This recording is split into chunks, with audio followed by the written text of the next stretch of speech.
When am I gonna make my country's version of hot chocolate? It's just hot chocolate. It's not... Oh, wait, I need to... Oh, yeah, there you go. I mean... It's good. I like hot chocolate, but it's just hot chocolate, you know? Also... There you go.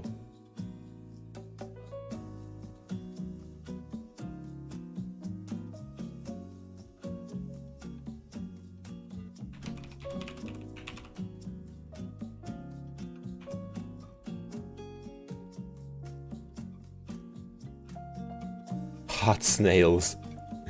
Oh no.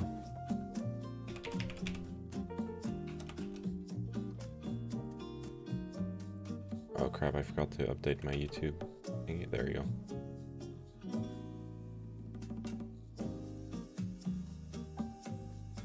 Alright. Hello, how are you doing? Let's turn on the meme lights. Ah, you're feeling French today. Yes, very. You know how? You know why? Because I'm eating mac and cheese, but French style mac and cheese.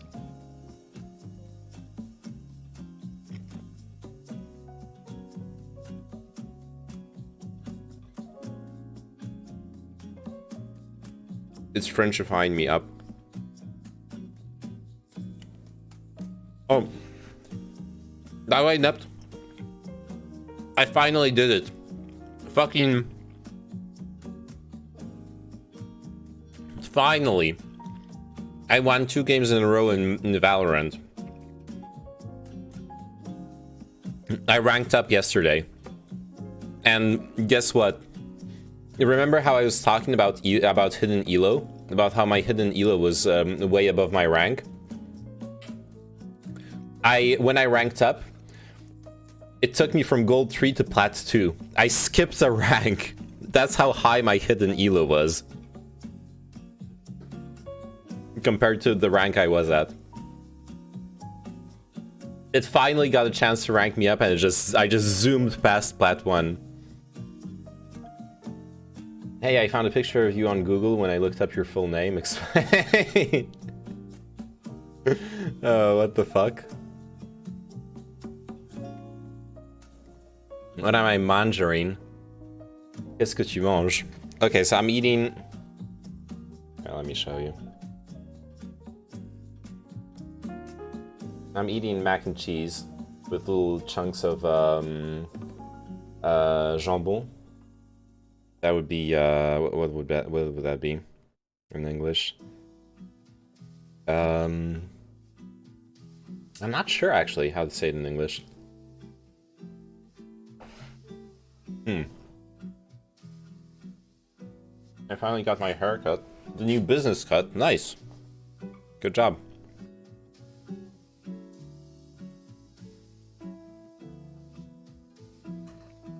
Like, didn't you always have your hair short? I guess the last time I saw you was a long time ago. Business cut.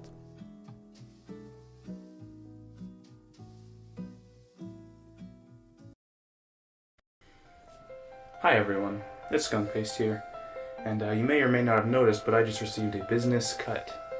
What does this mean for the brand of Skunk Paste? Well, essentially it means you're going to be seeing a great new viral outreach burst of business-related content. Oh shit. What does that mean? It means viral approach, marketing schemes, theoretical distribution, employee relation management.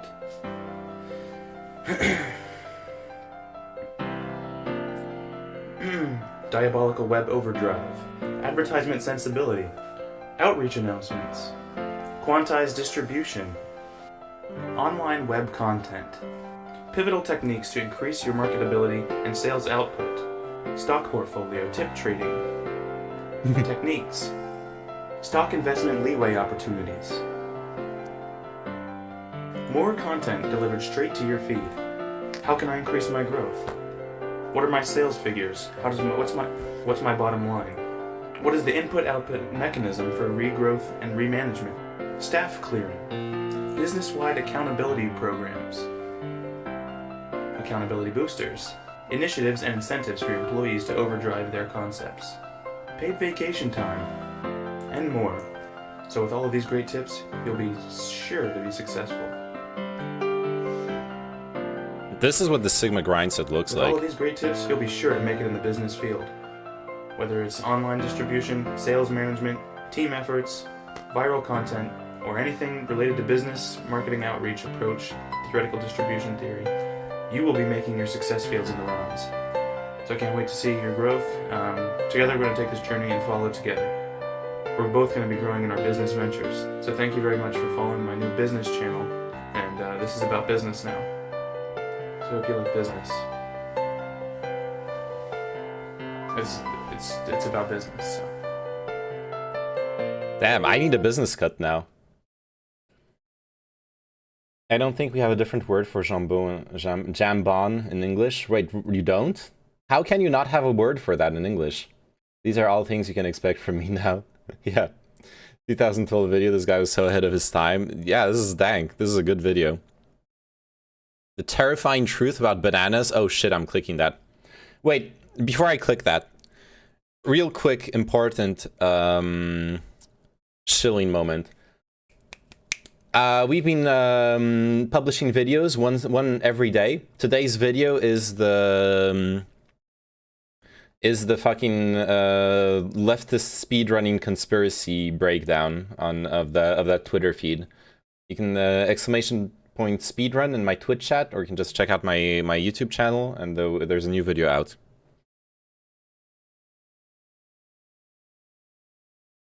Here at SciShow HQ, we have a little food area for the employees. Sometimes there's donuts, sometimes there's nuts, sometimes some dried mango. But the one thing that never sticks around and is gone as fast as we can buy it is the wonderful, beautiful, noble banana. Unfortunately for us...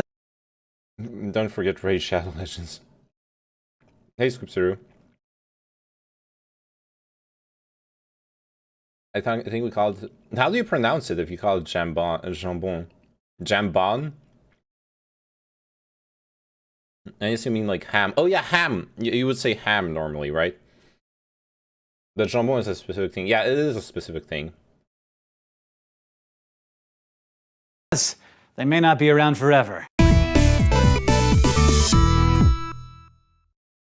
First, the good. Bananas are healthy, packed with nutrition and energy. They fit in your hand and give nice little cues when they're perfectly ripe and are easy to peel and eat. Shocking statistic, the banana is Walmart's #1 selling item, not the potato chip, not Coca-Cola, not 50 Shades of Grey, bananas.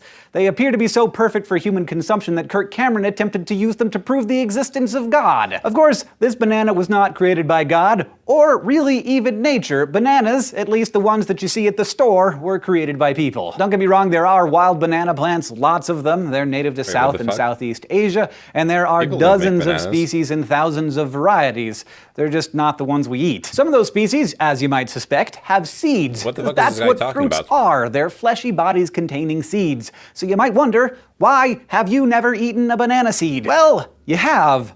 Kinda. In cultivated bananas, the seeds have pretty much stopped existing. If you look closely, you can see tiny black specks. Those are all that's left, and they're not fertile seeds. If you plant them, nothing grows. Today's bananas are sterile mutants. I'm not trying to be mean, that's just the truth. Unless you were alive in the 1960s, hats off to all those older SciShow viewers out there, every banana you have ever eaten was pretty much genetically identical. This is a Cavendish, the virtually seedless variety that we all eat today, but it wasn't always our banana of choice. Until the 1960s, everyone was eating the same banana, it was just a different banana, the Gros Michel, a bigger, sweeter fruit with thicker skin. You might notice that banana-flavored things don't really taste like bananas. Well, they do.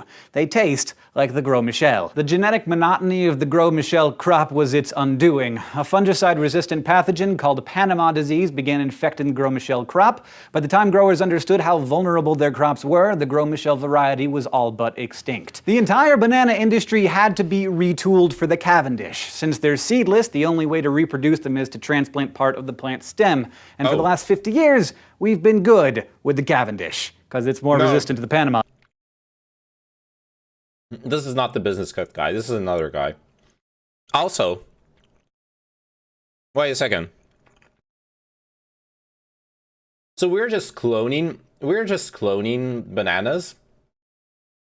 We've just been cloning bananas for decades now?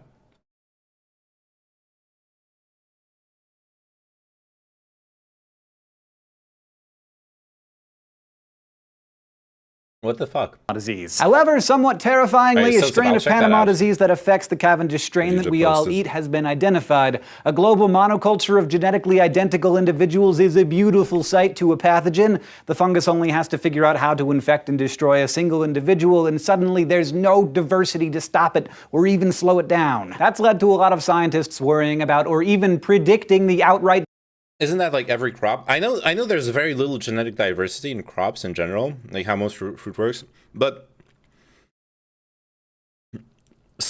most of the fruits we eat actually have functional seeds. They still grow generation to generation. But apparently bananas just don't. You just clone them.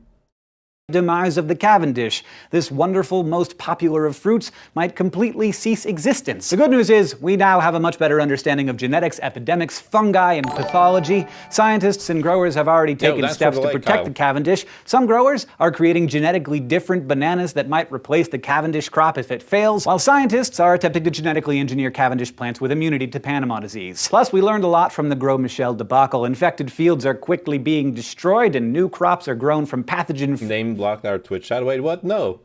The Twitch chat is fine. It's there. What do you mean it's blocked? I saw your the emotes you posted. If we lose the banana fields, we lose Ximos. You can see them on screen, the emotes. Free lab-grown plant stock. So thanks to the people who work tirelessly to grow and harvest bananas and bring them to us so that we can offer them.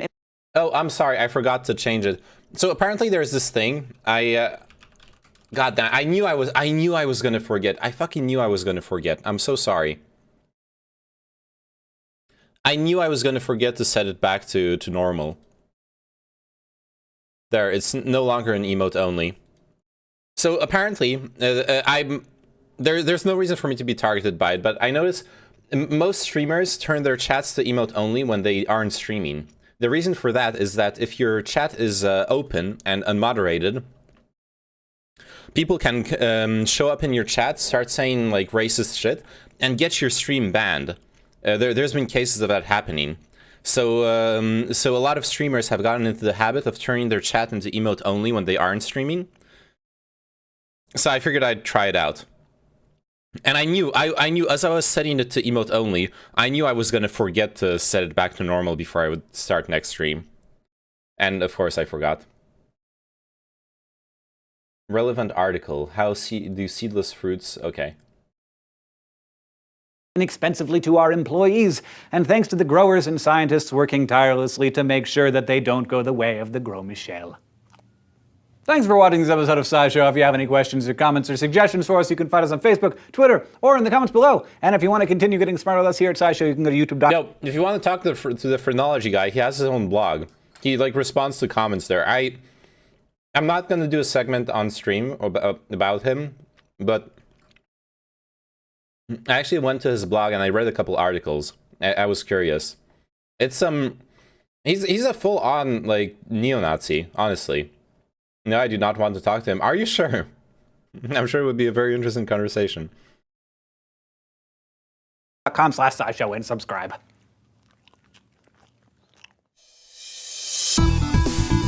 I took a quick look at his blog and every fucking line in there is not like this. Yeah, I know.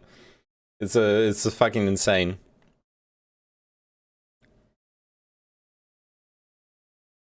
Not really the same thing as this video, seemingly, but Adam Ragassi has a cool series of videos about how wheat is grown and the Green Revolution. Okay. I need to watch some stuff while eating, so you know what? I'll go check that out. I'll check out the articles too, like the article you linked about the Here at SciShow police, HQ, we have a little food. The police asset forfeitures, and also the one Dragapie just linked about the seedless fruits.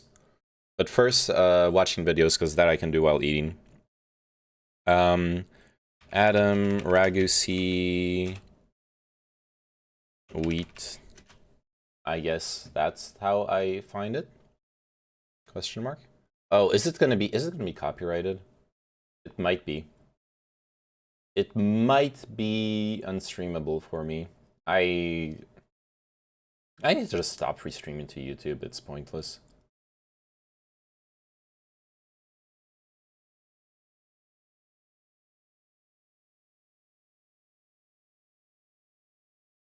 Wheat dude.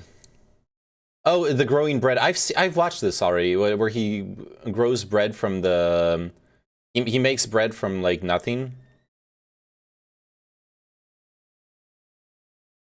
But man, this is 100% gonna be. This is 100% gonna be. What's it called? Copyrighted. Adam Ragussi, more like Adam Raguzzi.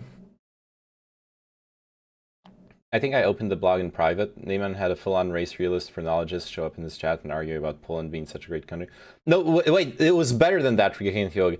He came to chat because to argue that white ethno-states will make great countries, but Poland is not a real white ethno-state, according to him, because it's mixed with Asian genes, like the. He's like next level.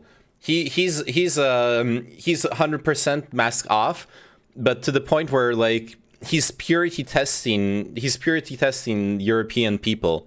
They're not white enough for him. He's memeing because it's pronounced Ragusia. Ragusia, and you're saying Ragusi. Yeah, I am saying Ragusi. I need to find like shitty clickbait to watch. Let's watch more of this guy's videos. Skunk based here. Hello and welcome to my YouTube channel. I've seen this before. You'll find videos. I've been onto this channel before. Have you ever gone to IKEA? Have you ever gone to IKEA and been a vegan? And nice audio. They're vegetarian hot dogs, but came to the sudden realization that their hot dog buns have egg. Well, what you can do is you can order them without egg, without the hot dog buns. Just get the dogs themselves each. They're $1 each. Poland not white enough because. Yo!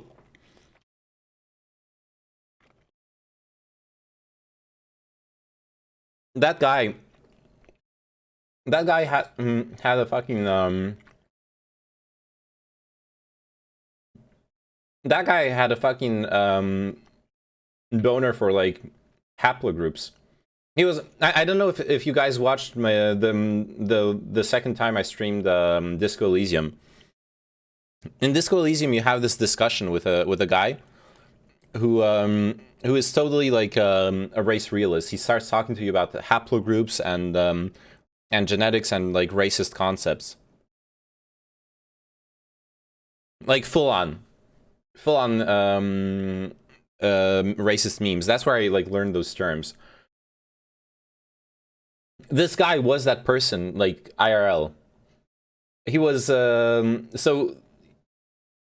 God, I hate that. I hate that I can like understand what the fuck he was talking about.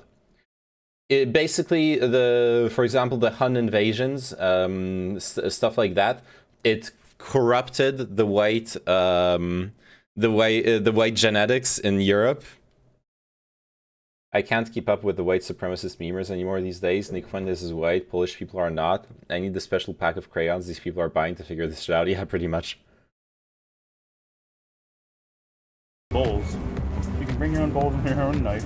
But thank you for thinking I did a good job at BTFOing him. I don't feel like I BTFO'd him. I just dunked on him. I talked shit. Dude, I just talked shit about him for 15 minutes until I got tired of it. I didn't argue. I didn't like face him in the marketplace of ideas. I literally just talked shit to him and dunked on him, honestly, which felt good. I don't feel bad for doing that. I don't feel like I have to address his fucking insane arguments when he shows up in my chat. And I did offer him to do like an actual structured debate, which he didn't want to do. But I wasn't gonna engage in like in all that shit without being prepared for it. Is the main thing, and that's what I told him.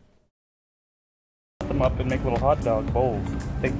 They'll give you the condiments in little. They'll give you the condoms. Bowls. And you can cut this up. You can make your own bowl. You can eat it on the deck. This is high level cuisine. This is an IKEA hat. And you can buy the bowls in IKEA. IKEA sells the bowls. You can put this is so fucking smart. Fried onions. They're actually pretty good. Fried onions in each bowl. Red cabbage, pickled red cabbage in each bowl. I think they gave us too much. and ketchup in each bowl.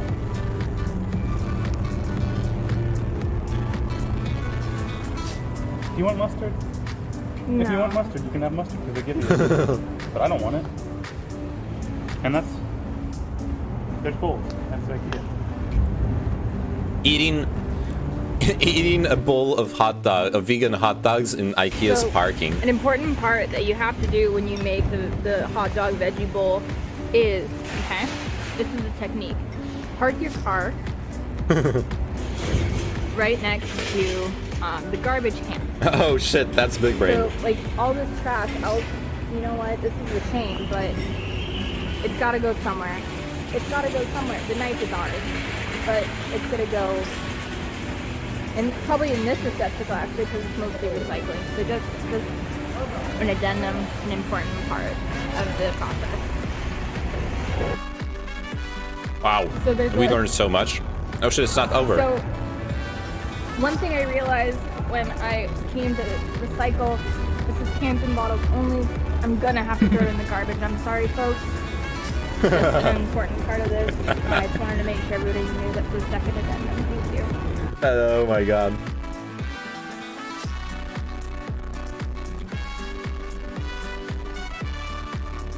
Bone apayotita. Boni apayotite and enjoy. This is way too much work, is it? Yeah, you didn't start arguing, but instead flipped him off without giving him a stage. It was the best you could do under the circumstances, in my opinion, is he would have been way better prepared in that moment. Yeah, exactly. Those people don't realize that they're coming at me with like he's gonna have his like niche genetic studies that I need to look into, or like etc. It's like nah dude, I'm not platforming that shit for free. Or rather, I would, but I gotta prepare for it. The fried onions are amazing. No mustard, I agree. That is terrible. There should be mustard in there. I gotta remember to hit my Polish buddies up with "What's up, my Asian buddy" the next time I see them. Yeah, this is meant to be ironic. Yes. Have you seen the Handwich? Uh-oh. Disney's failed sandwich of the future? Oh my god. No, I have not seen that. Is it going to be another copyrighted video? Bone snapple teeth? Yep. Gideon starts measuring chat's skull. Very hollow.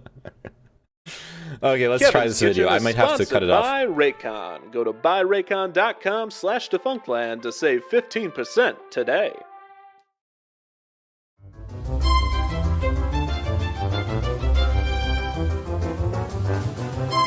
What's better than the smell of delicious food on a warm summer day? In this modern American kitchen is where we find our subject. This is Kevin. Kevin is a documentarian. The only way I can tell if it's copyrighted or not is on my side screen. I have this open. I have my YouTube screen open, and here it says if there's a problem with the stream. So if instead of excellent connection, it starts saying the stream will be interrupted because you're streaming copyrighted content, I need to stop. Because if I continue, I might get copyright striked. A documentarian captures life and constructs stories about important topics such as injustice, crime, and roller coasters. He does not show his face, but he will show his hands. If we look closely at Kevin's That's some hands, technology. we can Yeah, it's see live that he's content not ID. just a documentarian, but he is also a baker. Like bed sheets from a roadside motel, Kevin's hands are splattered with the hauntings of years of... For like 10 seconds, I genuinely thought those traces here were on my screen. I was like, what the fuck? Why is my screen so dirty? And I like start rubbing my screen to try to take them off. Side motel. Kevin's hands are splattered with the hauntings of years of mistakes. This mark was when Kevin burned his finger attempting to remove a hot tray of cookies from his oven. This mark is from when Kevin overreacted to burning his finger on the oven, dropped the hot tray of cookies, and instinctively went to catch the tray with his bare hand. Needless to Now you got say, fingerprints Kevin on your has screen, yeah. years of experience in the kitchen.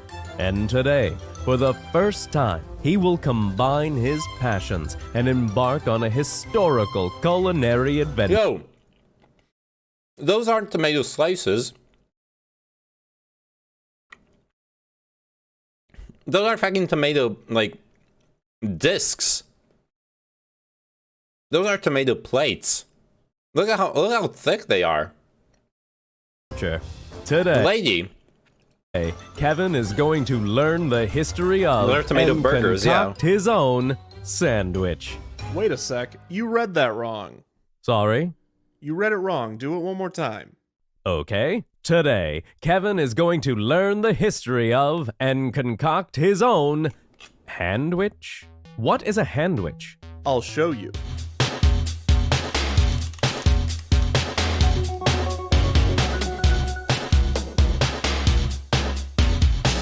And the production value on this video is good.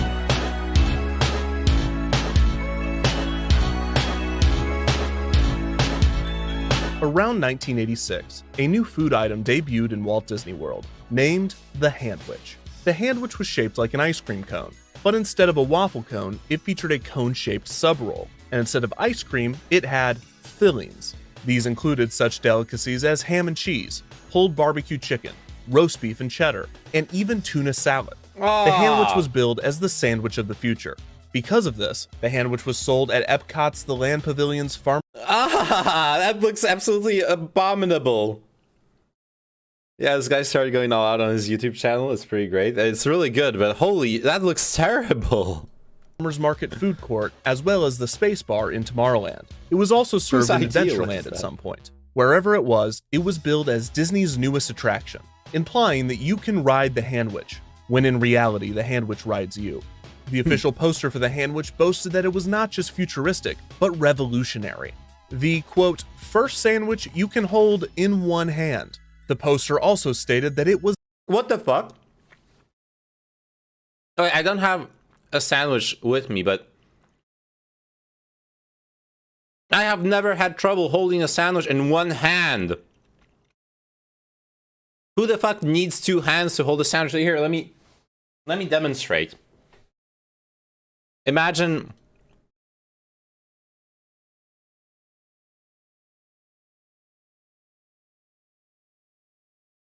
this roll of toilet paper is a sandwich.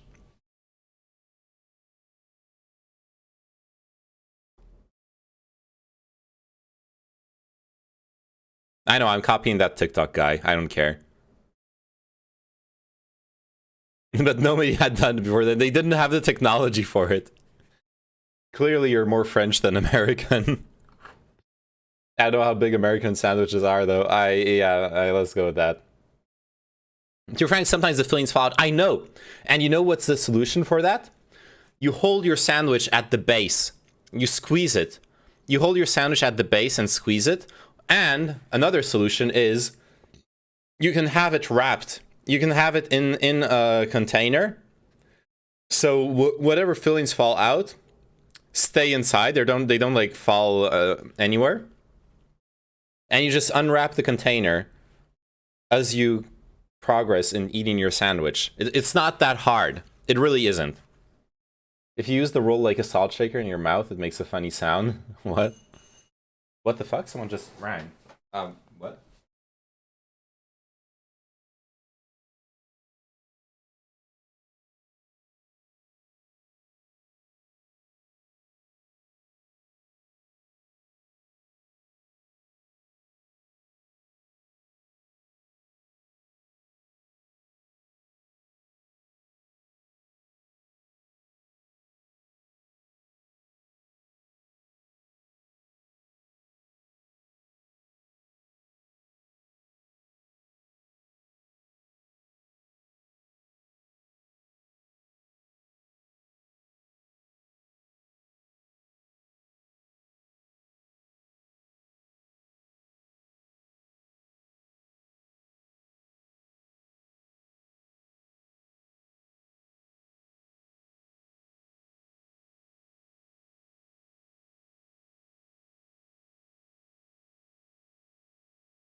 Okay, I'm sorry. Yo, it's my communist friend. Nate thinks everyone in the world eats baguettes. Soon, brothers, yes, soon everyone will eat baguettes. It's this guy who works for like the Communist Party, like the local Communist Party. He knocks on my door regularly and comes to talk to me. He shared me. I should go just out of curiosity. He shared with me like this Turnit came visit you, like this paper with they're gonna have a conference on Friday. Internationalism put to the test by the new political cycle. Oh, I'm curious. I still haven't dared tell him that I'm not a communist though. Ask him if communist France will have state mandated girlfriends, boyfriends. Yes, that is the real question. The Reds are keeping tabs on you. See if you can stream that. It's in French. Why would you want to watch a fucking political conference in French? I know you guys. I know most of you speak English. Don't break his heart. I can do it probably, but I don't know why you would want to see me do it. Honestly.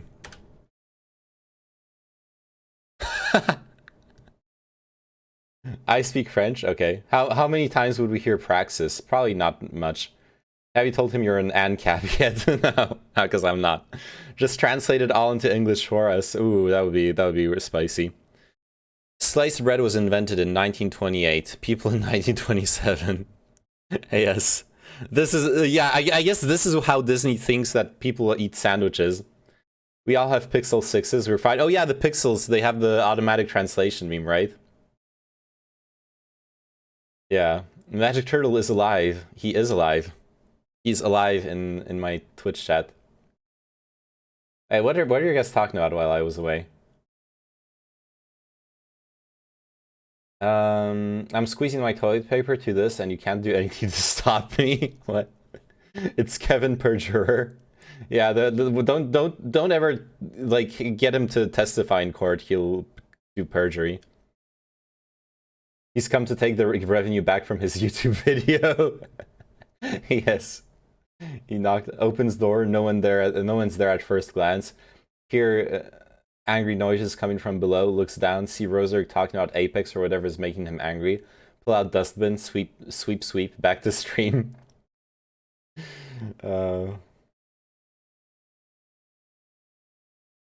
Another aspect of my racism is rolling my eyes at the broken English mixed with jargon. It isn't clear to me if the authors know what they're writing, and I struggle being good faith about it. That's a tough one, because obviously you expect things to be well written. Like the best you can do is try to interpret them in with what's it called? You can try to interpret them in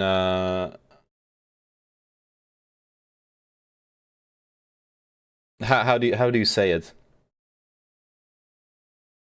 When you try to interpret things in the most beneficial way possible for the person talking. I forgot the good. Nah, it's not good faith. There's another term for it, but I can't. I forgot it. I can't grasp it. Charitable. Yes. You can try to be as charitable as possible. I think that's the best you can do. But if like something is wrong written, then it's wrong. You can't do that. But if something's ambiguous, you can try to interpret it charitably. How you doing? How you getting on? That's Sunday. Good for nothing. Eh? Hey, big woolly McAteer now in Quinn.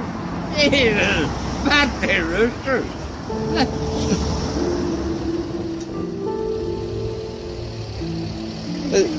What's the Royal Hotel? The Royal? Bandit. I say that's some day. It's a lovely day. Good, man. It's a good day. And we'll get it over so what's the bite to you on the banya? Crap. Yeah. What the fuck is he saying?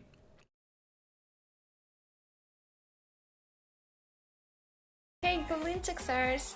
I'm squeezing by hook to this Gonna keep doing it, even if you ban me. What?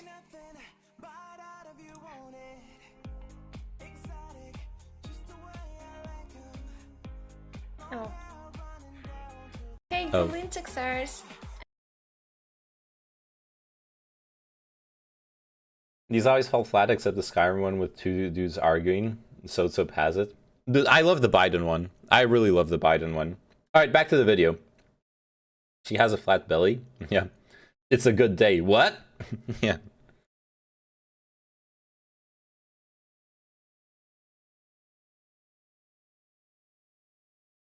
First sandwich you can hold in one hand. The poster also stated that it was Disneylicious, and that those that consumed it were playing a part in the history of baking. Despite the heavy marketing effort, the sandwich was discontinued sometime in the mid-90s, leaving behind more questions than answers.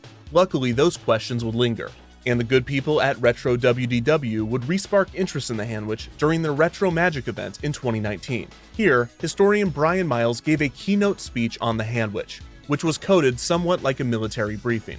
Miles conducted an interview with former Imagineer Peggy Ferris, who had the inside scoop on the handwich, and you'll never guess who was responsible for its creation. Back at Imagineering, Michael Eisner challenged us to think about fun food. So that was the big idea. In a surprising twist, Eisner pushed for fun food in part because when he was a young man, he visited the 1964 New York World's Fair, at which Disney famously contributed 4 groundbreaking attractions. While there, a young Eisner tried some of the fair's unique food offerings, including Belgian waffles. Over 2 decades later, Eisner was the CEO of the Walt Disney Company, and he challenged the company's Imagineers to concoct a unique culinary creation for the Disney parks. During a day-long brainstorming session, Imagineers and food operations specialists designed dozens of dishes, but one stood out from the fray, a cone-shaped sandwich named the Castle Cone. The original fillings included Mushu shrimp and mixed berries. Eisner approved the idea, and the Castle Cone was born. However, the name was changed by the Walt Disney World marketing team, and it was officially released as Mushu shrimp, a cone-shaped sandwich named the Castle Cone. The original fillings included Mushu shrimp and mixed berries. Eisner. Wait, please tell me they don't put the berries and the shrimp in the same one. That those are 2 different fillings. Please, for God's sake, tell me they didn't mix shrimp with red berries. I can't go to Yemen. I'm an Imagineer. I'm a doctor, not an Imagineer. Oh no. Proved the idea, and the Castle Cone was born. However, the name was changed by the Walt Disney World marketing team, and it was officially released as the Handwich sometime around 1986, with more consumer and operations-friendly fillings. Keith, I've been dying to know, what is a Handwich? It's a sub kind of roll so that you can stuff the meats inside and eat it actually like a cone. As aforementioned, the Handwich was filled with ham and cheese, pulled barbecue chicken, roast beef and cheddar, and tuna salad. But these were just a few of the variations. There was also chicken salad, ambrosia salad, seafood salad, and taco beef. When Disney MGM Studios opened in 1989, a unique Handwich was created for the park with a Cobb salad filling. Unfortunately, the Handwich was not the success that Eisner had hoped for. In 1990, the Orlando Sentinel reported that, quote, "The last we checked, the Handwich had not exactly gripped the imagination of a hungry America, let alone Orlando, let alone anyone but Michael Eisner." Retro WDW's Retro Magic event was held at the Ballroom of the Americas at the Contemporary Resort, and immediately after Brian's presentation, attendees were treated to a lunch of the future of the past with a Handwich buffet. This would not be the only reappearance of the Handwich after its discontinuation in the mid-90s. In 2012, Cars Land opened at Disney California Adventure theme park, and the Cozy Cone Motel quick service spot served Handwich-style bread cones, although they were not officially Handwiches. Flavors included chicken verde and chili cone queso, and for breakfast, bacon scramble. In 2013, Disney's Hollywood Studios Min and Bill's Dockside Diner quick service stand served their own sandwich cones, but these were quickly discontinued. In 2014, another sandwich cone could be found, again at Disney's Hollywood Studios. This time... Right, the thing is, it depends on the crust here, but you can't put in... You can't put in stuff that's too wet. If you put in stuff that's too wet, it's gonna literally melt and make the bread soggy.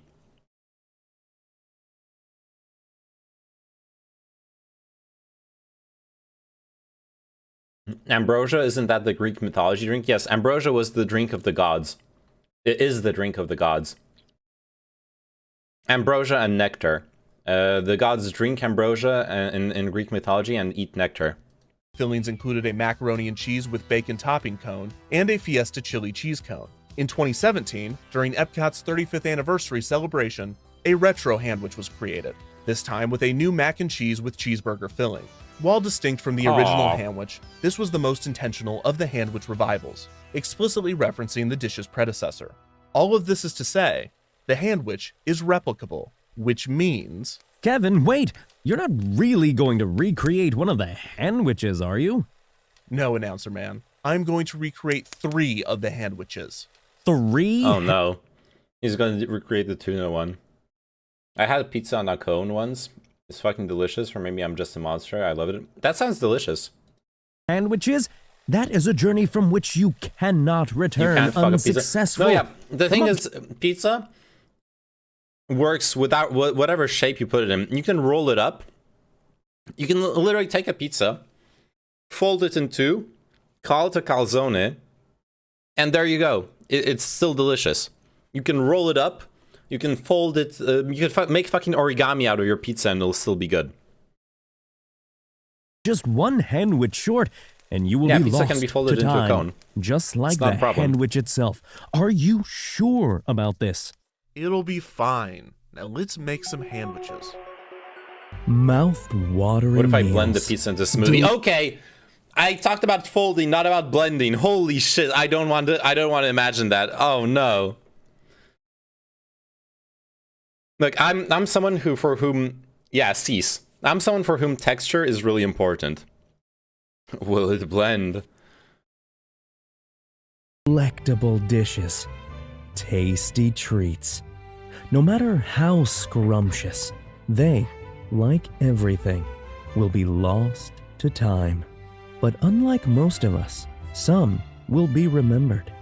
And unlike all of us, some will be resurrected. This is Defunct Pan, where the dishes of the past return to the plate. And now your host, Kevin Perjurer, will show us how to create an old-fashioned handwich. It's true. The sandwich of the future of the past is of the present once again, because today we will be creating an old-fashioned barbecue chicken handwich. Let's start with our delicious slow-cooked barbecue chicken.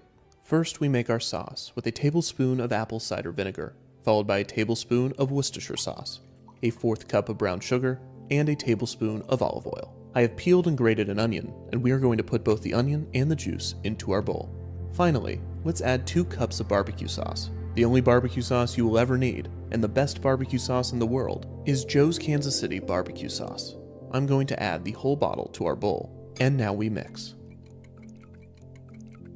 Next, we place 3 pounds of chicken breast into our slow cooker.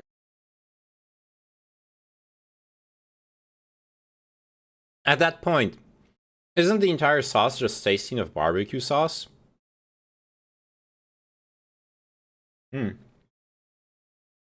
Name your favorite pastry. My favorite pastry, Kevin Perjurer is the greatest name. It's a really good name, yeah. My favorite pastry would probably have to be, like... Okay, I really, really like croissant. I love croissants. Would you ever eat rissoles? Those are... I don't know what those are. That's what barbecue pulled chicken is, though. Well, yeah, but, like, he put other stuff into the sauce, and I thought he was gonna, like, make a sauce, and then he just dunks an entire fucking bottle of barbecue sauce in there. It's like, well, just dunk the bottle of barbecue sauce in. Just don't pretend you're making a different sauce than barbecue sauce. After we wash our hands, we season. This quick spice mix that I created contains salt, pepper, paprika, cayenne pepper, and garlic powder. We can now pour our sauce over our seasoned chicken, and once again we mix. Let's place the lid on our slow cooker and cook on low heat for 7 hours or high heat for 4 hours. About 2 hours before our chicken is done cooking, we can begin making our handwich cones. Start by warming up a cup of milk in the microwave until warm, but not hot. We can then add a teaspoon of sugar, then 7 ounces of active dry yeast, And yet again, we mix. We're going to allow our yeast to activate to the side for around 5 to 10 minutes. In the meantime, we will create our flour mixture. In this bowl, we have 4 cups of all-purpose flour, Calzones are and we are base. going to add I in like 3 calzones. tablespoons of castor sugar and 2 Why did he teaspoons even of season salt. the chicken? I And don't then we know. mix. We're going to make a well in the center of our mixture. Inside, we will place 2 eggs and our activated yeast mixture. I somewhat doubt you can taste the We can now seasoning. take a hand mixer and we mix with a dough hook.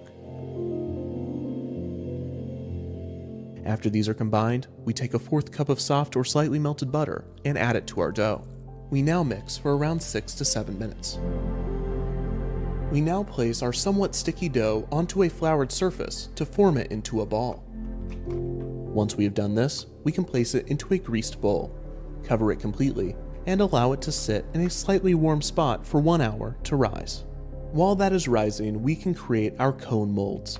We will be using printer paper and tinfoil to create doing these. focaccia? These will be going in the oven, but do not worry, the paper will not catch fire. There's actually a great book about this which states like the Italian bread? auto-ignition point of paper right in its title. It is called 1984. We will only be baking at 400 degrees, so we are well under this mark. First, we take 2 pieces of printer paper and we lay them landscape in front of us. We take the bottom left corner and create a small fold-in like this. That right there is about right. We can now use this fold to roll our cone, making sure to keep the point at the bottom as tight as possible. We continue to hold that together as we place a piece of tinfoil on our workspace. Start at one of the corners and wrap your cone in the tinfoil. Do not worry about this excess, because we are going to just fold that into the top of our cone. And there you have it. We will have enough dough for 8 sandwiches, but I will only be baking 2. 1 for me and 1 for you. So once we have finished with our cone molds, we can place them to the side. Literally 1984. Once our dough has risen, now comes the fun part. We're going to divide our dough into 8 equal pieces and cover I think there's again with our different focaccia you plastic can do to any prevent filling, any really. of them from 'Cause drying I've seen out. focaccia with One by different one, kinds of we are going to things. take one of these pieces and roll it out. We want to end up with a long tube, around 3 feet long. Once we have this, we can take one of our molds and, starting from the bottom, spiral our dough up the cone. Now that's looking like a sandwich. Once we have done this, we gently press our dough into the cone and pinch the tip. We now place these on a greased baking sheet. As our oven preheats to 400 degrees, we are going to give our sandwich cones a light egg wash. Once our cones are prepared, we can place them in our oven for around 12 minutes. While those are cooking, our chicken should be just about done. That smells absolutely delicious. With 2 forks, we shred the chicken, and as we do this, we mix. We're going to drain only the chicken we will be filling, as we don't want our sandwiches to be too soggy. Once we pull our cones out of the oven and allow them to cool, we can remove the mold and admire our work. Now, we take our chicken and fill our sandwich cones. And voila! A beautiful barbecue chicken sandwich. I must now take a bite. Absolutely wonderful. I could eat the whole thing, but I'm going to save my appetite because we have 2 more sandwiches to make. Oh god. Kevin, wait! There's still time to turn back. Just 1 is enough. If anything goes wrong and you don't complete all 3, you could get stuck in historical limbo. Nothing can stop me from making more sandwiches. Onward. This stuff looks pretty good. And the pulled chicken one looks good. What's cooking, America? Let's find out in Defunct Kitchen. And now, welcome your host, Kevin Perjurer. Hey everyone, my name is Kevin Perjurer and I make defunct meals. Today we are going to be making something from long ago. It's an old Disney Parks favorite. You might have guessed it already. It is the sandwich. This one is actually a viewer submission, It's stupid, but so it's probably let's hear fine to eat. from Yeah, Scott. exactly. Hi, Kevin. I went to the Studio Catering Company at Disney MGM Studios in May 1989. Here, I tried the Cobb Salad Sandwich for $3.60.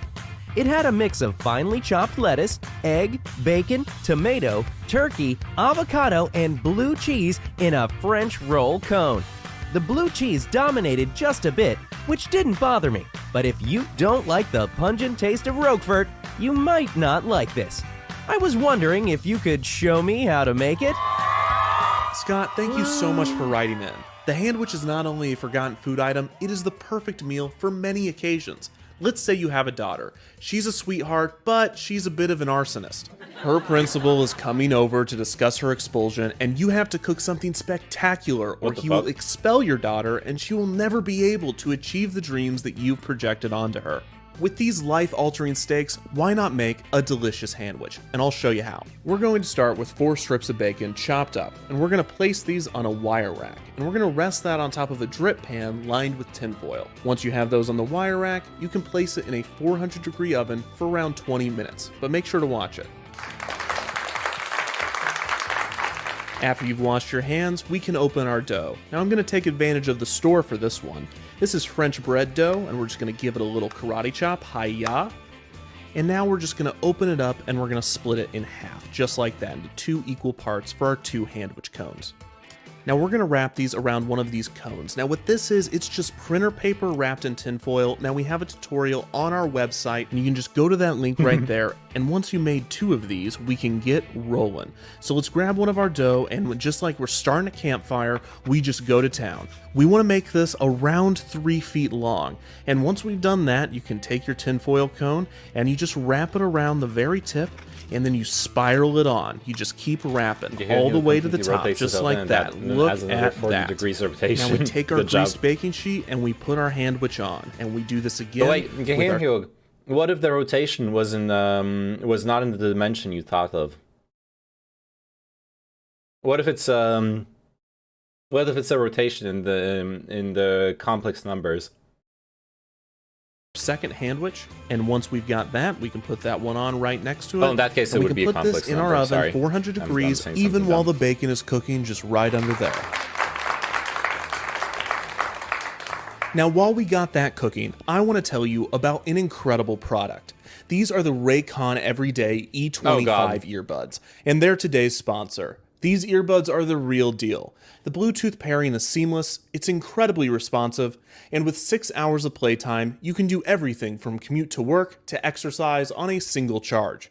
Now I love to wear these while I'm in the kitchen because they fit perfectly in my ear and never fall out into my batter, so I'm always focused on my music and my cooking. I can even dance with these while baking and they don't fall out. And the bass on these things is great. Here's the best part. This charging case is so compact, they can comfortably slide right into my pocket. Now for our viewers, if you go to buyraycon.com/defunctland or click the link in the description now, you will get 15% off your order. That's buyraycon.com/defunctland to save 15%. Now I'm getting so invested in this music, I almost forgot that I got stuff in the oven. I gotta go check on it. Now take a look at this crispy bacon. It is beautiful and ready for our salad. Give me some bacon. Oh yeah. To be a lot. We're now going to make our dressing. We're going to start with a 1/3 cup of red wine vinegar, and then we're going to add 2/3 of extra virgin olive oil, a tablespoon of Dijon mustard, and of course, salt and pepper. Close that up, and now we mix. Wow.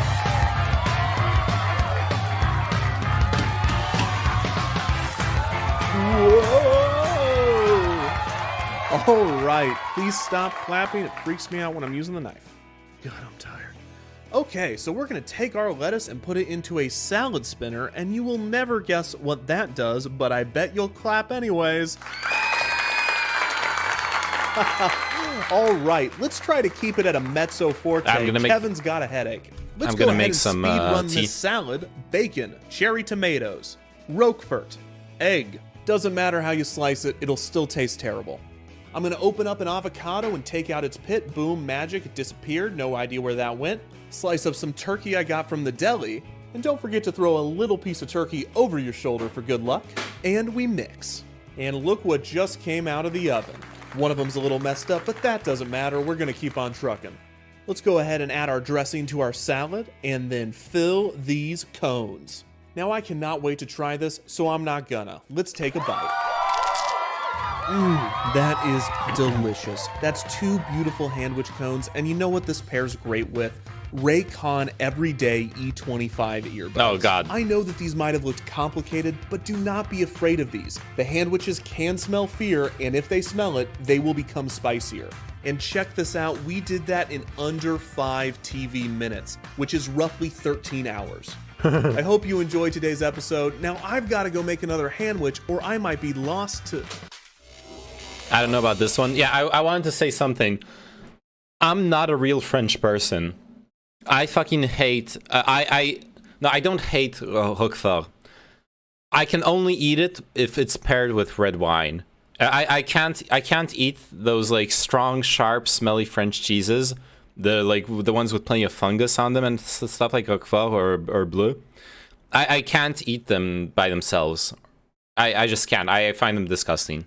With red wine, it's fine. With red wine, it's actually amazing. It creates a new taste when they combine, but by themselves, I can't. That's not good. Implying French are people to begin with. Ow. Good one. Where am I? Mr. Announcer Man? Hello? Studio audience? Anyone? Roquefort sauce for pasta? I can't. What? Wait a sec. Well, actually, wait, sorry. I do like Roquefort sauce with steak. That, yes. A big yes. But usually I'll order red wine with that too. I mean, come on. This video is about 15 minutes too long. Can we 2 times the rest of this? Yeah. Limbo. I've got to make that third sandwich. I gotta find a kitchen. Fridge, yes! This guy's memeing way too hard. I cannot be stuck here forever. There's gotta be something around here somewhere. Come on! Oh no. Wait, keys. I've got it. Just one more. That's all I need. I told you, Kevin, you must create all 3, or you will be lost to time. I will, Announcer Man, I promise! The handwich was meant to die. Let it stay dead. I have to bring it back once more! 3 handwiches? That's impossible. You'll never do it! I guess everyone was right when they called you 2-handed, Kevin. I never believed in you. I'm gonna prove you all wrong. I just need one more handwich. Kevin, take my hand. Take my handwich. Biscuits? I'm so glad! Thank you for choosing Arby's. Place your order when ready. Could I get 3 beef and cheddar sandwiches without the buns? So if you don't want it on the bun, just put it in the bowl? Yeah. So I've got 3 beef and cheddar classics, all in the same bowl, with the cheese and the sauce in the bowl as well. That's right. And some mozzarella sticks, please. Sure, you want 4 or 6? 6.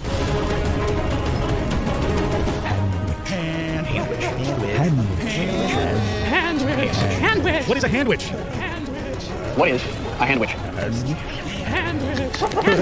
That's one way of making a handwich. What the fuck?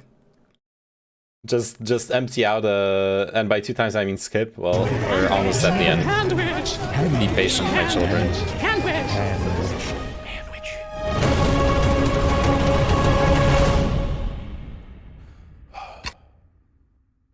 Believe it or not, that was the best one. Kevin, you did it! You made all 3 handwiches! You can come back now. Kevin?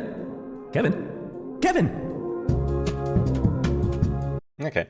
I sometimes make some Roquefort sauce for pasta with some cooked ham, green peppercorns. It's very nice and it feels a bit Dappa Kappa, but whenever I make it for someone, I have to convince them first that the cheese is not gross. That's because you don't live in France. If you lived in France, people would be like, oh, Roquefort sauce, I love that. So this is Neyman's plan to make everyone eat baguettes.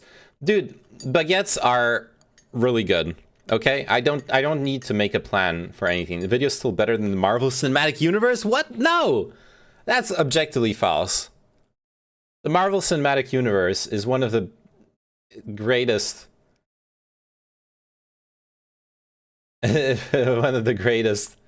cinematic accomplishments in the moment when stuff. I enjoyed it. That's what I wanted to say. We all love to meme on Cape Kino. I liked the Cape Kino. I genuinely enjoyed it. Oh shit, I've seen this one already.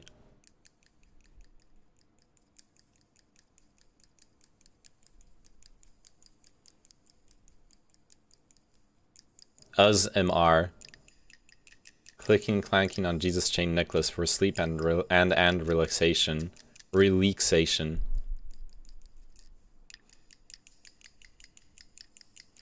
Okay. Not gonna make you watch an ASMR video. Even if it's a meme one.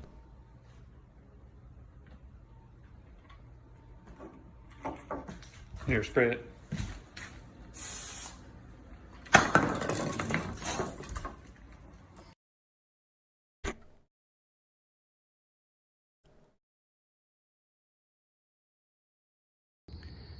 I never made a YouTube video. I never made a YouTube clip. Never made a YouTube tape. I never made it, and I don't remember ever making one. I don't remember using a Sony Sony Handycam camcorder. I never remember using it or a phone to record a video and edit it into Sony Vegas or upload it into YouTube itself. I never did that, and I never will. So I don't necessarily know what happened, and I don't understand how there's even anybody here. I don't understand how anybody's on this channel. So if you could illuminate me, if you could make my mind known about what happened? What in the hell happened? Why are you here? How did you get here when there's never even a video I ever even made? Could you leave a comments in the comments section? Please help me find out. What happened? What happened here? And anyway, I'm so excited to record my new videos. I'm so excited that I have this new channel that I never made a video on, but somehow have it. Anyway, I hope to see...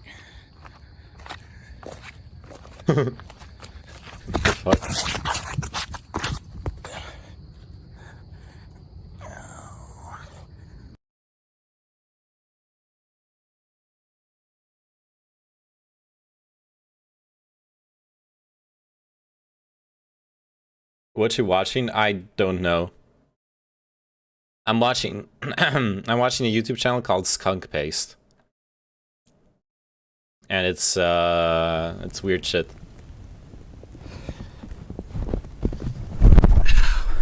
Hello, and welcome to my cool weather winter tip. If it's starting to get cold outside, you'll want to put on a bigger, longer shirt.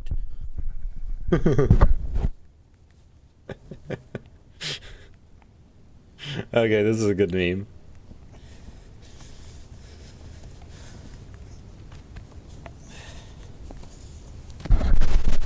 That's better. This is a Canadian in the wild. Now this is finally someone who dresses sensibly in the snow. Exactly. No, he's ruining it. It's like as if we don't have enough issues. You got... It's like cringe stuff. It's weird stuff. Sometimes cringe. You got Biden staying in Edinburgh, so they close all the roads between Glasgow and Edinburgh anytime he's on the move. And then all the other leaders and wankers are closing all the roads in and out of Glasgow as well. Hold it in that place that has like 8-lane wide highways. Oh yeah. It's a plan to prevent people from leaving the Glasgow area. Oh shit. That's the master plan.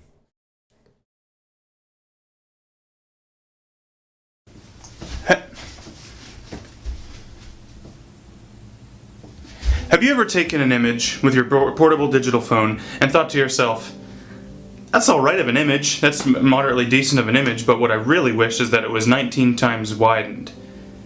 Well, it brings me great joy, the utmost joy, and I'm elatic and ecstatic to announce to you the announcement of my brand new global worldwide release of my brand new app, Wide 19, which does exactly that. It takes any image that you have on your phone, either on the hard drive storage of your phone, or you can take it in-app, and it widens it by a factor of 19 times. This is going to basically revolutionize the way we think about images in the digital space. This takes any image that you make and takes any image that you take and widens it by 19 times. What's that going to look like? I'll show you here. Do a digital demonstration on my phone. We're going to be opening up. Hold on here. So the first thing we're going to be doing, you can see it on. It will be taking a tap into the Wide 19 app. As you can see, my whole home screen is filled to the brim with Wide 19 because it's essentially going to be the only app you need. And once you see, you get right into here to the app. You're greeted with a nice, crisp, clean interface, which is going to provide you with the experience that you need. So you have a take a picture or an import a picture option here within the app of Wide 19. We'll do the take a picture option. What we'll do, change it to. Let's take a nice selfie picture. And it's simple as that. It uses your phone's onboard integrated camera, and then you can click the button to widen it and watch it stretch by a factor of 19. That's your widey right there. That's going to be the terminology nomenclature for these is called widies. And guess what? We've got social media integration. You can be sharing widies to your friends, posting your widies to your feeds, uploading widies to the cloud, and even emailing widies. We've got the whole gamut of social media sharing experience with Wide 19. Why don't we share it to Facebook? Why don't we? Let's do a nice widey to Facebook. Buttons. Oh no. All right. Maybe we'll type my first widey. Hashtag Wide 19, right? Yep. Hashtag Wide 19, and there you go. You've got your widey, and you're ready to post it post it. Wow. We're gonna post it. Now, say you want to share it to Instagram. We've got a whole new. Okay, I'm done. This is some painful shit. Yeah, this is mega pain. Let's see here. Simple. Okay, we'll use this option. Okay. Oh no. Teeth. Why the arms wide open song? I don't know. I don't know that song. Was that actually a reference to something? I don't get it. Okay, I'm done with that. I'm genuinely done. We're never clicking that ever again. Go watch my new video. That's some good content.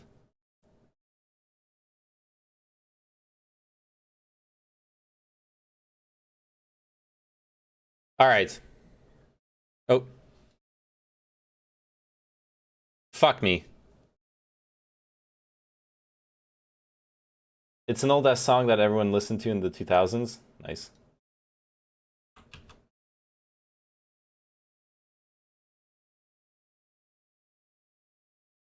LinkedIn. No.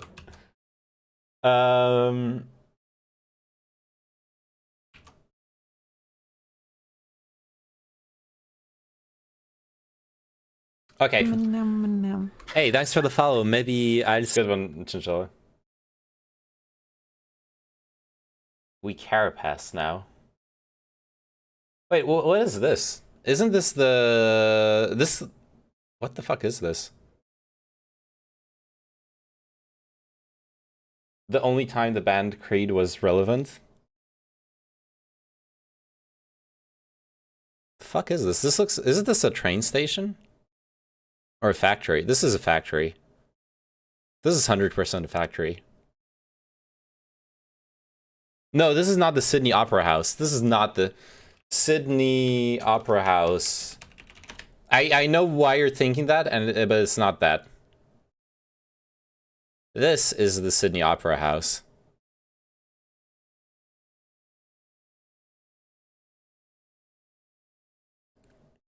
Not at all the same thing, right?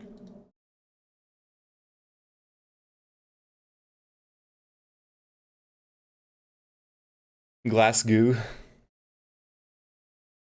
Glasgow. Okay. I have bad news for you. Bit yoinkies on the design. Yoinkies? Maybe it's cold and it retracted into its shell. Yeah, I'm sure that's what happened. Okay, I have bad news for you guys. Unless you somehow manage to stun lock me in the next like minute, I'm gonna be playing Valorant. I'm on that Valorant grind set. I finally ranked back up to Plat 2, guys. I'm out of gold hell. I'm out of elo hell. I fucking made it. I'm so fucking proud of myself.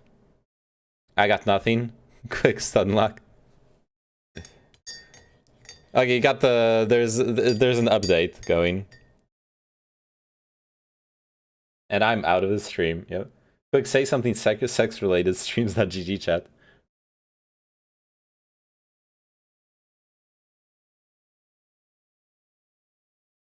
Wait, actually, I forgot. There were a couple articles I was supposed to read. Never mind. This is not Valorant gaming yet. I was linked stuff to read while I was watching that other video. Age of Empires 4 global release time announced. Yeah, I know.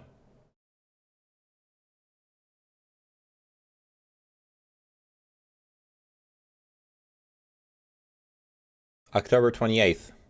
We are October 20th. So in 1 week. Cool.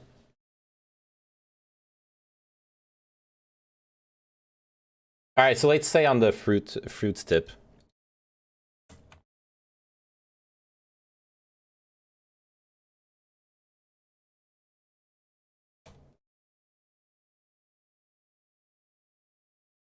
Quick British meme. Alright. One quick British meme. My Chihuahua could speak with an English accent. I doubt that. Oh, good evening. That's so fucking dumb. My Chihuahua could speak with an English accent. That's just dumb. I doubt that. Oh no. Oh, good evening. Oh, good evening. Benjamin Burr and Francis Burr, biologists at Brookhaven National Laboratory, offer this explanation. Fruit development normally begins when one or more egg cells in the ovular compartment of the flower are fertilized by sperm nuclei from pollen. In some plants, however, fruit develops without fertilization, a phenomenon known as parthenocarpy. Parthenocarpic fruit has advantages over seeded fruit, longer shelf life, and greater consumer appeal. The most frequent reasons for lack of seed development are pollination failure or non-functional eggs or sperm.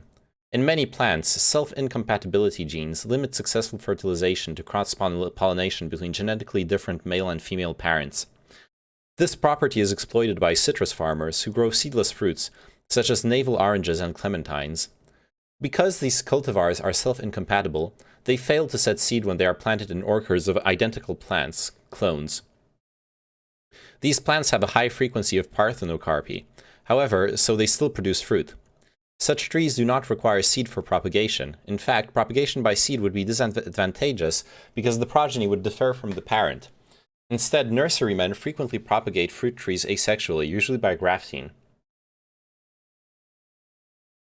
Another frequent reason for lack of successful fertilization is chromosomal imbalance. For example, the common banana is triploid. In other words, it has 3 sets of chromosomes. Instead of having 1 set of chromosomes from each parent, it has 2 sets from one parent and 1 set from the other parent. Triploids seldom produce eggs or sperm that have a balanced set of chromosomes, and so successful seed set is very rare. Bananas, too, are parthenocarpic, so produce fruit in the absence of successful fertilization. These bananas are asexually propagated. After the stalk has flowered and borne fruit, it dies. But there are side shoots or suckers at the base of the main stalk, which can be removed and replanted to continue the cultivar. Growers also propagate bananas by tissue culture. Seedless watermelons are particularly interesting because they must be propagated by seed, and yet growers can still exploit parthenocarpy. This is technically a sex article. Technically it is. Bananas over Valorant, yeah. Cool bit of trivia. The Brookhaven National Lab is the inspiration for the Hawkins Lab from Stranger Things. I haven't watched Stranger Things yet, but that's cool to know. One way to make seedless watermelons is to produce triploid seed. As in the case of bananas, triploid watermelons cannot produce functional seed, but they still develop good fruit through parthenocarpy. Plant breeders produce triploid seed by crossing a normal diploid parent with a tetraploid parent, which itself is made by genetically manipulating diploids to double their chromosome number. In the case of watermelons, this manipulation has to be performed each generation, so it is a somewhat expensive proposition, but still worthwhile. Plant biologists have learned that if the plant hormone auxin is produced early in ovule development, parthenocarpic fruit can grow on plants that do not usually exhibit this property. Thus, genetic engineering will most likely give consumers parthenocarpic fruit in many other species in the near future. So originally an answer from 2000, so this was 21 years ago. Interesting. What the fuck, Neyman confirmed doesn't watch my streams. Why even? I'm so sorry. Did you see the League anime trailer? Yes, but we can watch it again. And I haven't watched it on stream. We can watch it. I'm fine with that. It's League. I don't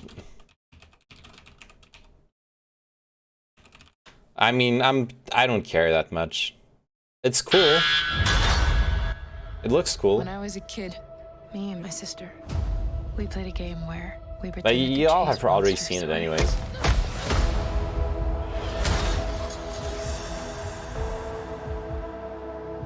I don't even play the game. Monster's gonna get you when I'm here.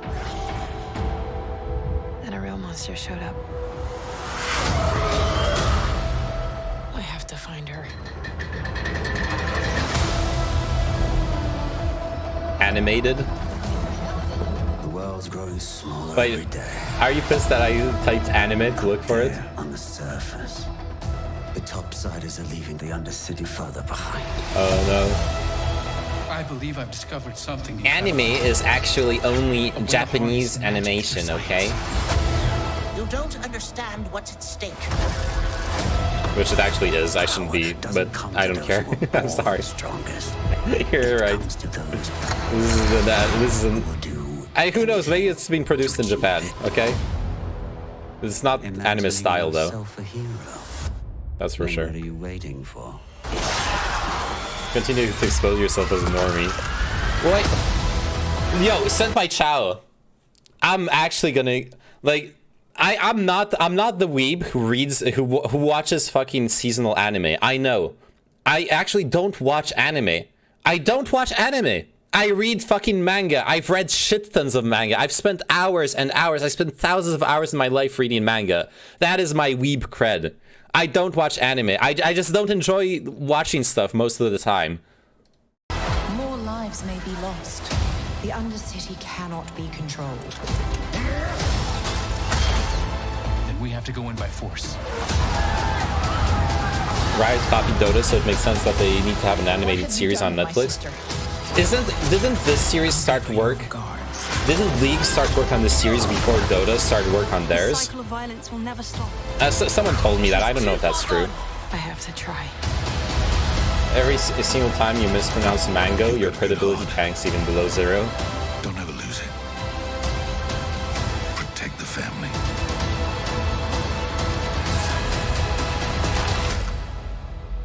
Are we Mango. still sisters? Actually, Riot copied Heroes of New Earth. Oh god.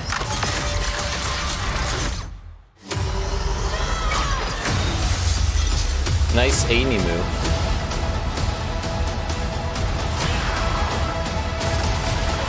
It looks awesome.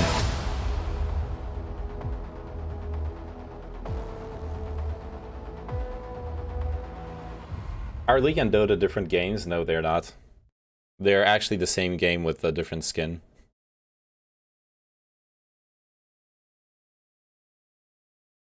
League trailers have really high production quality.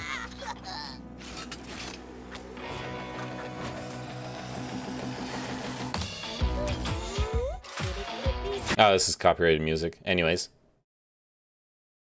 Wait, you're in plat again? Poggers? Yes! Hey, Roserg! Actually, you know what happened? You know how I was saying when I was playing Valorant that my hidden MMR was way higher than my rank? When yesterday, I finally ranked up. I won 2 games in a row and I ranked up. Which is all I needed. I won 2 games in a row. I ranked from gold 3 to plat 2. I skipped a rank. That's how high my hidden MMR was. I got vindicated. All this suffering, all this pain, and I got rewarded for it. Philadelphia police seized their property. Most were never convicted of a crime. Most never got their stuff back. Late one evening in 2014, Nasir Geiger found himself staring into the barrels of 2 handguns held by Philadelphia police officers. They had seen him pause his Buick LeSabre in a McDonald's parking lot to say hi to an acquaintance, who had been arrested shortly before for possessing 0.4 grams of cocaine. When the officers searched Geiger's car, they found no evidence of drugs. They seized his car and the $580 in his pockets anyways. After a night in jail, Geiger was let out with a receipt for $465. He was told the car was being kept as evidence. For months, he had to take the bus or borrow his mom's car to get to his job as a city sanitation worker and take care of his daughter. He was never charged with a crime. It took months to get his car back. He never recovered the cash, and it was mostly legal. I didn't break no traffic laws. My license wasn't expired, said Geiger, 32, in an interview with USA Today. For no reason, the police took my car. Philadelphia police seized more than $50 million in cash, about 1,240 homes and other real estate, and roughly 3,530 vehicles from 2002 to 2014, according to a report released by the Institute for Justice. The libertarian public interest law firm, which litigates property rights cases, has conducted the nation's first survey of the victims of a civil forfeiture program, reaching 407 of 30,000 people whose property was seized by Philadelphia police between 2012 and 2018. Only 23% of the 407 survey respondents were convicted of a crime. In 30% of the cases, the individual wasn't even arrested. Most were never even charged. We're both farming today then. I hit Plat 1 after a sexy 1k RP session. Nice, congrats. Your rank is not even immortal? Damn normie in everything. Yes. Oh, so you got going deep into the Dota lore. Pendragon originally worked with the team that ran the Dota mod and made the biggest forum website for Dota, then took all their work with him to Riot and deleted the website so League would profit.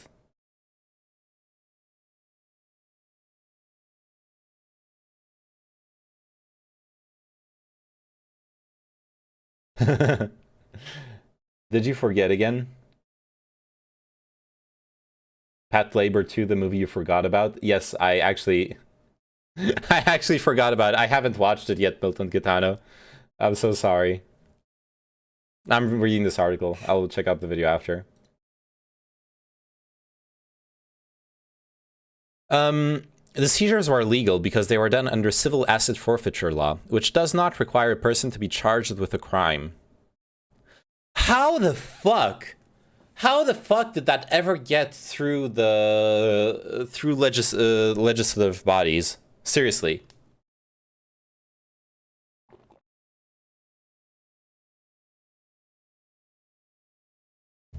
How? I don't get it. How the fuck do you write a law that police can just seize property without charging with a crime? That makes no fucking sense. Honestly. Yeah, lots of the first League characters were like ideas from the site, like Timo, which he just yoinked. Nice.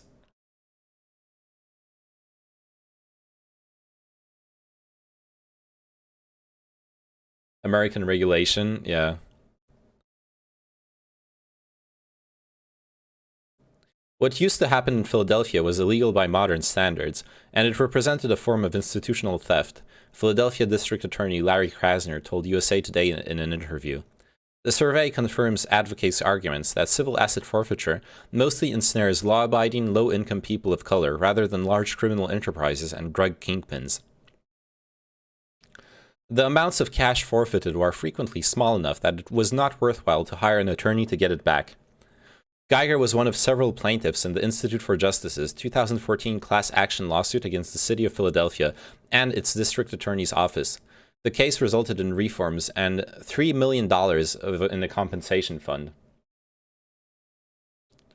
Philadelphia's forfeiture system was particularly heinous and abusive, but it is by no means in a league of its own, said Jennifer MacDonald, co-author of the Institute for Justice's report. This type of state forfeiture laws that allow this to go on exist in almost every state across the country. District attorneys opt for civil forfeiture because it does not require them to meet the same burden of proof as a criminal charge. Under the prior system in Philadelphia, prosecutors had to show only that a preponderance of the evidence, more than half, linked property to a crime. The state legislature raised that threshold to clear and convincing in 2017. Forfeiture laws across the U.S. incentivize cash and property grabs, opponents say, because the proceeds go into accounts controlled by police and prosecutors and pay for salaries, overtime, special programs, and even perks like a margarita maker. Oh no. They're literally fucking buying margarita makers? As many things we can blame the British? Really? Legal origins of civil forfeiture. Okay, I'm gonna check that out right after. This is why it's legal, because in cases of large criminal enterprise, you cannot always charge everyone involved with a crime, but the public's interest is still to dismantle their operation and take their resources.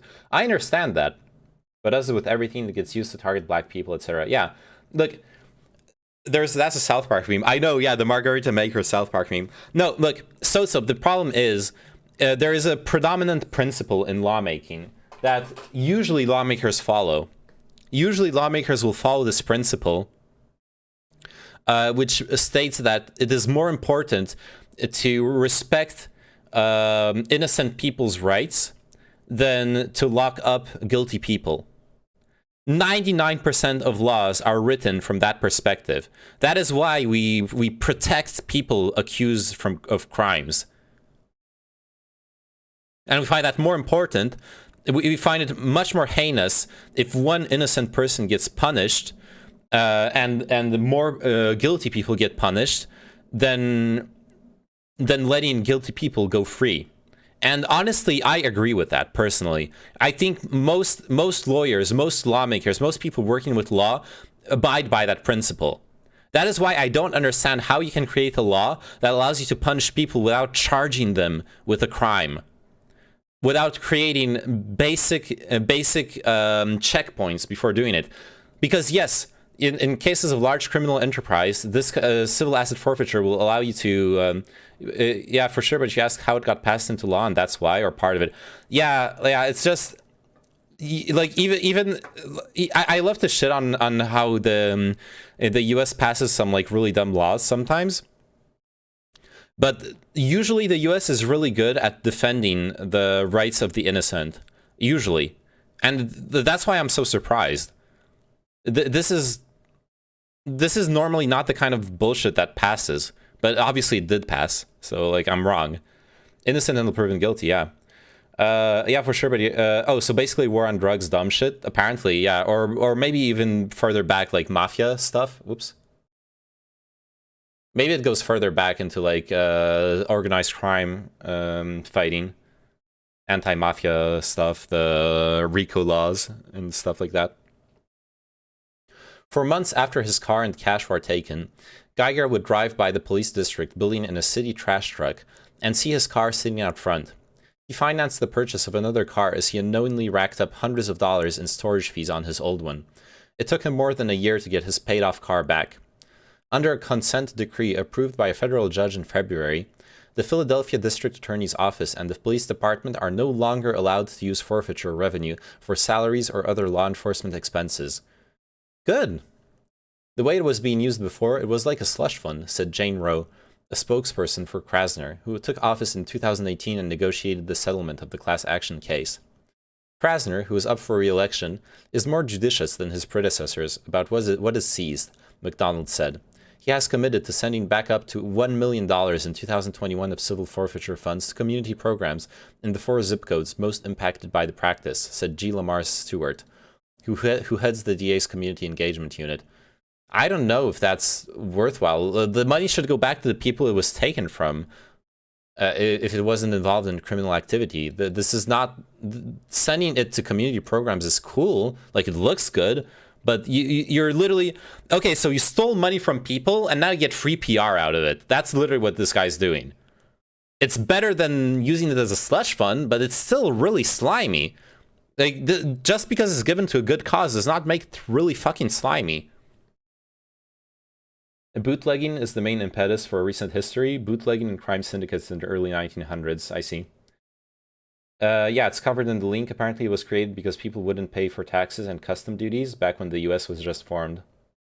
I see. From smuggled goods to the war on drugs. Civil asset forfeiture came about during colonial America. It allowed authorities to confiscate illicit goods smuggled into port, even if the owners of those goods were far away in Europe. During the 1970s, civil forfeiture became a weapon in America's war on drugs, with the idea that it would enable law enforcement to seize the tools and fruits of the drug trade from large criminal enterprises. But what happened was it became such a lucrative endeavor that it was being used mostly against ordinary citizens, said Louis S. Rulli. Louis S. Rulli. It rhymes! Practice professor of law at University of Pennsylvania Carey Law School. Out of 100 Drug Enforcement Administration cash seizures in which there was no warrant or illicit narcotics, only 44 were related to criminal investigations, the U.S. Department of Justice's Office of the Inspector General found in a 2017 report. When seizure and administrative forfeitures do not ultimately advance an investigation or prosecution, law enforcement creates the appearance and risks the reality that it is more interested in seizing and forfeiting cash than advancing an investigation or prosecution, the Inspector General's office wrote. When government budgets stagnated, civil forfeiture became a way to supplement law enforcement coffers, Rulli said.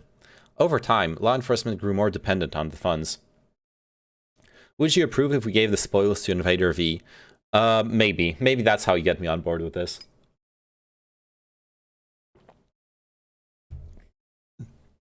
The better question is, how the fuck do you fix this? Law reform. Obviously. This is a law, and the only solution to it is to change the law. You have temporary solutions in like what was mentioned above. When the fact that Krasner, the leader, the Philadelphia's leading district attorney, if I understand correctly, he apparently he's changed the policies regarding civil asset forfeiture. So you can have that. You can have individuals making decisions in how the law is enacted, and that is fine. That is better than nothing. That is great. But if you want to fully change it, you need to change the law itself. That's the only way to address the problem at the source.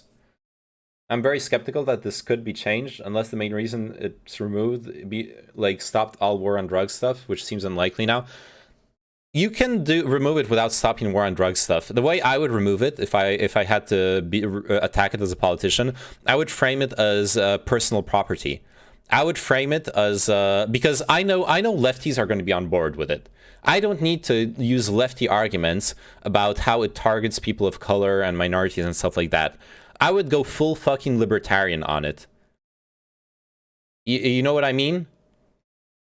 I would go full fucking libertarian and talk about personal property, the rights of the innocent, like individual rights, freedom, those kinds of words, those kinds of justifications. And so I could, and then hopefully I could get bipartisan support in dismantling those laws, and maybe that would be strong enough to counteract the interests of police officers. Yeah, but now you're just giving credence to the right. Like Chow, you know me. I enjoy practical applications of real politics. I also enjoy ideals. I think we almost find a balance between them, but yeah. If prostitution is illegal, do they confiscate the prostitutes? Yo, Chinchilla, I know you're joking, but do you know how many cases of rape there have been on? I don't remember the exact numbers actually, but I remember reading an article a couple years ago about sexual assault in the police force and how it specifically targeted vulnerable people and prostitutes. Like that, they actually do it. It's horrible. It's fucking disgusting, but they actually do it. Do you think those talking points are trendy? I mean, maybe. Like that's if I was a politician, I would also have, people I could consult with polling data and make a data-driven campaign around it and study what would be the best way to approach it. Right? Sounding a lot like a right-winger. I don't mind. Look, conservatives breathe air. I'm not going to stop breathing air because they breathe air. If I agree with the libertarian talking point, then I'll use that talking point. I don't mind. That's not a problem. And sure, it might sound like Gish Galloping when then I'll attack that talking point when I talk about the limits of private property when I'm arguing for regulation. And that is something that would have to be addressed in like a political career that would be complicated to address. But fuck it, dude. Like, both sides can be right to a certain extent. Don't breathe air, breathe hopium instead. Yes, that's actually a great idea. I'm surprised there aren't more revenge killings of police who commit false arrests. Like, if I lost everything, I would commit my life to killing that person. You will only ever think that way if you've truly lost everything. And that is the reality. You're not going to lose everything because you got arrested. Like, most people have a stake in society. There are very, very few people that have nothing to lose in the world. Like, that you have to be in a very, very, very fucked up place to be at that point. And honestly, most people are still gonna prefer just ending up homeless than murdering someone. That's so fucking extreme. People don't care about data points and real outcomes. Even if they agree with removing this law, the way of removing will be debated into oblivion. You know, when I'm talking about data points and real outcomes, I'm talking about political manipulation. I'm talking about data points and polling and how to win that debate, how to organize the discourse around the subject to make a law pass. That's what I wasn't talking about data points within the debate. I was talking about data points in a meta fashion about how to, if I was a hypothetical politician, how would I go about passing reform on civil asset forfeiture? Oh, I saw missed your message, Milton Catano. Cops use it to seize all the savings and property of families who opened 100% legal medical marijuana dispensaries and just refuse to return them after ordered to by the court. That doesn't surprise me. They don't have to. This is complete utter bullshit. Explain La Nina forecast for this year. I'm not a meteorologist.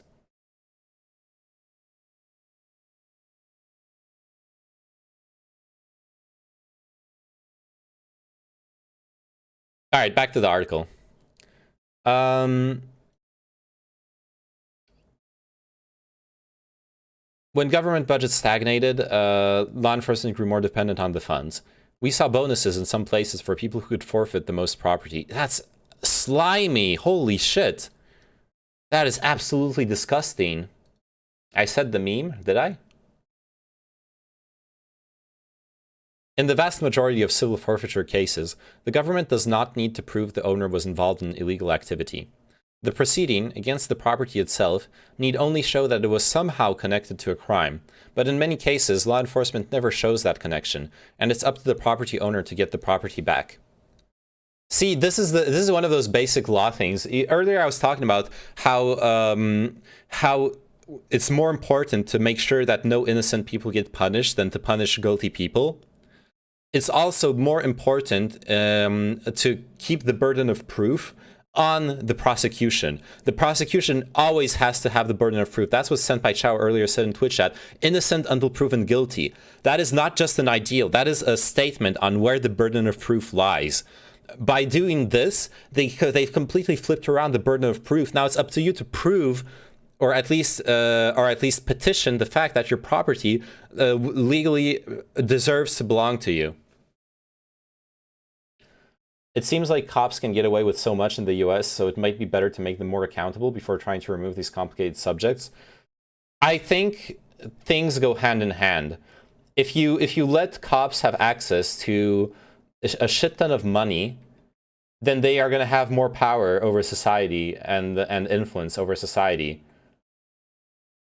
If you remove this law and you also make them more accountable, then you those address different issues in general as well. Like, making them more accountable won't help with a law that has no accountability built into it. It will help with brutality cases. It will help with laws that do have accountability built in, but it will not help with this. I don't think so, at least. Law enforcement can seize property that belongs to someone other than the person suspected of a crime, which is how people's homes have been taken due to alleged drug activity by their children or grandchildren. Unlike a criminal case, the burden of proof is on the property owner. Yeah, thank you. They use burden of proof in the article. That's exactly why I talked about it. You must show the cash, car, or other property was legally acquired. And that's fucked up. You cannot have... This is not an appropriate legal process where where the burden of proof is on you to prove that things are innocent. That is completely unbalanced. It's just... Oops, sorry, I just hit the microphone. You should never have that situation. Rulli said he saw many of these cases play out in civil forfeiture court. Most people did not have lawyers and did not know what to say in order to successfully argue that their property should be returned, he said. The median amount of cash forfeited in 21 states that track civil forfeiture is about $1,300, according to the Institute for Justice. That compares to an estimated cost of $3,000 to hire an attorney for a typical state forfeiture case. In Philadelphia, cash was the most common type of property seized, as little as $25. Most items were worth $600 or less, according to the survey. The program really hurts the working poor, McDonald said. That's especially the case because many low-income people of color use cash rather than credit cards or bank accounts. I was thinking about it too.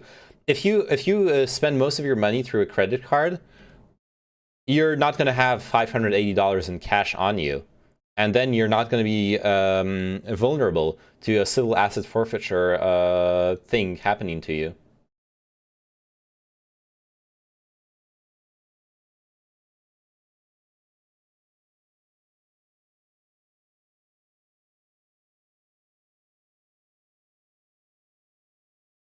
People who made less than $50,000 annually and people who are employed were less likely to get their property back, the survey showed. That's because taking time off work could be more costly than the value of the cash or property, the Institute for Justice concluded. Only 4 states, New Mexico, Maine, Nebraska, and North Carolina, do not allow civil forfeiture under state law. That means property can be forfeited only through criminal prosecution, generally if the property is the proceeds of a crime or was used to commit one. That happens after a conviction, raising the standard of proof to guilt beyond a reasonable doubt. And that's fine. That's fine.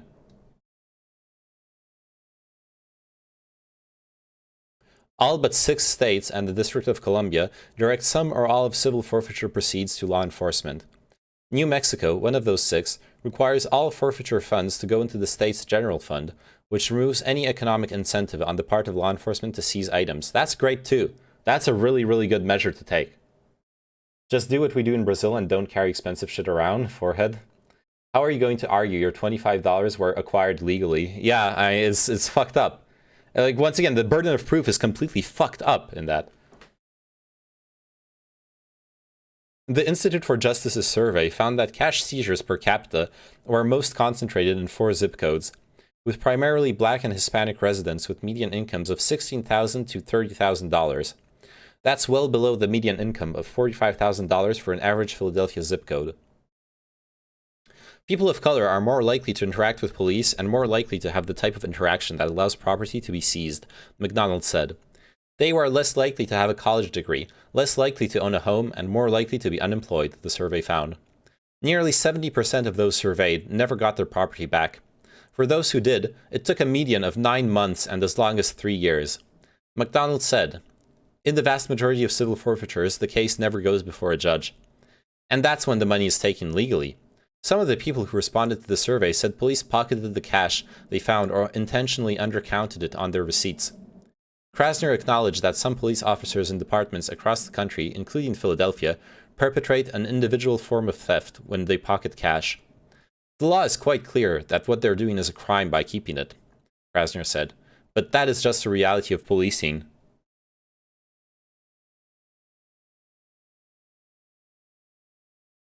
Is that the argument here? I want to know. I want to know very exactly what tone is Krasner saying this with. I want to know if it's like, shrug. It's just the reality of policing. You know, they gotta steal their $20 from people. Or is like, it's the fucked up reality of policing. In which case, I can abide by that, by the latter statement, but the former one, it really triggers me. The Institute for Justice found that 58% of those surveyed never got a receipt from police for what was seized. Those who did were 8 times more likely to get their property back. The consent decree now requires officers to provide a receipt when they seize property. In the summer of 2012, Miguel Zeledon had arrived home from work with hoagies for dinner. He was swarmed by Philadelphia police who said they had a search warrant for his home. I've never been arrested, never even had a traffic ticket, Zeledon said. It was baffling what was happening. Zeledon, then 32, my age, worked in risk management for an e-commerce company. He said the officers repeatedly asked his then partner to tell them who his drug supplier was. Zeledon had grown up in the neighborhood, known for drug activity, but never said more than a neighborly greeting to those involved. The officers did not find drugs, Zeledon said, but they did find $7,000 in cash in his nightstand and $3,400 in his partner's drawer. When Zeledon's partner did not name his supposed drug supplier, the two officers split her cash and gave her a receipt for just the $7,000. They taunted her for being with Zeledon, using an ethnic slur, and sat down to eat the hoagies. Zeledon said she didn't file a complaint with the police. It was the police who took it, so who could we go to at that point, he asked. The Philadelphia Police Department told USA Today that Zeledon's partner should file a complaint with its Internal Affairs Bureau. He tried to fight the charges for months. After repeated delays, he finally agreed to participate in a drug treatment program and submit to regular drug tests to make it all go away. Afterward, his record was expunged. He spent $10,000 fighting the case and paying for drug tests. The stress ended his relationship with his son's mother. They had been together since he was a college freshman. I lost my home, my wife, my son, Zeledon said. Financially, it ruined me. He found the experience particularly upsetting because he had otherwise positive relationships with the police. His godfather was the city's first Hispanic police captain. His wrestling coach was a Philadelphia narcotics officer who was very influential in his life. You can't judge a whole department because of those few. I understand that. These few cops, they could get away with it, and they did.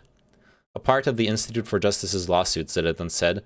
As part of the Institute for Justice's lawsuit, Zeledon said he received $2,300.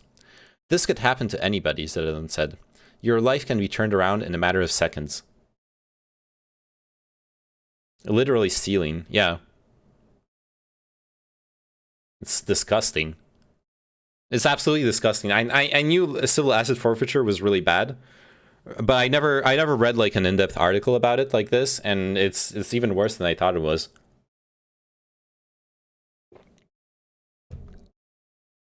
The fact that you can seize the assets in situations where people aren't even charged with a crime is mind-boggling.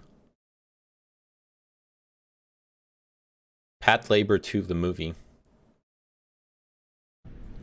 I cannot watch this. I never watched the movie. I cannot watch a review of it.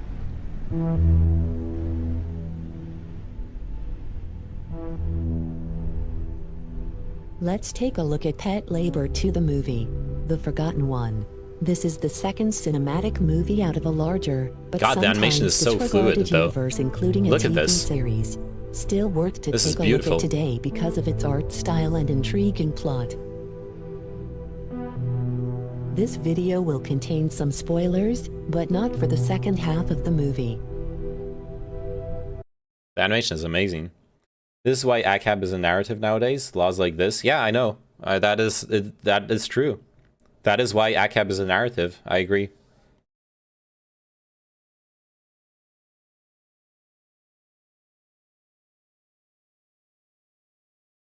Steelmanning Vosh on Hazan Drama by Counterpoints. Okay. I'll check that out right after. Oh, I should probably stream in the politics category at this point. Let me switch it up. Maybe we can get Newman Leary to show up again.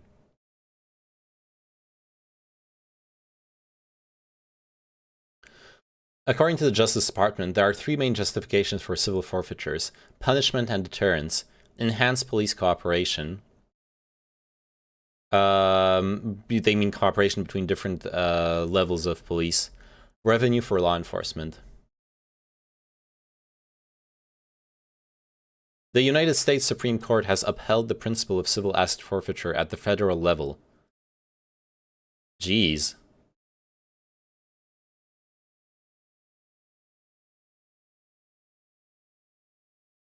The fucking Supreme Court. The fucking time for racists to join politics section. Yay. The fucking Supreme Court upheld it. And obviously it did uphold it, or otherwise it wouldn't still be a law, but that's shocking to me.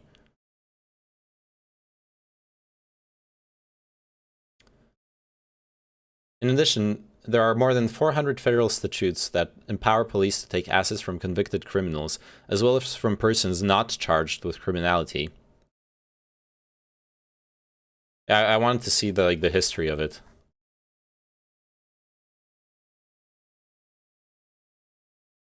Legal origins. Civil forfeiture in the United States has a history dating back several hundred years, with roots in the British maritime law. In the mid-1600s, when what would become the United States was a British colony, the British Navigation Acts were enacted. These laws required ships importing or exporting goods from British ports to fly the British flag. Ships that failed to do this could be seized regardless of whether the ship's owner was guilty of any wrongdoing. It was easier to seize a vessel than try to apprehend the owner, who may be on the other side of the ocean. During the later colonial years, forfeiture practices by Crown officials using writs of assistance were one of the many activities that angered colonists, who saw the writs as unreasonable searches and seizures that deprived persons of life, liberty, or property without due process. After the American Revolution, so why did they keep civil asset forfeiture when they were so pissed off at it when it was used against them? How fucking dumb are they? After the American Revolution, the early Congress wrote forfeiture laws based on British maritime law to help federal tax collectors collect customs duties, which financed most of the expenses of the federal government in the early days of the Republic. Okay, it's because of this. No one was paying taxes, so they had to seize them. Seizures allowed government to confiscate property from citizens who failed to pay taxes or customs duties. The Supreme Court upheld these forfeiture statutes in situations where it was virtually impossible to get hold of guilty persons on the high seas, while possible to get hold of their property. Honestly, if this is how it's used, I'm okay with that. I'm okay with that. That's not a problem. Fuck those cops. With that said, who has 10k in cash? That's not uncommon in the US. Or at least it's not as uncommon in the US. The US, people use cash so much more in the US. I remember showing up to the bank with like, I think it was like $5,000 in cash to make a deposit, and like no one batted an eye. It's just normal. I felt sketchy as fuck. I was anxious, but it was like normal. Supreme Court is stacked with fascists. I don't know if I would call them fascists, but it's definitely stacked with dumb fucks, yeah. Why would the government say no to free money? Yeah. By cash, do you mean physical paper money? Yes, that's what I mean, so it's up. Like, the US is one of the only countries I know of where you can buy a house with cash. If I tried to do that in France, I would, like, no homeowner would sell me anything. No one ever would sell me anything worth more than, like, a couple thousand with cash. Why not? Because it's frowned upon. If you start making big cash deposits, you're actually going to get the IRS. Why is that a problem? It's not a problem. It's legal. It's just you're going to have to justify it. It's considered weird to be using cash for large sums of money, and it will attract the attention of IRS investigators, and the bank will want to see proof that you're not laundering money. It's just not part of the culture, really, here in France. I only got like 10k in gold buried in my backyard. Nice. Does a debit account count as cash? No. When I say cash, I mean hard, cold paper money. Like you're holding paper money in your hand. If it's in an account, it's not cash. In the way I'm using the word. But I know in the US that's much more common. In the US, it's much more normal to just so you're aware, when people say I bought this house in cash, they don't mean they show up with a briefcase of $250,000. It's a wire transfer. Oh, okay, that makes a lot more sense. Well, it's the same here. You would do a wire transfer. It's just cash normally for me means actual like paper money. But also you could show up with a briefcase. Right? That's perfectly legal. All right, let's check this out. 26 minutes. Am I getting stun locked for 26 more minutes?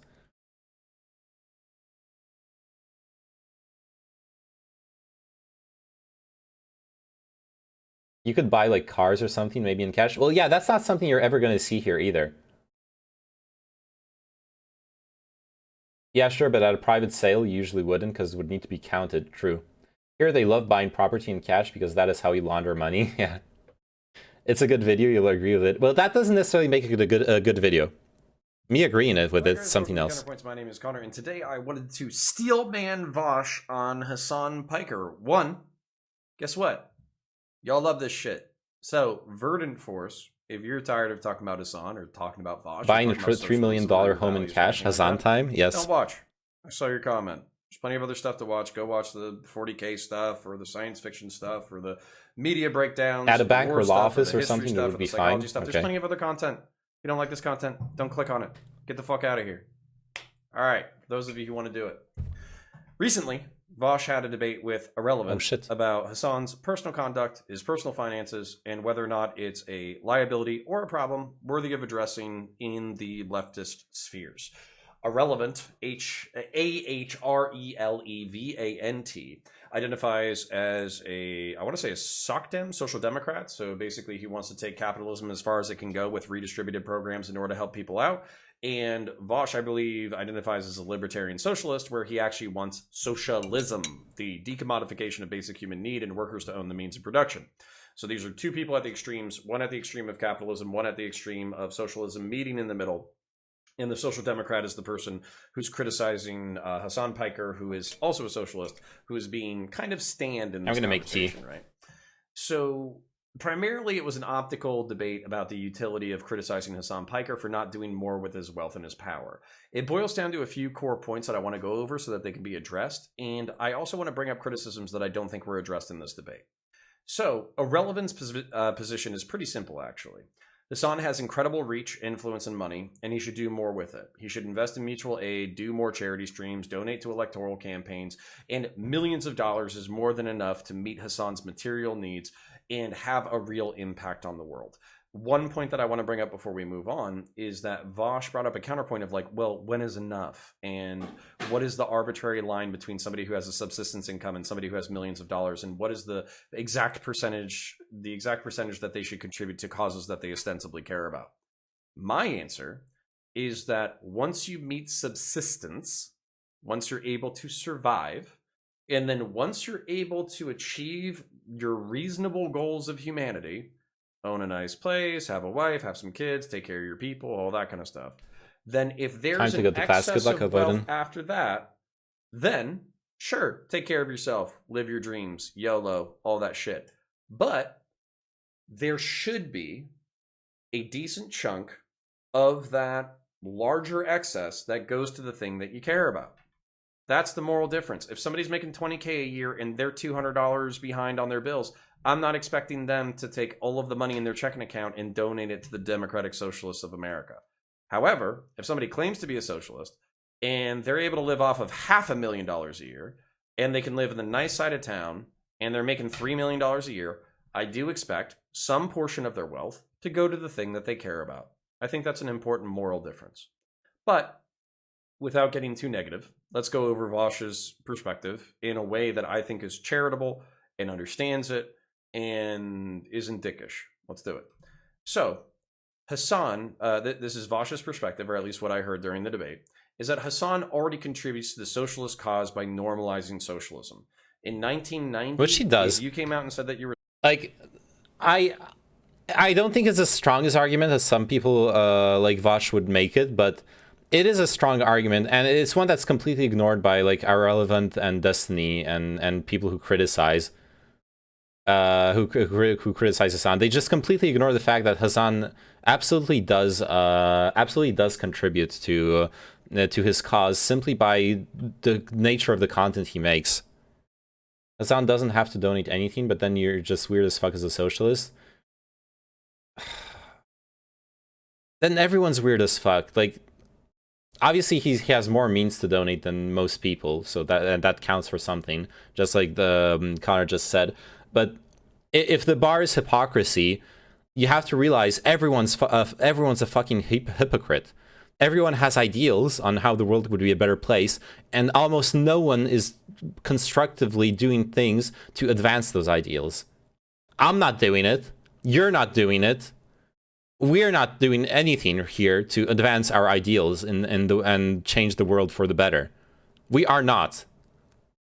So, like,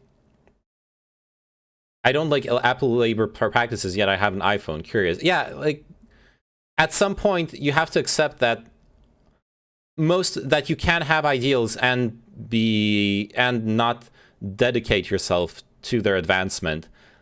But that's also worthy of criticism. I'm not saying that isn't worthy of criticism. It's in and of itself. Also, Hassan not being able to name a charity is irrelevant. We're talking about political causes, not charities. Political causes are not charities, to my knowledge. Sure, but our means are different. Also, not gonna lie, not eating meat is more than Hassan has ever done. I don't know. Maybe if he's changed the minds of 100 people, and you've only acted in your individual power, you've done everything you can within your individual power. You absolutely deserve praise for doing what you have done to advance, to make the world a better place within the power you have over yourself and the world around you. But if he's changed the minds of 100 people, then he's also done a lot. Quantitatively, he's done more than you.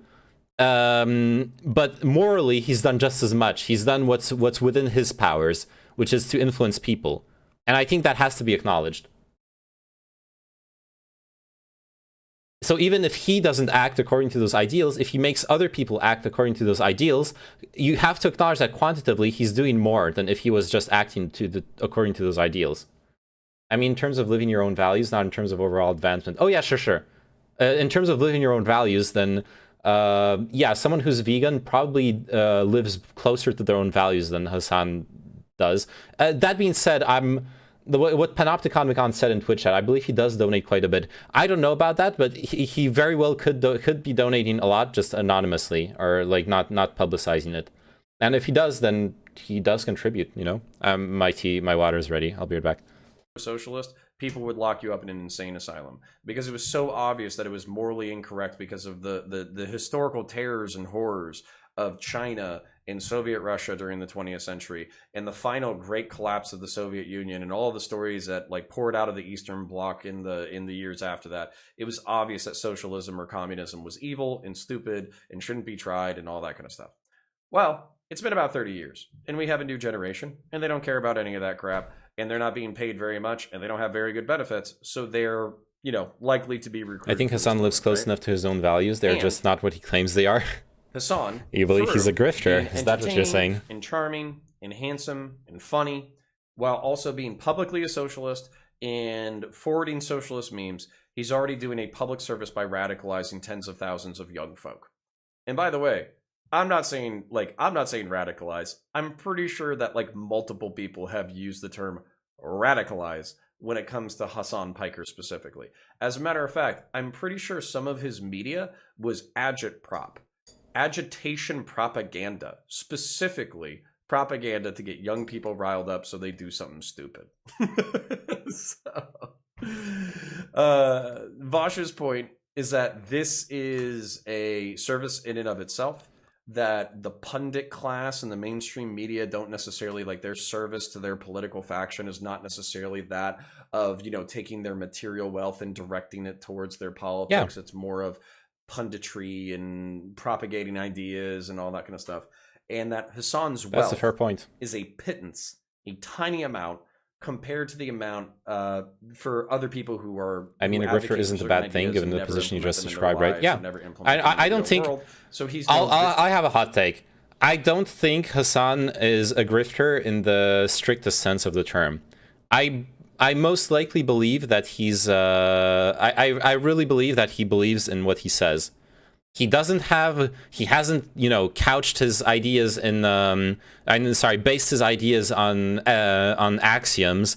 He hasn't, he's morally lucky, whatever. You know, like, there's a bunch of things you can criticize about him that are absolutely legit. But one thing that I don't think he is I don't think he's a grifter. In the sense of someone who doesn't believe what he talks about. Oh, I don't doubt he believes what he says. I just think he's an idiot. Yeah, but those are different things. A grifter is someone who is pushing an ideology without believing in it just because he sees an opportunity for success through that. An idiot is just an idiot. Those are different things, right? Hassan Piker specifically is no bigger of a hypocrite than anybody else, right? Furthermore, in Vosh's utilitarian consequentialist perspective, utilitarian being how do I create the most good for the most amount of people, and consequentialist meaning evaluating courses of action in their ultimate consequence. Hassan's perceived hypocrisy or perceived lack of action and the optical liability to the leftist movement is not as important as his contributions at radicalizing tens of thousands of young folk. So if you were to take this as a purely positive, negative calculus on what Hassan's doing, Vosh's personal assessment of Hassan is that he will have a positive impact despite whatever criticisms or controversies he stirs up. Furthermore, irrelevant, bringing up these criticisms that, you know, Hassan could do more with his wealth, power, and influence is a line of attack used by conservatives, liberals, and progressives that perceived hypocrisy is a historical criticism that actually doesn't address socialism's real arguments that the worker should own the means of production and basic human needs should be decommodified. It's a distraction. It's a lightning rod through which to criticize the avatars of this ideology rather than dealing with the ideology itself or the ideology's criticisms. Okay, what Connor just said is true, but that doesn't take away from the substance of the argument. If you have someone who appears hypocritical, that harms their image, that harms the message that they're conveying. So just because Connor doesn't see value in it, because it doesn't address the actual ideas being discussed, does not mean that most people will not be influenced by arguments over the hypocrisy or the legitimacy of a specific pundit or influencer. So here I definitely diverge with his opinion. Vosh further states that socialism is a broad systemic change, not an interpersonal one, that in order to affect these changes, you need electoral power or political power in general in order to implement, again, decommodification of basic human need and workers owning the means of production. And Hassan's ability to affect that outcome individually is actually very small. Even if he donated a few $100,000 a year specifically towards this goal, either through electoral politics or mutual aid, it's ultimately not going to amount to much. Whereas him normalizing the word and the idea and being publicly a socialist and all that kind of stuff, that is where Hassan's value comes through. Vosh was personally tired of playing defense on the left because he believed that the leftist infighting between... Yeah, I think the lightning rod thing is true, but I don't think Irrelevant is attacking Hassan to do some mind games to attack rich socialists. No, I don't think so either. And that's why I also said, like, the lightning rod thing is true, but that doesn't change the fact that it's effective and that it has to be addressed. You can't just look at it happening and be like, oh, this is the lightning rod technique. It's... Sure, but now address the... Like, you still have to address the issue at hand. Capitalist progressives, social democrats, and liberals against Hassan was the left teaming up with the right with right-wing talking points in order to delay the momentum of the left by attacking somebody who was valuable if flawed.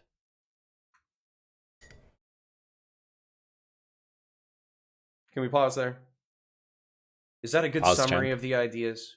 Do you feel like you've been steelmanned?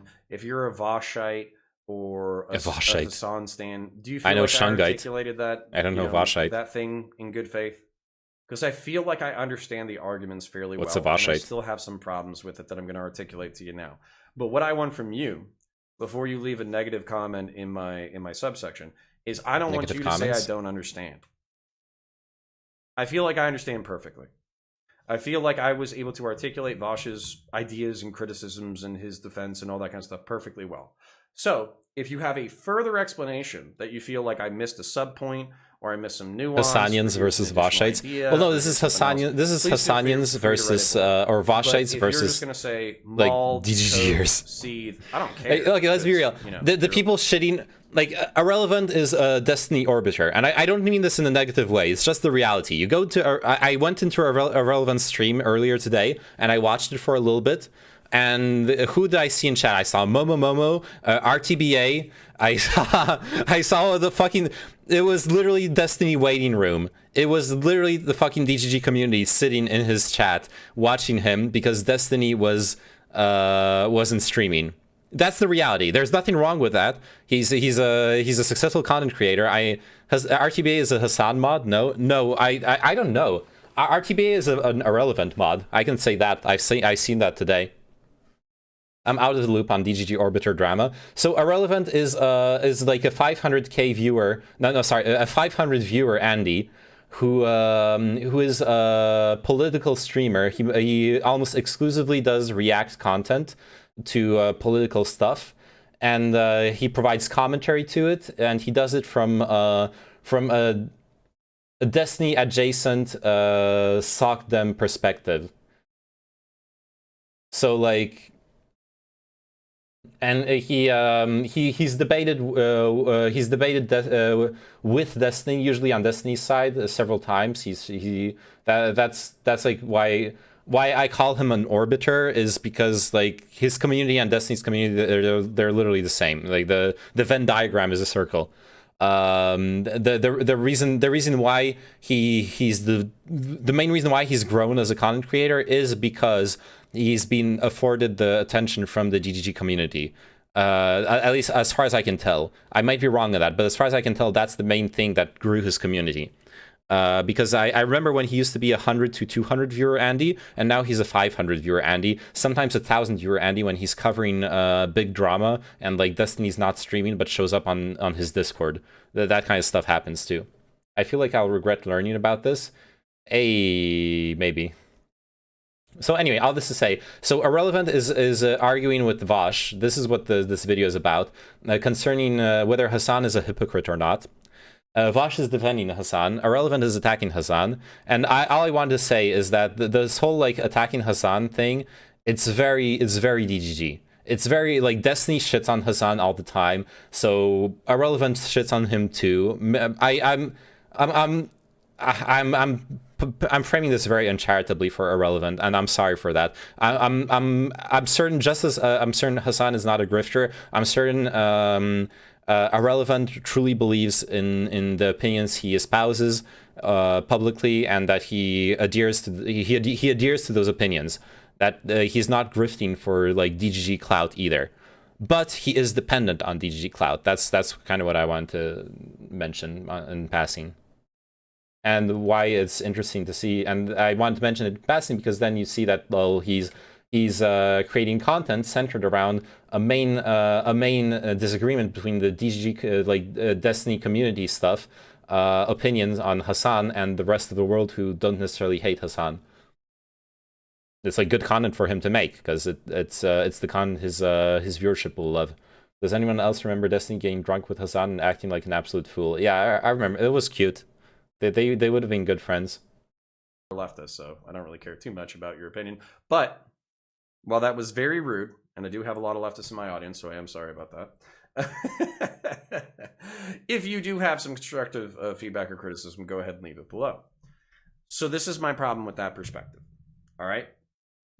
This is an ends justifies the means mentality, where socialism would have to be inherently correct in its prescriptions to look past the supposed hypocrisy of Hassan.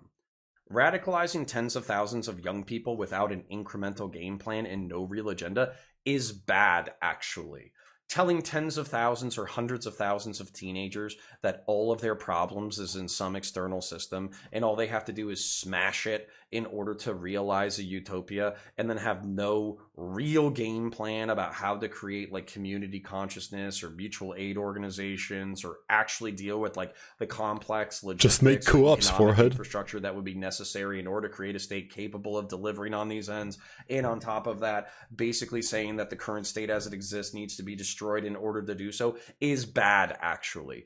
Just make co-ops for it. No, this is a great point. Connor is making a great point here. This is something that bothers me when I debate the Tyranid in private. It's happened several times. That it's just something that really bothers me with more radical approaches to political praxis. Like, I cannot agree with those radical approaches because they are fundamentally ends justifies the means. They believe that their ideology is so fucking based and virtuous that it can justify any and all. It can justify not even having a clear means to the end, or it can justify having fucked up means to the end. Like, a violent revolution is a really fucked up means. It might be worth it, maybe. Violent revolution is what brought about positive change in many societies, but it's a really fucked up way of bringing it about. It causes literally people dying. To be fair, all of those communities are intertwined. Like Diane Burns' editor also does the editing for Irrelevant, but that's different. That's professional relations. Of course, there's professional relationships between all those channels, but Dylan Burns' viewership is even though there is a crossover between Dylan Burns' viewership and like DGG community viewership, I wouldn't call Dylan Burns an orbiter, because if Dylan Burns started being hated by DGG tomorrow, I'm pretty sure he would still have very, very similar viewership numbers, or at least he would still be a very, very big streamer. For Irrelevant, I'm not so sure. I could be wrong on that. I know he has developed like his own brand and stuff, so I don't want to shit on that, and I obviously don't have access to the statistics. But my impression is that a lot of his viewership is directly DGG people. If tomorrow Destiny told people to stop watching Irrelevant, that would hurt his channel way more than that would hurt Dylan's channel. Sorry, I'm pronouncing it wrong. You underestimate the Dylan Burns and Destiny pipeline? Maybe I do. I haven't watched Dylan Burns that much, so maybe I misunderstand how much of Dylan, how much of a crossover there is between the two communities. Constructive incrementalism is for suckers. No, it's not. You're telling tens of thousands of kids that basically their government and the people who represent them and their institutions and all that kind of stuff is inherently evil, and it's up to them to destroy it, and then you're giving them no game plan past that. Dylan Borns. Holy shit, it's Dylan Borns. And you see Dylan like running on rooftops in an action sequence. Oh my god, it's Dylan Borns. Bad, actually. So, here's another point. Hassan does have wealth and influence that can be leveraged into real material good. And for this in particular, I have an allegory. It's about starfish. There's a young man who's on the beach, and there's hundreds or thousands of washed up starfish, and they're dying in the open sun. And the young man is running around frantically, picking up the starfish and throwing them back into the sea. He picks up one, throws it, runs, picks up one, throws it, runs, picks up one, throws it, runs. And then an old, bitter, decrepit old man walks by and he says, "Son, there's hundreds of thousands of them. What you're doing doesn't matter." And the young man, undeterred, walks up, picks up another starfish and throws it into the ocean. And he says, "It mattered to that one." And he continues about his work. This is my frustration with people who say that, oh, it's only a few $100,000. Oh, it's only a few $1 million. Oh, what can he do? Can he only hire the whatever? Like all this bullshit, right? It matters. In the grand cosmic nihilist perspective, it doesn't matter. We're on a dart ball in the void of space, flying around a superheat. Okay, this is a really good point from Connor. Holy shit, this guy's based. I should listen to it. I should watch his stuff more. I find it hard to view this debate without taking into account the fact that Vosh is openly trying to up his viewer count, so there's incentive to defend him a ton. And given that Hazan later used his points to defend himself, he seems to have watched it. Interesting. You could say the same about the person he's arguing with. Irrelevant wants to up his viewer count because he wants to argue points that are adjacent to Destinies and suck up to like DGD community stuff. I don't think it's interesting to argue about intention. We cannot know the intentions of people, and I'd much rather view their points by when being charitable, when assuming that they truly believe what they're talking about. Unless there's something that truly shows proves that they're being that they're grifting on their ideas, I think it's much better. It's healthier for me, at least, to think about it in a charitable manner. Outsourcing rhetorical labor, exactly. For somebody that has a name nobody can pronounce, you're sure good at mispronouncing people's names. Yeah, Chula. Thank you for the contribution in Twitch chat, Chula. Chalo. Gas giant. We're all gonna live. We're all gonna die. All of our relationships don't matter. We don't know whether or not memory is gonna transcend death. We don't know whether or not there's an afterlife. We don't know this, that, the other, whatever existential panic crisis that you want to go in. But you can't tell me that if I do something nice for you, or if you do something nice for me, it doesn't matter. You can't tell me that the love of a child or the love of a pet or doing something nice for somebody else or having something nice done for you or a friend's hand on your shoulder during a time of need or losing a loved one, you can't tell me it doesn't matter. And this is, a Jordan Peterson thing is like whenever somebody is in denial about whether or not existence is important, ask them to think about their own pain and whether or not they think that's real. And what's meant by that is that you can't be in denial of pain. If I grab your finger and snap it sideways, you're going to snap real quick out of that existential fucking bullshit about whether or not anything ultimately matters. Your finger being snapped sideways is going to mean something to you. If you lose somebody or something that you care about, that's going to mean something to you. So let's stop with the existential nihilist fucking learned helpless pity party of it's only a few 100,000, it's only a few million, he could only help out a few families, he could only help out this, he could only help out that. Fuck that. That's like capitalist Jordan Peterson memes. Hey, capitalist. It was a good quote. That like Jordan Peterson's right on a lot of things. Who cares? Or at least he's got some good. Out, who cares? He's got some good Why ideas. Why am I hearing this from leftists? Whatever. I ain't hating. All right. Next point. Cooperatives. The business model's so good, we don't have to implement it. Like, I wrote that shit down, and it fucking hurt me.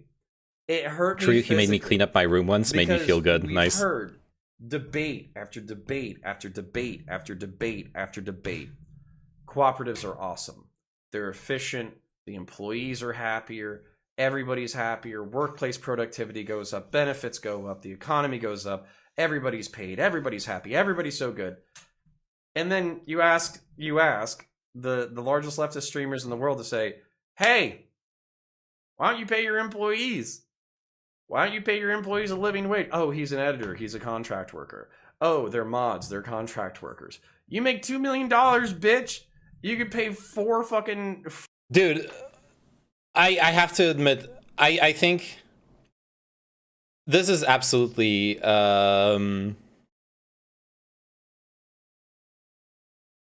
this is absolutely fucking, like... Switches to Twitch just for Whittles. Yeah, I saw Whittles is not enjoying the like people talking about this stuff in streams chat. It's nice of you, Nept, to hop over here, dude. Yeah, I agree with Connor here.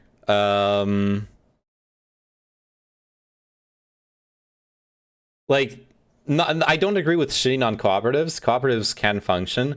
I agree with him on shitting on like Hassan has shown he's a hypocrite when it comes to labor.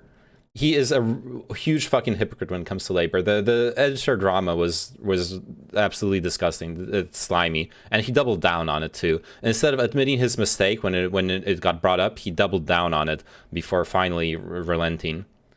Jordan Peterson just needs to stick to psychology. That's his problem. Yeah, I mean, that wouldn't change him being a dumb fuck, but it would mean he would stop spreading his dumb fuckery with other people. Like, I think Vash has a point that focusing on the hypocrisy can be unproductive, etc. But when he goes into the extremes, saying that you shouldn't tell people to live their values, that kind of taints it for me. I haven't seen him go into that extreme, but yeah, maybe. He was a volunteer. Yeah, but that's not that great. I mean, if someone is actually if someone is giving you work, and you're not a nonprofit, you should offer them pay. Like the fact that they were a volunteer is great for them, I guess. They were able to afford giving free work to Hassan and stuff, and they wanted to get their like foot in the door in the streaming world and make that like professional contact, and that's really cool for them too. And they really like his content, etc. Awesome. Like, do that if you want to, but it's on Hassan then to look at that situation and be like, wait, this guy's putting in hours and hours and hours of work, and my channel is a professional business venture that can absolutely afford to pay the people who are helping me monetize it. And that's the point where you go see your volunteer and tell him, hey, dude, I'm actually going to pay you for the work you're doing. How much do I pay my editor?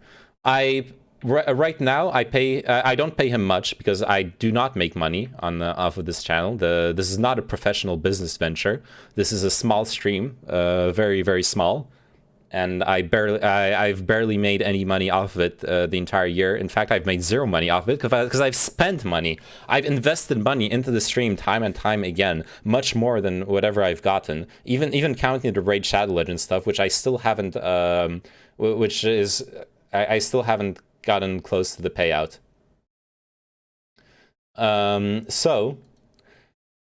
You know what? I still pay him out of my pocket. Not much, not as much as I would have to pay someone who didn't like enjoy my content and care about the community. But out of principle, I want to pay him for his work, even if it's a smaller amount than what I should be able to pay him. I want to pay him. All work deserves pay. That's just a principle. It's a virtue. The fact that Neyman the Neat, who does not make money from stream, pays his editor and others don't, says everything you need to know. I don't pay him much. I don't know if he wants me to share it or not, but if I can share it or not. But I did send him money. Would you say that Bezos is not compensating you fairly? Socialism now, yes. Bezos is not compensating me, but I don't think that's unfair. When okay, I'm at 26 viewers right now. I'm okay with not being compensated for that. I'm not earning big bucks for Amazon. It's fine. 4 community reps, $50K a year. That's a living wage in some places of the planet. And you can pay your editor $70 to $100K a year, and that person is rich in some places in the fucking country. And guess what? You're still a multimillionaire. Why am I hearing excuses? Yep. That's not even a cooperative. It's just what a capitalist You're at least somewhat close does. to being a good person for it. Thank you. How are we not even up to the standards of the people that you criticize as being evil? I think it's important. What? These people are evil because they exploit the labor of other people in order to benefit. Bitch, you got $3 million.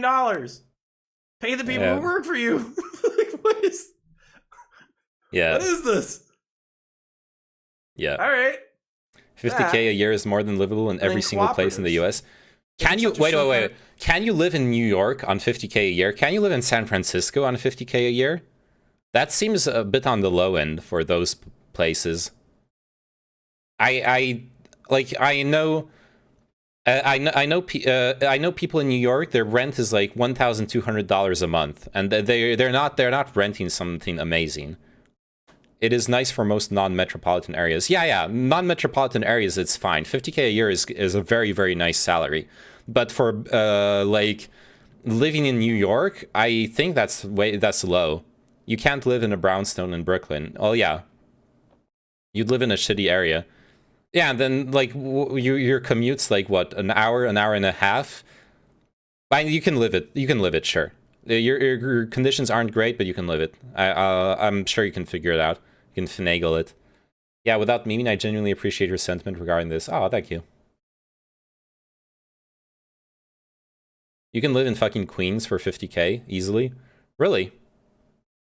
Why the fuck do you want to live in New York, Manhattan as an editor in the first place? Dude, okay. I have to say, obviously this is not like editing for a dumbfuck Twitch streamer.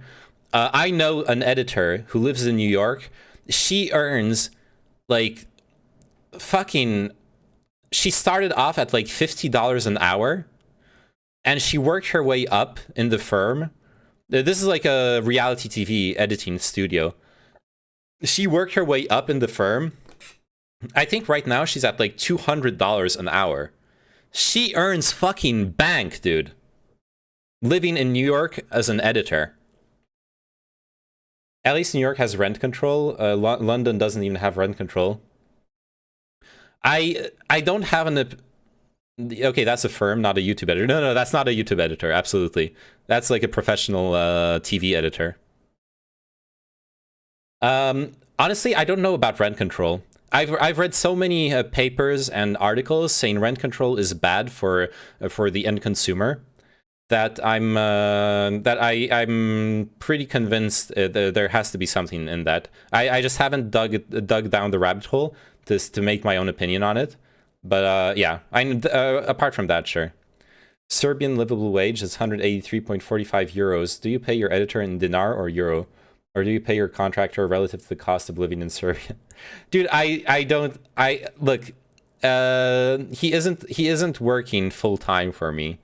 He isn't putting in the hours that require a livable wage. I just send him money for the videos he's made. I'm not saying that rent in a lot of cities isn't absolutely too high, because it is, but I really fucking hate listening to people say shit like, if you make 6k a month, you're barely above the poverty line in San Francisco / New York, blah blah. Just fucking live at your means. Sure, I get your point. Like, obviously you can't live in San Francisco at 4k a month housing, yeah. At least over here, the reason why it turns out bad for the consumer is usually because it is implemented in a way that leaves too many loopholes. I see. I would need to read more about it, honestly, because I've seen a lot of economists shit on rent control.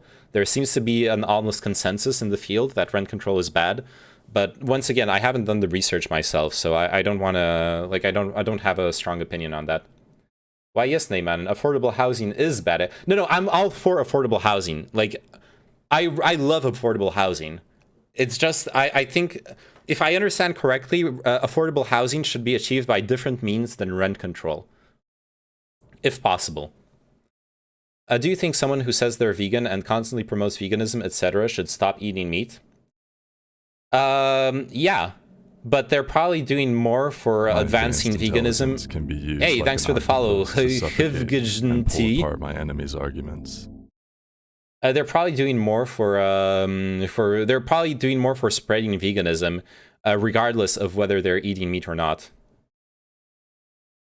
If by promoting you mean like they have an actual social media platform. If they're just promoting veganism, like being a fucking vegan justice warrior, annoying people at the dinner tables, then they're really not. They're just being an asshole. They're not accomplishing anything. I've known those people. I've met them in real life. They're just assholes. Anyways, back to the video. But I'm obviously no, like someone who promotes veganism should like not eat meat, and someone who promotes socialism should pay their workers. I fully agree with that. That's not something that bothers me to say. In other words, a tahili. Rent control comes with a lot of negatives, but those can be cancelled out with other policies, and there are better ways than rent control to get lower rents, so overall not a good policy. I don't know that, Chinchilla. That's what I've read in several places, but I haven't yet weighed the pros and cons, like read a serious comparative of the arguments for or against, looked at the data, etc. Vash's position is that you can't make any should statement about someone based on their ideology, and that's what is too much for me. That is too much. I agree with you, Nept. If that's his position, he goes too far with it. He takes it to an extreme blanket statement that's undefendable. Or well, he defends it, but I think that statement is undefendable. I agree with this 100%, but I feel like some people eventually get stuck having to spend more than what they make and can't afford the initial investment to move, spend less. Like some people's salary shrunk and essential spending went up, inflation and so on. For sure, but I don't believe for a second that if you make $50,000 a year, you can't live. Also, name out an orbiter caught in 4K. What? I have orbiters? No fucking way.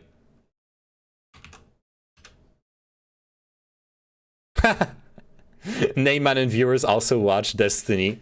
Oh no, I'm a Destiny orbiter.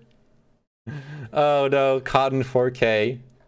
By the same argument I used. Rip. Omega lol. If they couldn't live, they wouldn't be alive. Wow. Top tier intellectual arguments. Fucking business model. Invest in one. You don't have to run it. You don't have to be a CEO. Just find somebody competent and invest in it.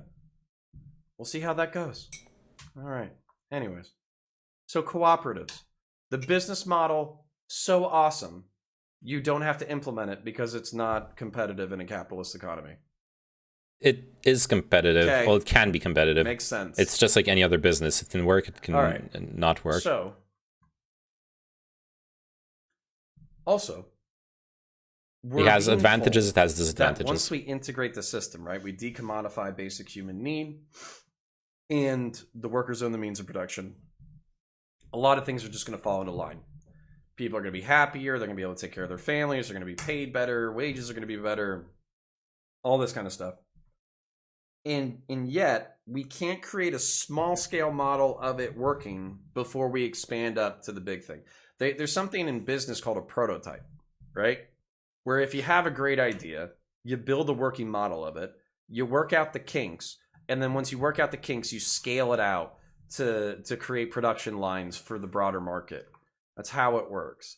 And what we're being told is that we can't build a prototype because a prototype's not going to work, because it's in competition with finished models. But if we just take the entirety of society and okay, I'm sorry, I can't listen to this. Just fine. I live in a country where there is literally a legal status for cooperatives. I've known a restaurant that was a cooperative. It's not this fucking alien concept that's never been tried before. It actually exists. I don't know what this guy's on about. The minimum viable product for socialism is the streamer sphere. Yes, exactly. And then when you look at the other societies that went ahead with that model, Cambodia, Vietnam, China, Russia, the Eastern Probably just Bloc, talking about the US POV, there's like dozens upon dozens of examples of like dystopian fucking nightmares. But oh no, he's talking about socialism in general. Okay. He's doing the socialism as a failed experiment. Infinitely more sympathetic to socialism if some of the rich leftists were able to invest in a cooperative. Okay, I misunderstood what he's talking about. He was doing the socialism is a failed experiment argument. He wasn't talking about co-ops anymore. Or a business or mutual aid organizations and show on a community level. Pick one city, right? Pick one city in America. Pick Tarrytown, New York, or Philadelphia, Pennsylvania, or Pittsburgh. Go small. Go with some bumfuck city in Michigan and decommodify the basic human needs of that one city and let all of the workers work in a cooperative. And let's see if it works. And if your prototype works, maybe we can scale it up. But if it doesn't work, then I want you to shut the fuck up because you don't know how to wield power or logistics or economics or a society. I don't trust you with shit. So, before I hand you keys to the car, that's a fair point. I want you to learn to ride your tricycle. That's fair. That I'm okay with that, with what he just said. Scale up your competence. That's fair. Vosh also contradicts his own position when he talks about how he doesn't care about individual vegans' performative personal transformation. Why does he point out that it's performative? Surely it doesn't matter if only the outside effect matters. Sounds like he cares about people's actions aligning with their true values. True, that's a good point. You make a good point, yeah.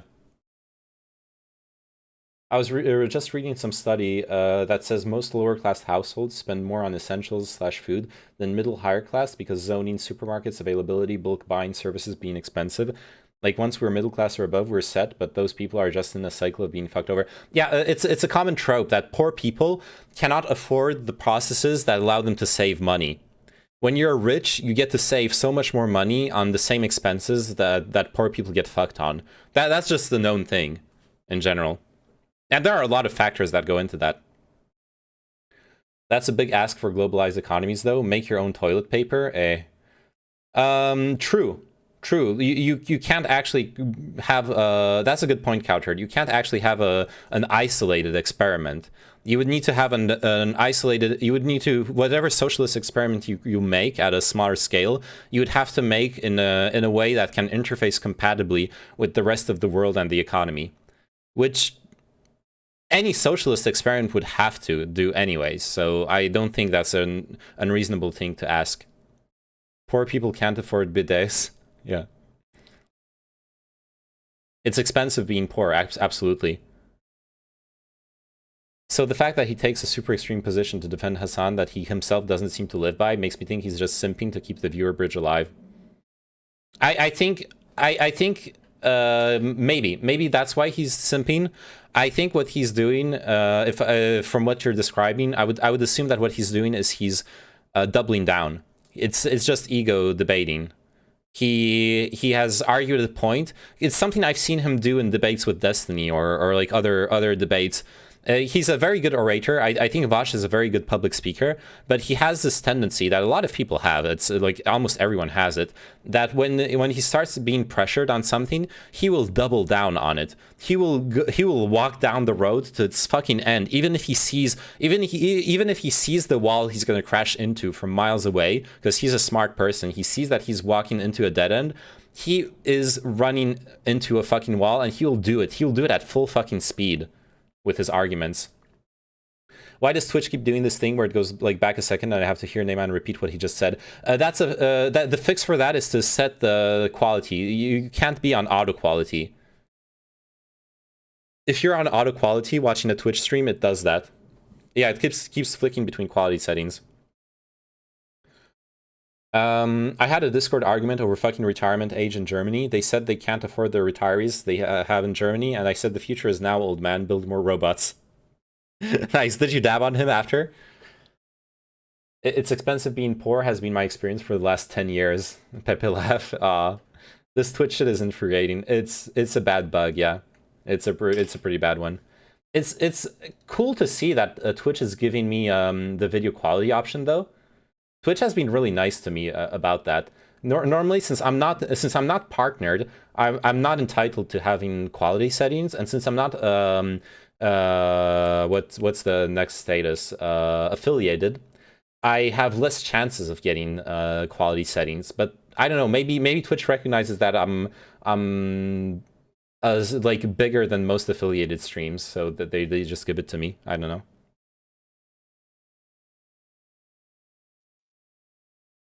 I'm not handing you the keys to a Maserati when you can't even ride your fucking tricycle. Yeah, broccoli, the meme about rebuying cheap shoes. My grandmother had a saying that my mom told me about very often. We are too poor to buy cheap things. And it's that idea. It's that idea that so many things, if you buy the cheapest one, you're actually losing out on money long term. You're saving on money if you buy the good quality stuff right off the bat, if you can't afford it. One of the things I find weird is because I live in a bad neighborhood, I need to pay more for car insurance. From an insurance perspective, it makes sense. Yeah, but from a social perspective, it doesn't make sense, right? I know exactly what you mean. Twitch sees you getting big and keeps trying to stop you by giving you the scuffed quality option. Yeah, exactly. I'm weird and just save a good chunk of my salary because I don't feel like I need things, which lets me have an emergency fund that I keep just in case I have to move or get fired. Yeah, I tend to not spend too much money either, usually. I managed to save up a lot of money when I was working. It's the advantage of being digital people. When you're a digital person, you spend your time on like online chat rooms, you watch streams, you play video games, like all that stuff in the digital world. you're usually spending so much less money. You're not buying fucking random ass shit for your home. You're sure you're buying like a sick ass gamer computer, but that's like a once every 4-year purchase. So at the end of the day, you don't spend that much money on yourself. I would buy quality clothing, but I get mad buyer's remorse. I need to buy new jeans, dude. I ripped up my old jeans. I need new ones. It's because you're on Twitch for ages. Older streamers get more settings and stuff. It's not related to viewers. Oh, okay. I think the only stuff I bought recently was my computer, which was indeed a lot of money, but it was back in May. The good job buying it before prices went up. If only I was born a cutie pie girl. You can live the dream. You can become a cutie pie girl. Definitely not buying games. Cheaper to watch someone else play them. Exactly. One problem with living poor is that the houses around me don't appreciate as fast as my own. I mean, that's something. Playing Dota for like 7,000 hours over the last 8 years has unironically saved me so much money. So many games and things I didn't buy or pay for. Yeah, exactly. Neyman need new jeans. I need new jeans. I only have one pair of jeans I can wear right now. I was literally thinking, I'm literally planning out in my brain, like tomorrow I'm not gonna leave the house because I'm gonna put my jeans in the laundry and all I have left are shorts. And it's cold outside. I can't go out in shorts. So like, yeah, I need new jeans. I need new pants. Man, that observation triggers me. I mean, the prices were already high when I bought. Yeah, they were already high in May. I'm so lucky I bought my computer in like last year. Transcoding options are available to only so many people. Partners always get them. But most but not all affiliates get it too. It's on a first come first served basis. I see.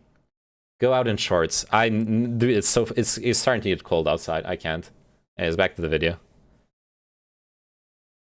All right. Last 2 points because I'm getting tired. I'm out of tea. Fuck. This optical issue will ultimately become a liability if it's not addressed. It will become a net negative on the movement if you don't address. I'm jealous. Wait, you're jealous of what? Not creating prototype models for the society that they want to implement, and not using their wealth or their money or their power in order to implement small-scale change. You're going to be called out as hypocrites by liberals and progressives and SOCDEMs and conservatives and libertarians because you talk a big fucking game about how if you were in power and if you were in charge, you would implement a better society, and then when you're given a modicum of wealth and power, 31 degrees, that's a lot. Shit with it. You don't do piss. You do fucking charity streams. Okay, great, and God bless you, right? Awesome. Raised hundreds of thousands of dollars for fucking people you don't know. These are good things. I'm not being sarcastic. Capitalists do that. What makes you different than a capitalist? Besides the label socialist. And somebody brought this up in my YouTube comments. I know I'm getting tangenting, but I hope you enjoy it anyways. Vegans are not people who believe that vegans are not people. We've got it. We've got it. Vegans are not people. Yes. I finally vindicated. Vegans are not people. Thank you. Finally, someone admitting it. They're more than people. Like he should have just ended the video right there. Just end the video. Stop talking. There's nothing more to say on the subject. Based. But then continue to eat meat. Vegans are people who actively don't consume animal products. Vegetarians, to a lesser degree, choose not to consume certain animal. Okay, there is a big difference, though. Veganism is literally lifestyle. Socialism is not lifestyle. Socialism is an ideology. So obviously, someone who promotes a lifestyle and does not live that lifestyle is being a hypocrite. Someone who promotes an ideology cannot live that ideology. You don't live a socialist life. That doesn't make sense. What you do is you promote it which Hassan does. He does promote his ideology of socialism. And you support it. Estrogen low, dong low. Got to keep your estrogen up, so dong up. Dong up, boner. Exactly. Products. And we assign a certain amount of worth and consistency to the people who engage in each one of these factions. And then we also assign a certain level of moral consistency and worth to how hard these people adhere to this. So, if there was a vegan who made their platform off of veganism and then advocated that everybody was vegan, but then they went to fucking KFC and they got the fucking chicken sandwich that is a chicken breast covered in bacon. With Reminder, a chicken breast Elon in the Musk center, is a with socialist. With more bacon. With What? a chicken breast on top. And they And had Bezos fucking should come out as a cheese socialist too? all What? stacked up in that bitch. And they were eating that shit in public.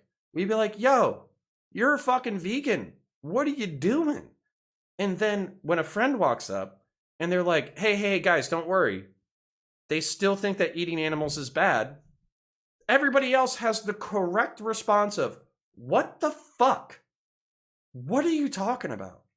And why would I follow you if you're advocating for fucking veganism, but you're eating a fucking chicken bacon cheese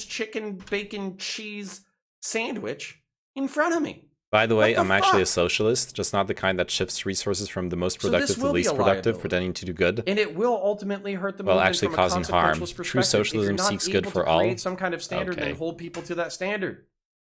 Socialism or leftism will die if you do not build cooperatives or mutual aid organizations or anything that leftists talk about and jerk off about on You Twitter promoted it. all day fucking every day, pretending that they're better than don't think so. everybody, while spending more time arguing with people in 30-thread fucking Twitter threads than they do implementing a fraction of their agenda.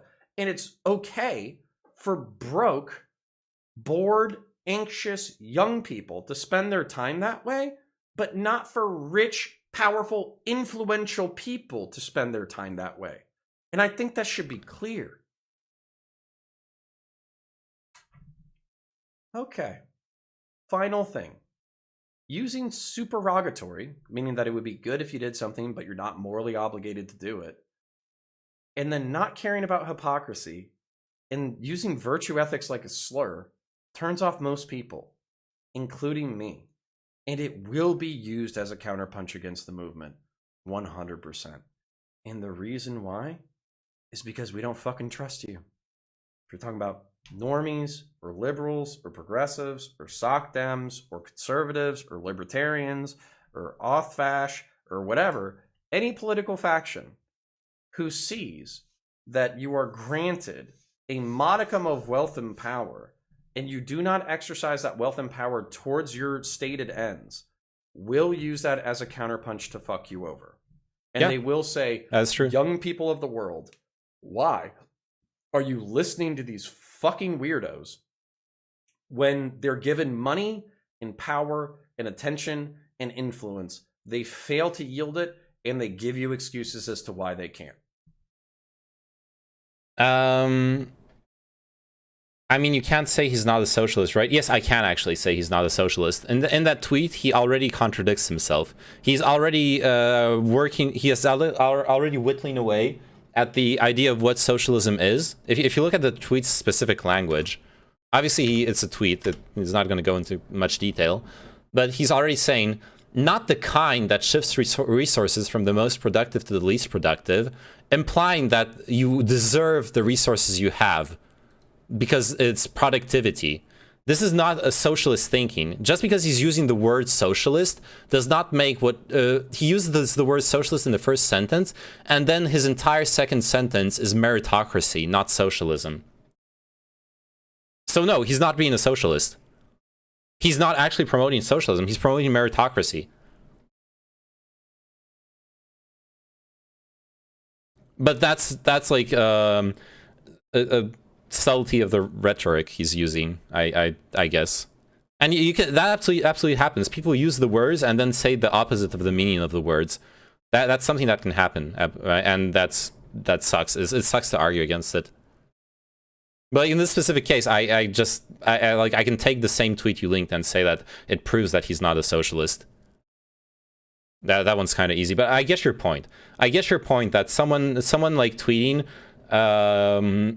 someone with power who doesn't do anything else, tweeting like, "Hey, I like socialism." Well, they're still a socialist. Yeah, if Elon Musk actually said, well, they're still a socialist. If the thing is, if they were really a socialist, it would be something important to them. And that doesn't mean necessarily that he would be giving like a shit ton of his money into socialism, but he would spend time talking about it at the very least. It would be like a common thing. It wouldn't be just like one tweet once upon a time. I mean, couldn't there be a socialist system which manages to do that, where resources do not refer to personal wealth, but the resources that they're in charge of or whatever? It seems to have a lot of flexibility given how terse it is.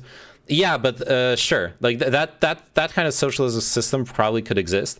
It's just that that specific tweet, the way he phrased it about the productivity is like a word that's hiding a meaning of wealth, and associating wealth with the deservedness of the wealth is absolutely not socialist thinking. The reason why people say we need socialism is because wealth is not going to the people who need it. Like one of the common sentences you'll hear is to each according to their needs, not according to their deservedness, not according to their productivity, which doesn't change the fact that most socialist systems will still reward people for productivity. I agree that's surely what he meant, but that's our reading of the tweet, Pepe. Oh well, semantics aren't that much of a like mystical obtuse science that my interpretation can't be like argued in an objective manner. I'm defending it. I'm defending my interpretation as the correct one. I don't care.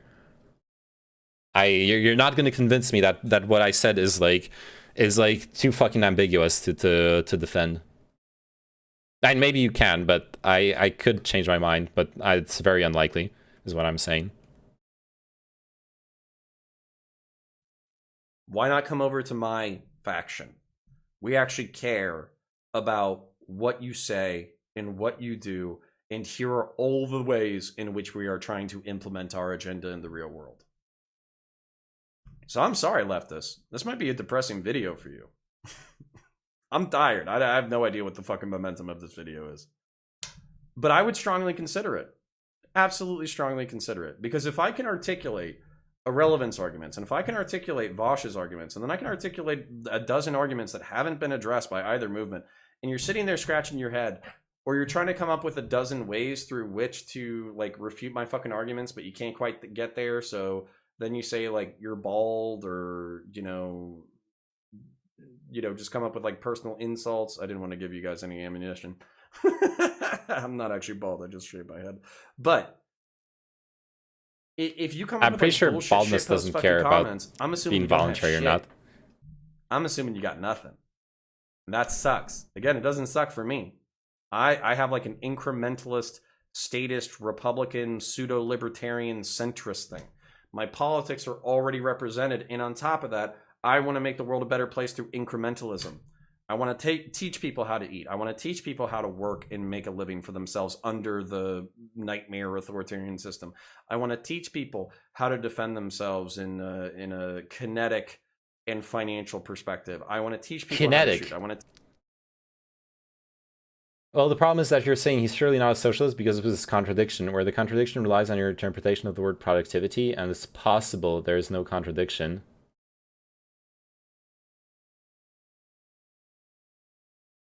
Sure, I'm also contextualizing the meaning of the word productivity there based on my knowledge of other instances of him talking about well, like money and how he views work and stuff like that.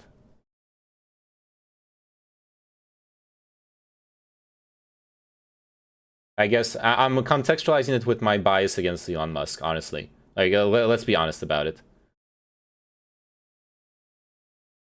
This is so meta. Kind of is.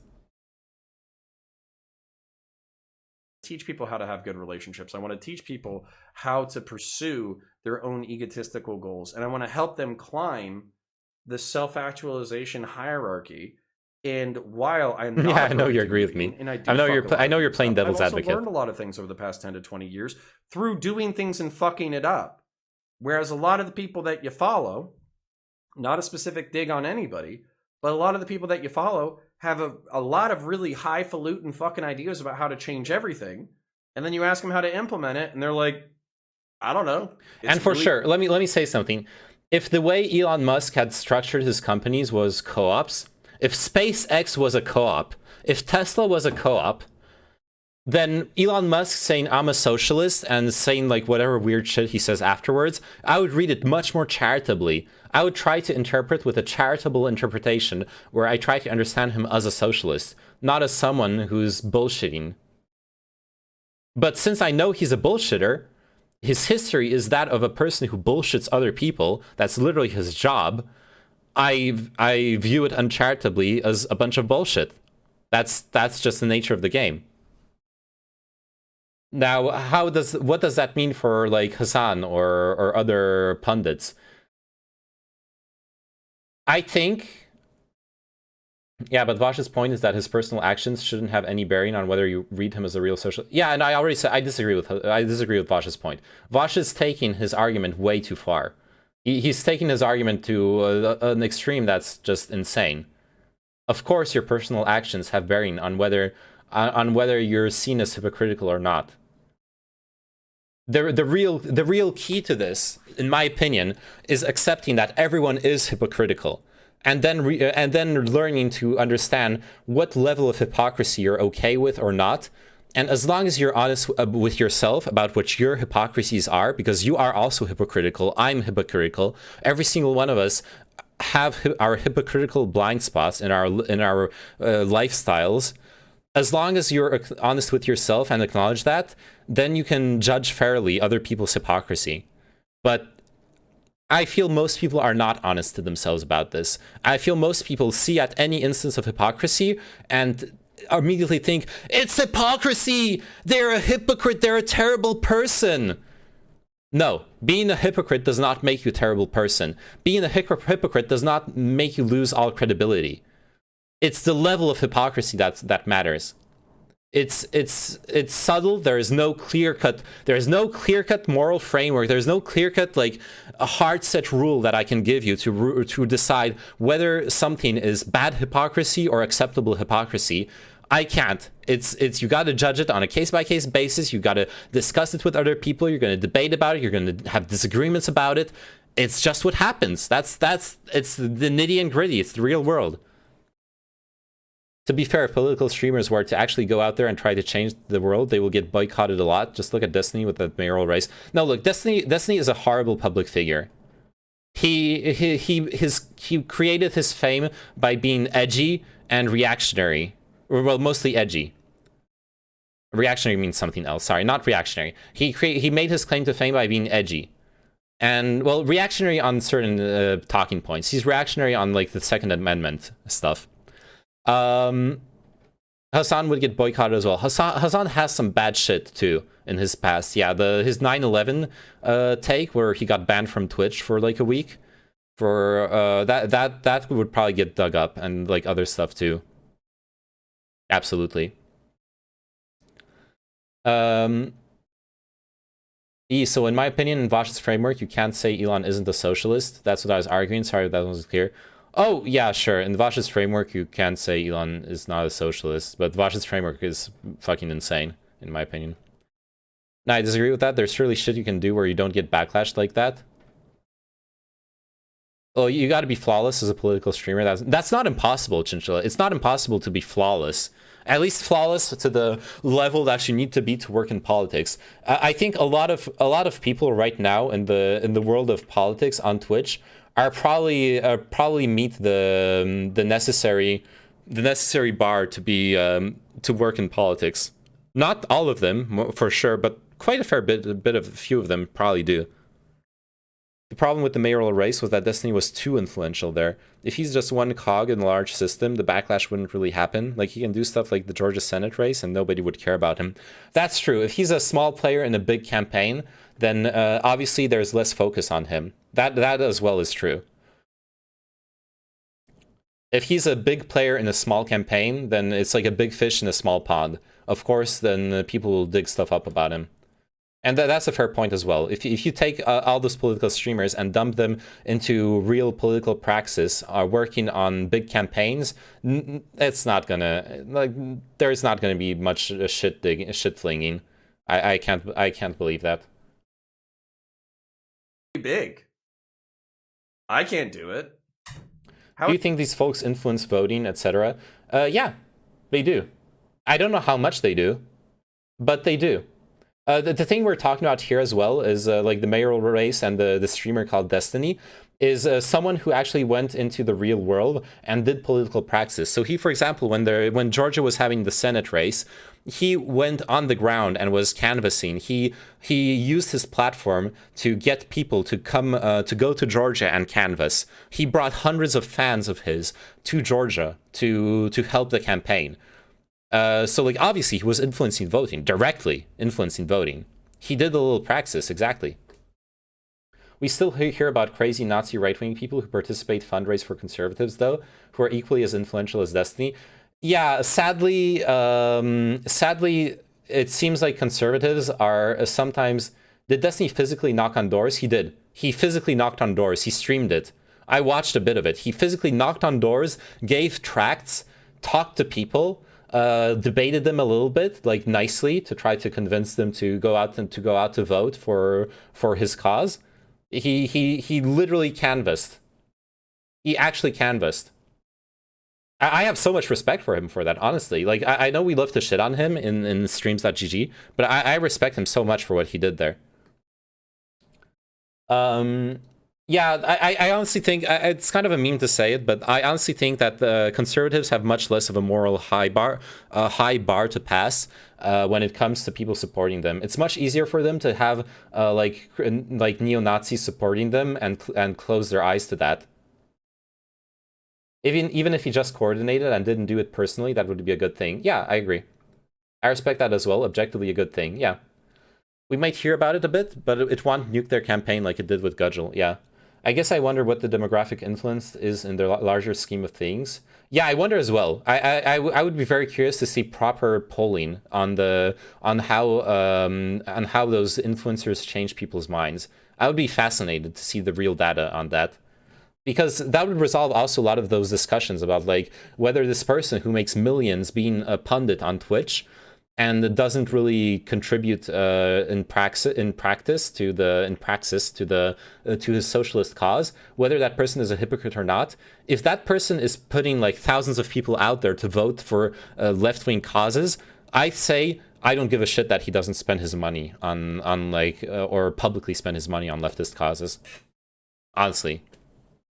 But then if it doesn't really influence people that much, if it's like an echo chamber or stuff like that, then I don't know. It's obviously there are people whose minds are changed by that stuff. That is something that does happen. From what I understand, by the way, he didn't really debate at all. The main thing is getting already aligned people to turn out and helping people with registering or absentee ballots. Yeah, it's just that when I tuned into him live streaming it on the street, he was talking with the lady, and the lady, he wasn't debating her, but the lady was not really agreeing with the campaign, and he was and she was like saying some conservative talking points, and he couldn't resist. He just couldn't resist. He came back at her with some data. And it wasn't like debate mode, but it was kind of like he did one argument, and then when he saw she wasn't relenting, he like gave up. He like let go. He was like, okay, and he moved on to the next house. For every orbiter, there's an equal and opposite hate watcher. Is that the second law of Hassan viewership? Second law of memery, yeah. I sort of assume that people who watch political stuff on Twitch would already have a strong opinion. Me as well, but it's also a common trope. People like sending messages to their favorite influencer, being like, hey, 5 years ago, I was like really conservative, and and you and seeing you like debate those people and argue those things, it really changed my mind and made me realize like how the stuff I was thinking was harmful. Like that's the kind of message that Destiny gets very often, for example, because, and I don't know how much of it is him being an actual like center left pundit, or how much of it is him being someone who used to be conservative and who transitioned into being more on the left, and kind of like pulling people along with him. Yeah, the lady wasn't looking for some shit. He wasn't she wasn't someone whose door he knocked. No, the lady was looking for some shit. She wasn't someone whose door he knocked. Oh, really? Okay. I misunderstood the situation then, maybe. And the person whose door you're knocking on is like, get off my lawn. Sounds fake. They don't show up on random people's lawns. They have lists of people who are either with the party or something, or people who are already on the same side. I see.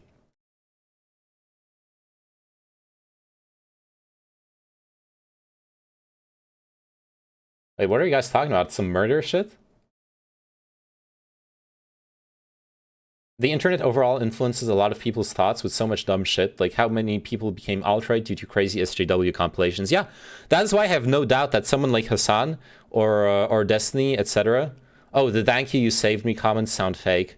Oh, maybe they are fake. I don't know, but they exist. I'll assume they're in good faith and that they're but maybe they're fake. I don't know. You can be skeptical of them. It's the internet. People lie on the internet. But what Chinchilla said is true. Like people are constantly being politically influenced by the internet, by what they consume on the internet. I would be shocked if they were fake. Yeah, honestly, I would be shocked too. Like I believe them. Anyways, we all have seen how much influencers online have changed people's opinions, how they have spread the conspiracy theories, how they have spread like various forms of propaganda, whether it's on the left or the right. This is not a new thing.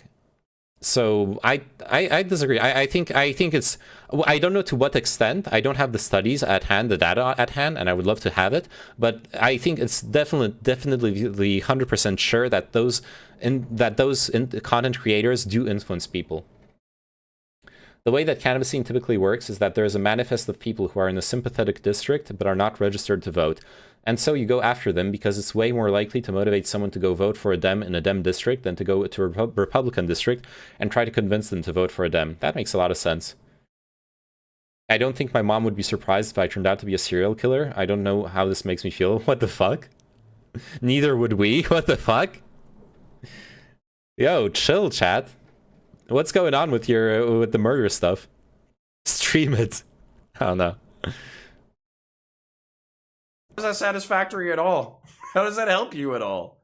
Are you better for having invested your time and energy into this fucking movement? My answer is no. I don't think so. I think you should focus on yourself. And I think you should focus on self-actualizing yourself. And if there's anything of value that I can offer you in order to help you self-actualize, I will be very happy to be of service. So, I appreciate you. Thank you for making it to the end of this video. I love it. Thank you for being here. Like, share, subscribe, dislike, all that YouTube nonsense. Please check out. My name is Connor. I run a YouTube channel named Counterpoints. I am a Marine Corps veteran and law enforcement veteran. If you like violence, science fiction, philosophy, Warhammer 40,000, religion, spirituality, debate, politics, there's something here for you. So click around. Check all of it out. I need to have a speech like this for I need to make a speech like this for when I'm on like podcasts, on panels, for when I'm I know something's going to go into a YouTube video. I need to make a little speech arena like this. Talking about the Gabby Petito murder. Human remains were found of her boyfriend in the park the FBI have been searching for him in. Oh shit. FBI investigators in Northport, Florida found human remains and items belonging to Brian Laundrie. Did they find his laundry? I'm sorry. I can stop watching. Including a backpack and notebook in an area that was underwater until recently.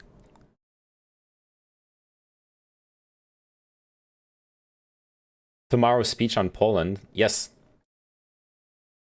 We're talking about the role his parents have played and if they are guilty of trying to cover things up or whatever. Okay. I'm not familiar with the case, so I can't say shit. We are grateful for the dedication and professionalism of the Northport Police Department, along with our partners from the state and local agencies. I should say are likely his remains. Oh, it's not sure. Okay. Such as this Man, the wind is so strong. I think there's a storm outside. To name them all here today. All right, let me do a little quick thingy. We're gonna go here, stop, start, connect over Wi-Fi, start. Oh shit! The IP change. Wait a second. Yeah, it's not the right IP.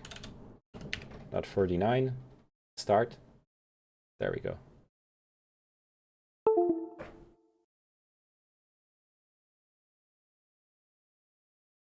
Walk face. Okay.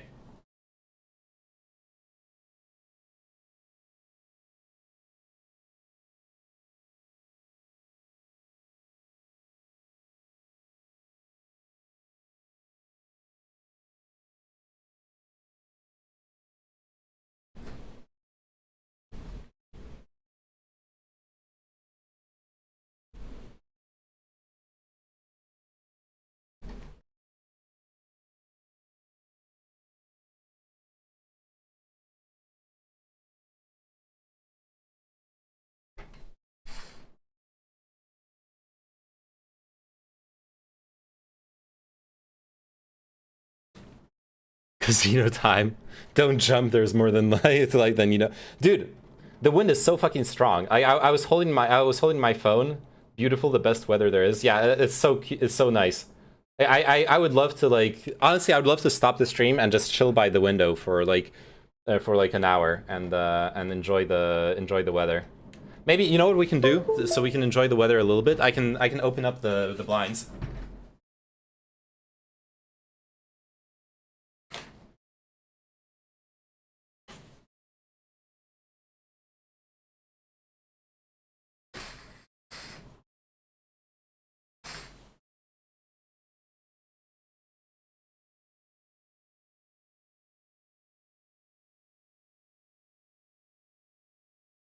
Well, that being said, you're not going to see much. It's just windows, actually. You're not going to see anything. Neyman looks like 2 feet tall and he's messing with his massive blinds. I asked you about Lenina earlier. I can't help you with that.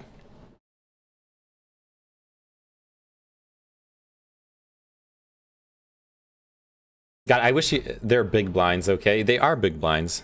They absolutely are.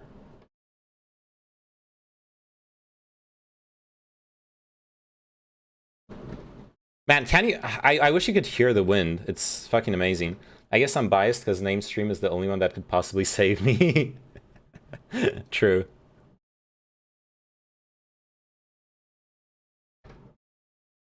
And someone linked this earlier. Let's say you are going to go and fuck a girl, okay? And you show up to fuck the girl. You've known each other. You've dated for 2 weeks now. You're about to fuck her again.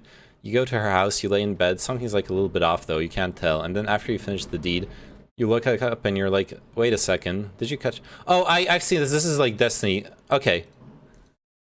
Sorry. I'm so sorry. I should have muted. The casino isn't a casino, it's a supermarket. What a letdown. It is. We did hear it? Nice, okay. That's great that you heard it. Okay, this is a dumb, like, Destiny meme. Destiny... I should be able to find on livestream fail, right? Livestream fail. How do I find like fuck a girl? I'm not sure.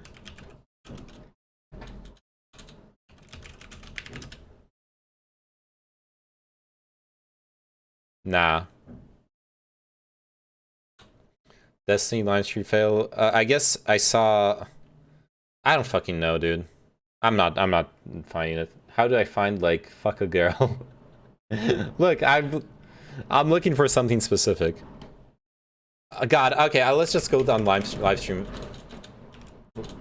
Holy shit, you hear that? Let's just go to live stream fail. The wind is going absolutely bonkers outside.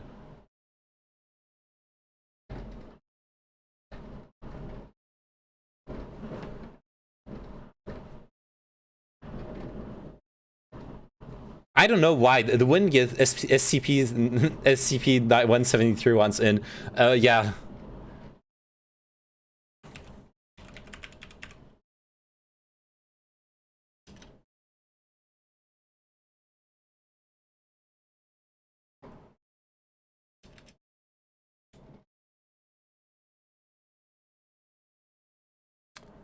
You know what? I have a hot take. I don't like old Reddit.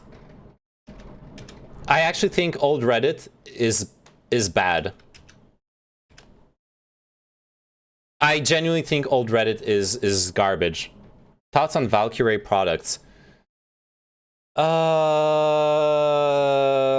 She's peddling fucking bullshit creams. But the one thing that needs to be reminded is that's every fucking cosmetic product nearly.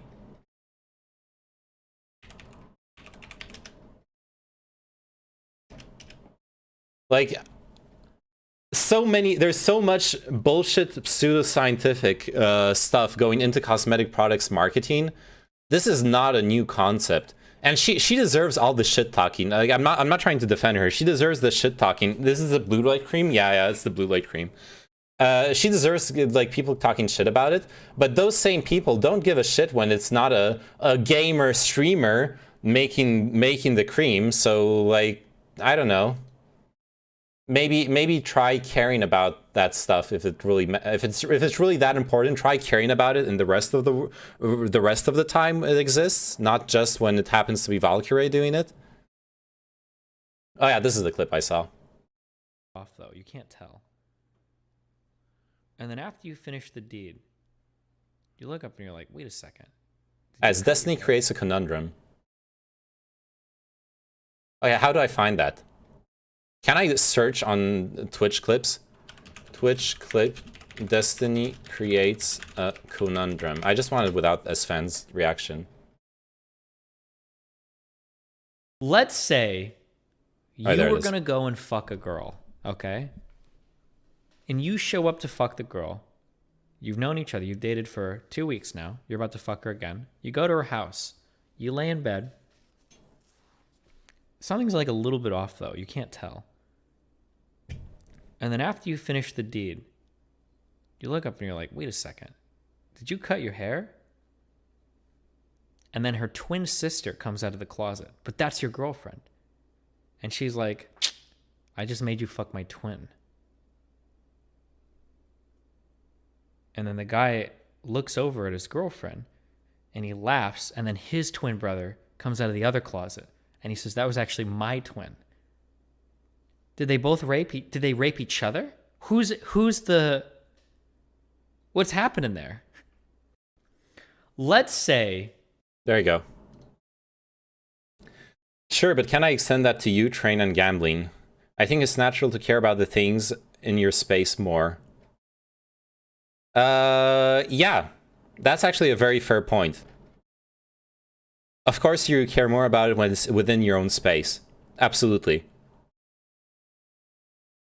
That's a great point, Nept. Like, you're absolutely right. That being said, the stream is sponsored by Name's product, Liquid Cum. It's okay. Thank you, Chinchilla. Yuck. Yeah, that's a fucking yucky meme. What we just saw.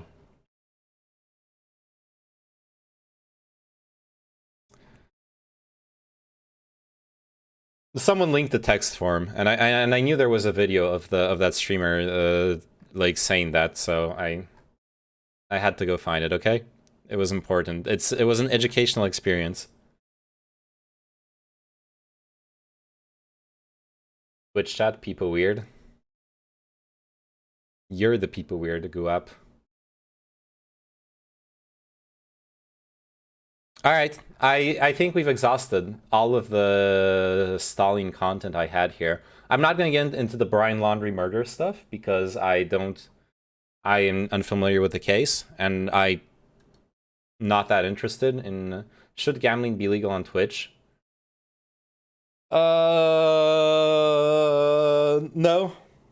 I would love it if they just threw away the entire slot section on Twitch. Throw away all the gambling. Probably would have to throw away poker as well at that point. I would love it if they could throw away gambling but keep poker. But I don't know. Yeah, that vid was awful and kind of my feel of what it is a lot of the time.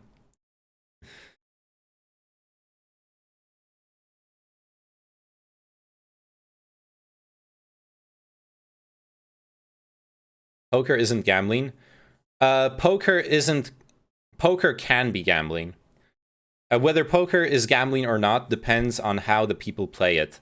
You can play poker as a gambling game, and you can play it as a game of odds. What about loot boxes or CSGO gambling? I would like to see them regulated the same way as real life gambling. Loot boxes, CSGO gambling is loot boxes. Like, I don't know, all of that stuff. First, should be legislated against and regulated the same way normal gambling is, and secondly, it should be treated the same way as the slot section, for sure. I don't think it's video games don't need gambling mechanics in them to be successful. It's just not necessary. It really isn't. Like, I get why it's successful. Of course it works, but it's not necessary. It's not good for the people or anyone really. And it's good for the developers. They make more money, but that's pretty much it, right? Oh, the wind stopped, I think. I don't hear the wind blowing anymore. Of course they need that. Drop rates are gambling. Yes, making your game Skinner boxes. You can argue that that is gambling, but that still is different. A Skinner box, I think most people are okay with Skinner boxes that reward time investment through game mechanics with drop rates. I get your point. That's kind of a gray area, but it's different enough from a loot box that you can draw a very clear line there. I think you can draw a very clear line between loot boxes and Skinner box type game mechanics. It would be cool if gambling wasn't marketed as harmless fun. Yeah, that's kind of impossible to avoid because marketing is in the hands, by definition, is in the hands of the companies that do the marketing. At best, the only way to stop gambling being marketed as harmless fun is to make marketing gambling illegal. Skinner boxes also don't always provide a mechanism to convert rewards back into cash. Absolutely, yes. Like, I'm thinking of games like Diablo or Path of Exile. You have to go into, like, basically illegal trading sites to turn your digital goods into cash. Also, the streamers that do gambling make so much money. Yeah, it's fucking insane. The amount of money you get from doing gambling. Yeah, like cigarettes. Yeah, totally. Just if you outlaw marketing, then you no longer have marketing as harmless fun, and there are legal grounds to outlawing marketing of harmful things. You keep them legal, you allow them to exist, you just don't allow them to be marketed. 90% of radio commercials in the radio channels I listen to are fucking gambling site ads. Jesus Christ, that's terrible. I get the temptation for the streamers. Absolutely, I get it too. It's huge amounts of money. And you're not going to get that money doing anything else as a streamer. Let's be real about it. But you kind of are selling your soul out at that point. Depends on where your soul is at. I think a fair number of people who go for the gambling stuff, they genuinely don't believe they're doing something harmful. They either rationalize it away, or they simply truly believe that it's a harmless activity for the most part. Anyways, I bought a whole bunch of Reflect cream. Do you know what blue light is? Anybody knows what blue light is? No, not Bud Light. I think that's a beer brand. I saw Neptune. I saw RTBA post that in Irrelevance chat earlier today. This exact copy pasta. I see it already. It's a good one. Yeah, I don't know. I think the main reason people are going after Valkyrie, it's so good though. It's a good one. The main reason people are going after Valkyrie for the blue light skin cream stuff is really just the pseudoscientific claims. She went too far with them. It's about the streamer Valkyrie. Yeah. She opened a line of cosmetic products that are supposedly help against blue light damage to your skin. It's basically gamer beauty products. Well, some streamers are genuinely just want adults in their stream. Shouldn't gambling slots then be fine? No, I think marketing gambling to adults is still problematic. Who is Valkyrie, a streamer? I genuinely think gambling is one of those things that is problematic even when marketed to adults. And I also think that there are no clear-cut mechanisms to prevent younger people from accessing that stuff. Once again, in the country I live in, for example, in France, you cannot have ads for cigarettes in public spaces, and it's not even about the children. It's just fucking harmful. It's harmful, and you can't have it because it's harmful. And that's pretty much it. It's more harmful than many other activities. Should you ban drinking and smoking on stream then as well? Promoting them, yes. Just doing them casually, I think is fine. The problem being that the gambling streamers aren't just gambling casually, most of them. Those who only gambled casually, they gambled and then they stopped. When we're talking about gambling slot streamers, we're talking about people who spend hours and hours, day after day, playing slot machines.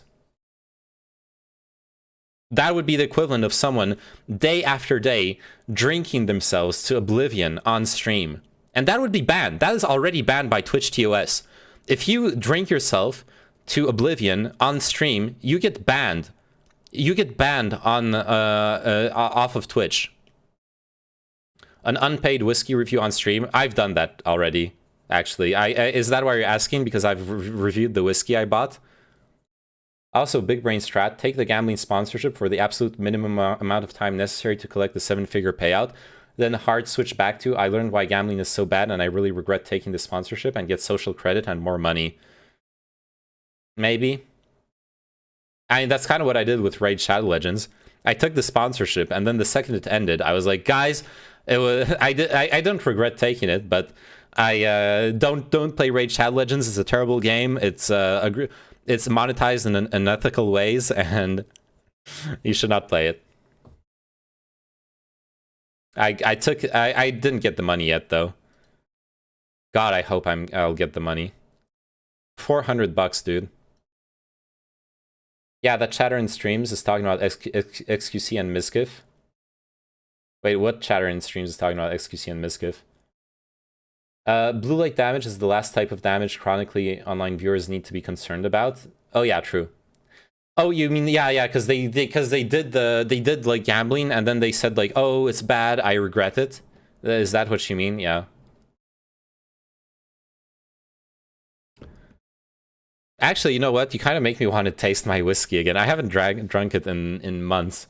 If Trainwreck's devoted multiple streams to going over all the ways gambling addiction is serious, and it's bad to take gambling sponsorships, and he was appearing at least genuinely contrite, that would get him even more viewers and subs, I think.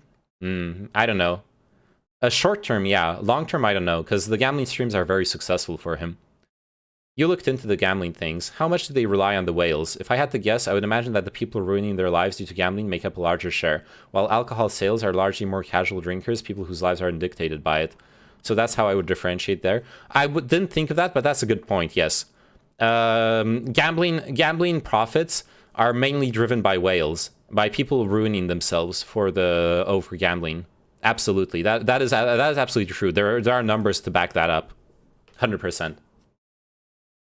When there's money involved, it would be naive to think that it's all in good faith. That's why I assume people have fake supportive comments, etc.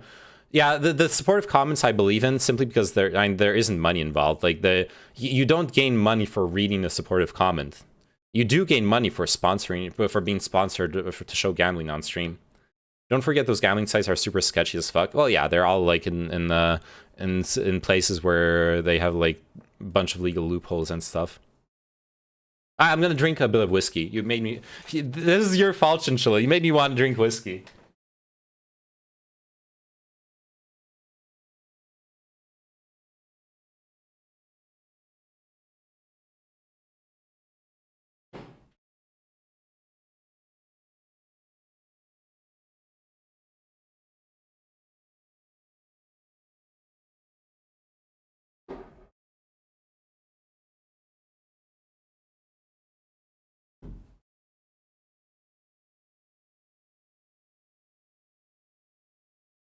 Like in the Netherlands, yeah, I've been to the Holland casino. Alcohol sales definitely come from commercial orders, mostly come from commercial orders, not individuals. Oh, you mean like bars and stuff? Yeah, but then it's individuals drinking them, right? This is the whiskey I got. It's I'm not like a huge whiskey person that like knows a shit ton about a bunch of whiskeys, but this is one of the best like cost quality, like cost benefit ratio whiskeys I've ever drunk in my life. Where it's like very, I don't know, alcohol is not the answer. It's not. That said by Chow, you're being so wholesome. First you're telling me not to jump. Now you're telling me alcohol is not the answer. Whiskey review tomorrow, gambling stream. Talk to Sign. I believe no. Sign is a whiskey guy. He works in the alcohol industry, but I'm just looking out for you. Thank you so much. Sign works in the alcohol industry, but you need to remember he works for like a shitty mainstream. I'm sorry, I'm gonna shit on his employers, but he works for a company that does like shitty high volume commercial alcohol. He does not do like actual artisanal high quality alcohol. Dance the demons away.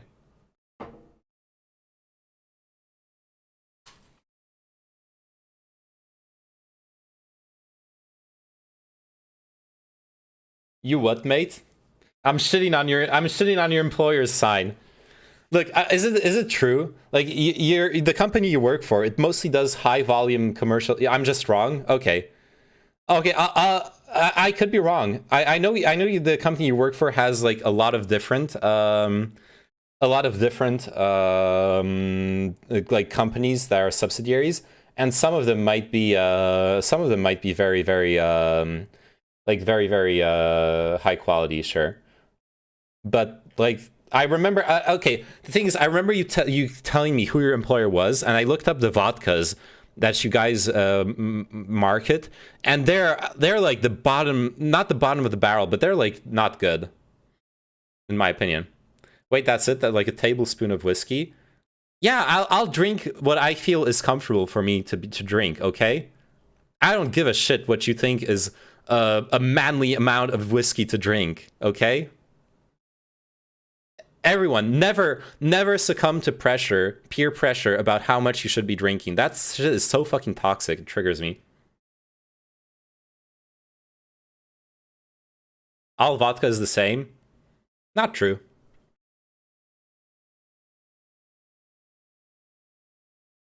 Okay, so what I really like about this whiskey, it's I mean, we have basically everything under the sun, basically, from low volume, high luxury to high volume and accessible. Okay, I'm sorry. I mischaracterized Sign's employer.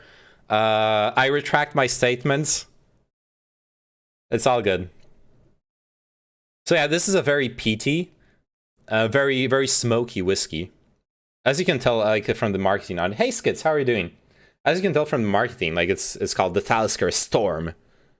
It's got smoke in it, which I like. I like that, and it's relatively cheap. It's like a supermarket whiskey, but it's a good quality, like peated. Got that smoke stuff. Is this a drinking stream now? It's just a whiskey review stream. I don't know. Someone talked about whiskey, and it made me want to drink whiskey, so I'm reviewing it. And this is like one of the best one of the whiskeys that I consider one of the best deals out there. It's relatively cheap. Talisker is pretty good. Yeah, Talisker is pretty good. And like I'm saying, like this one, I bought it at the supermarket, the casino down there. It's cheap. I think I bought it for 30 euros. For a 30 euros for a 700 milliliter bottle of whiskey, I consider that cheap. That isn't like a 50 euro bottle. I wish I could enjoy whiskey. I mean, if you don't enjoy it, you don't enjoy it, right? Having worked in bars and restaurants for so long and how sales work makes me believe I'm right, but I fully recognize I'm unaware of actual evidence.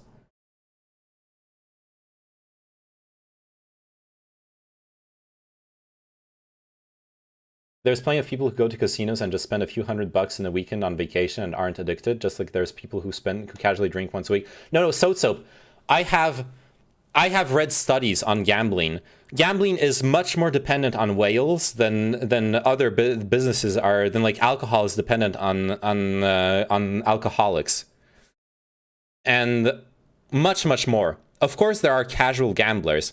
I've done it. I've done it with my brother. We've went to the Holland Casino last time we were in Amsterdam, and we went in with $150 and we gambled them. We played poker all night, and then he like walked off the table because he was losing money, and he played some the B game.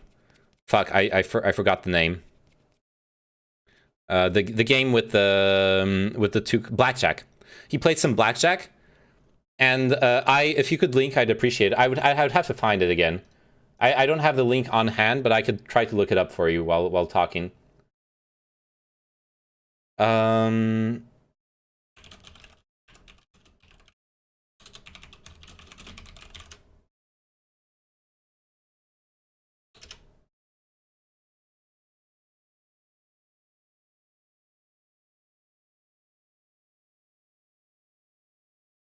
Yeah, I would need to find it again. And like it was fun. We just played some poker, and then he played blackjack. I was still at the poker table. I was winning. I went in with $150. I walked out with 290 euros. I was balling out. That's expensive to me. I drink like $10 to $15 vodka. Oh shit, yeah, you're drinking like the cheap stuff. I bought Costco whiskey for my brother as a gift last year, and he said it was legitimately good, and he's a big whiskey person. Nice. That's awesome. It's amazing to find like cheap stuff that's good quality. I always appreciate it. Do you have many options for tequila, mezcal, sotol in your area? Not much. It's like imported American stuff for the most part. There is some in like big areas. I don't even remember what Nept said exactly because I don't have logs for your Twitch chat at this point. And it's vodka, it all tastes the same. Yeah. I have one friend who still lives with his parents who's 35. He earns like 10K a month. He says he always wins, but he doesn't have any money. He pretty much brings his paycheck to the casino every month. Yeah, those are the people who like make the casinos live. Okay, I need to find that study for you.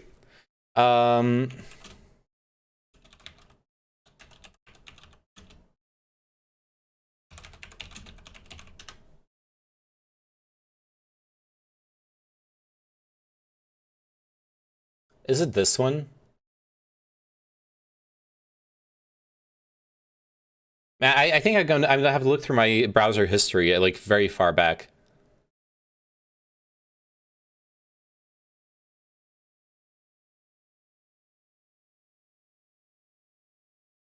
Oh, I think I found it.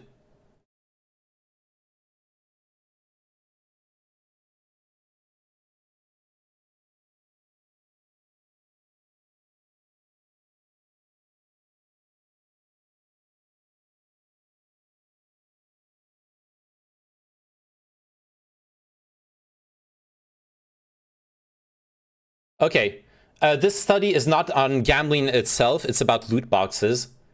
But here you have it. Concerning FIFA loot boxes, around a third of revenue is derived from the top 2% of purchasers.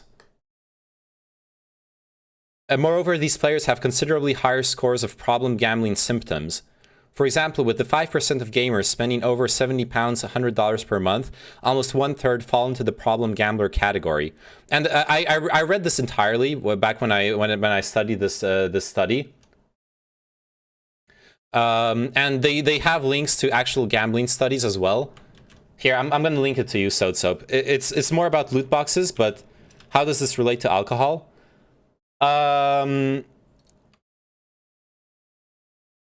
Because alcohol, there's a lot of casual alcoholism, right?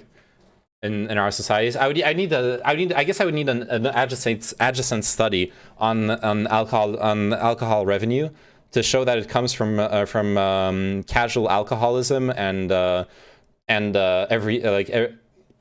moderate drinkers rather than big like binge alcoholics to prove like the other side of that discussion point. But all I wanted to personally, Soap, all I wanted to contribute to the discussion was proof that there is that there's a high-end whale weight to gambling in the revenue.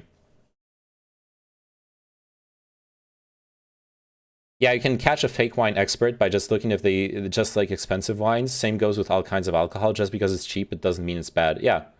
As a slight side note, as we discussed it previously about alcohol advertising on Twitch, it's actually ramped up quite a bit since we last discussed it. Brewdog and Hobgoblin are 2 new ads that are running on the regular on Twitch. Wait, really? Brewdog and Hobgoblin are running ads on Twitch. Holy shit. That's insane to me. That's insane. Honestly, I haven't seen those ads yet. That's crazy. Man, that's actually crazy. Really.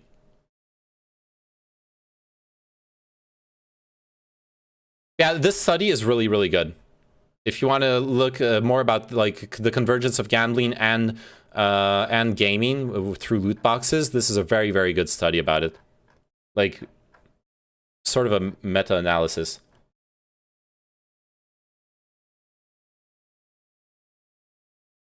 Jeez, though, I don't know how I feel about Twitch going full on into advertising alcohol. That's so weird. That's so fucking weird to me.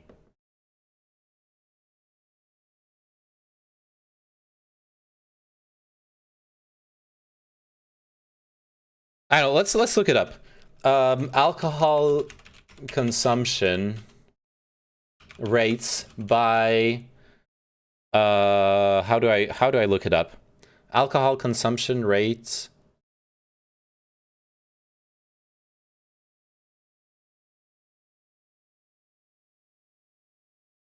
Who finances? Okay, which kind of consumer finances the alcohol industry? That's a good question, right?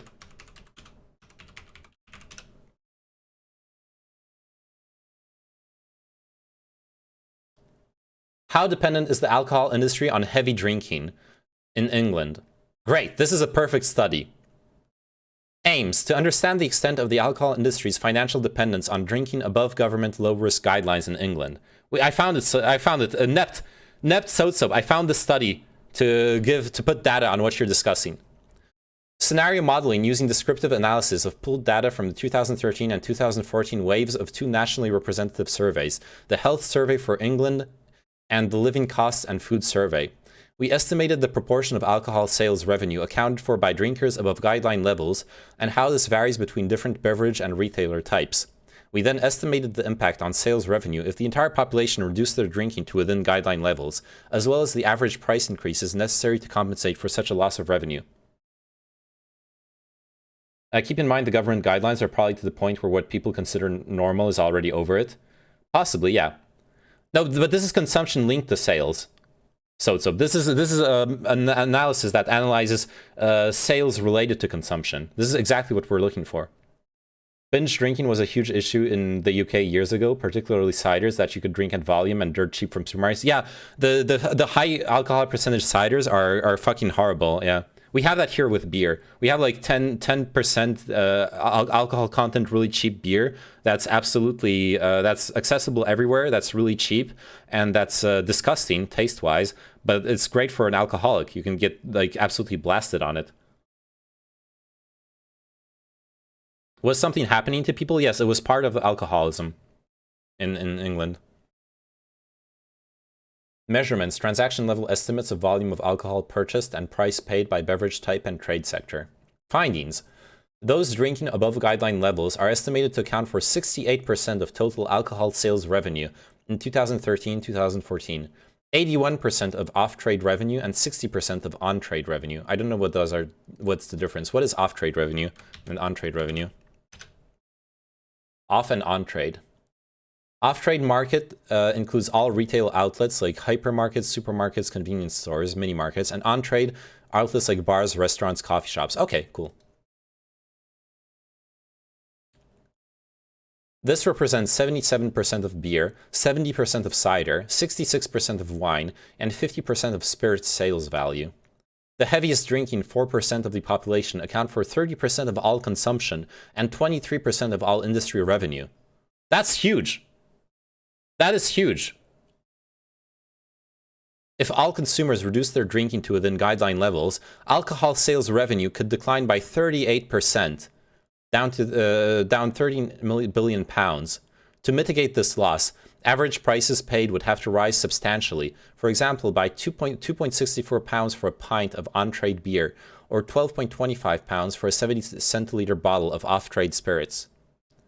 Conclusion. In England, the alcohol industry appears to be highly financially dependent upon heavy drinking, and might face significant financial losses were consumers to drink within guideline levels. Small meme, do you know you can just highlight text and right-click search Google?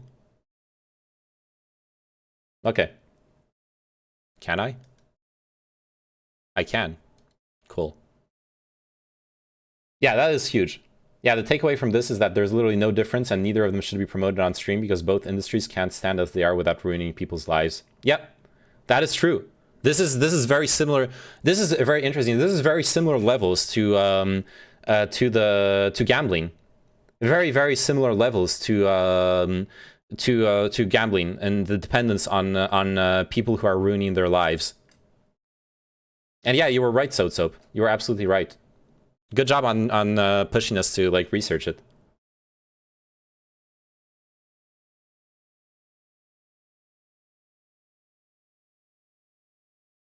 Can't quote anything regarding health. Sure there was just not aware of it. Only aware of the cultural societal thing, where people would get absolutely paralytic on nights out because it was so cheap to do so, and teenagers would sit around on the weekend or on nights just getting blazed on cheap ciders. Yeah, I know about the cheap cider thing in England because of a documentary about alcoholism in the UK. And I remember that some of the worst alcoholics in the documentary were people who back-to-back rares. Good job, Sotsub. Were people who are getting absolutely pissed on cider. So the conclusion is that Sign is a piece of shit working in an immoral industry. He's got to work, okay? I wouldn't lay the blame on Sign. Certainly won't defend it, but I back up what Nept is saying. I'm sure we can look at what would be guidelines for consumption of video games, and most of us would exceed those. Similarly, for most things, naturally alcohol is in a different spectrum. Yeah, but what really strikes me is the heaviest drinking 4% of the population account for 30% of all consumption and 23% of industry revenue. This is very similar to the numbers I found about the... I just found about the loot boxes. Where was it? 5% of purchasers generate half of industry revenue. Okay, it's less bad than loot boxes. Loot boxes are actually worse than alcoholism as far as that is concerned. 5%, 50% revenue is way worse than 4% being 23% revenue.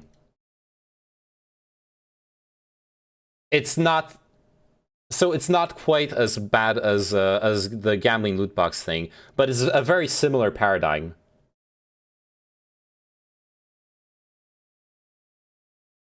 Sorry about the Google thing, it just triggered me seeing you open a new tab and copy paste. Sure. No, I think I typed. I didn't copy paste. Wait, Kino, where are you linking to me? An error occurred. Please play back later. What the fuck? Your link is broken, Kino. It's not a video. Oops.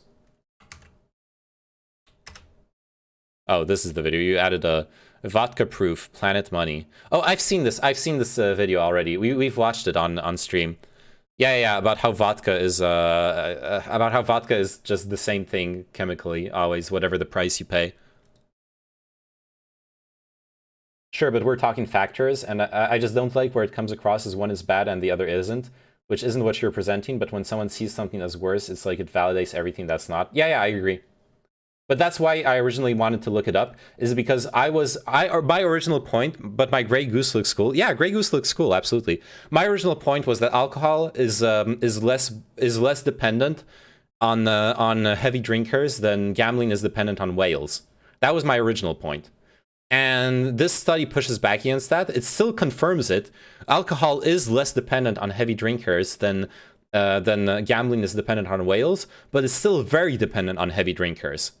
So I feel like my point is moot. The idea that the alcohol industry is that the gambling industry is harmful, or marketing the original idea was marketing gambling is harmful. Marketing gambling is harmful because it's a harmful industry, was what I was saying. So if alcohol is also a harmful industry, then marketing alcohol is also harmful. Is it even true that percent of consumption is actually a good metric for dependence? Yeah, it's as good as it can get for the most part. I would struggle to find an easily measured metric. I would struggle to find an easily measured metric that would allow us to get a wide range of data to work off of. That would work as well as percentage of consumption. It's probably not the perfect metric, but I mean, come on, it's pretty damn good. You can spend thousands on loot boxes and not fucking die from overconsumption. Okay, that's a fair point. Well, you can die from not having money, but I get your point. That's why I buy my vodka cheap. Especially with the statement of an industry cannot stand on its own without irresponsible consumption. Sure. Yeah. I definitely do taste the difference between vodkas. I taste the difference too. I also taste the difference between vodkas, for sure. There's a vodka I bought for a friend a couple, like last year, that I want to order again because it was fucking delicious.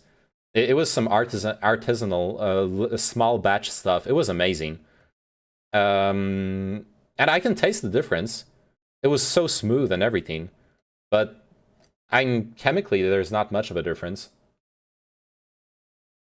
I'm trying to find the worst vodka I've had. The worst vodka I've ever had for me was probably Absolute.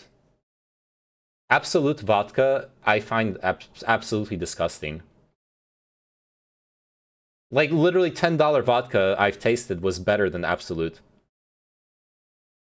Yeah, just because it's the best metric doesn't mean we should use it. Might be an answerable question. Nah, I disagree with you.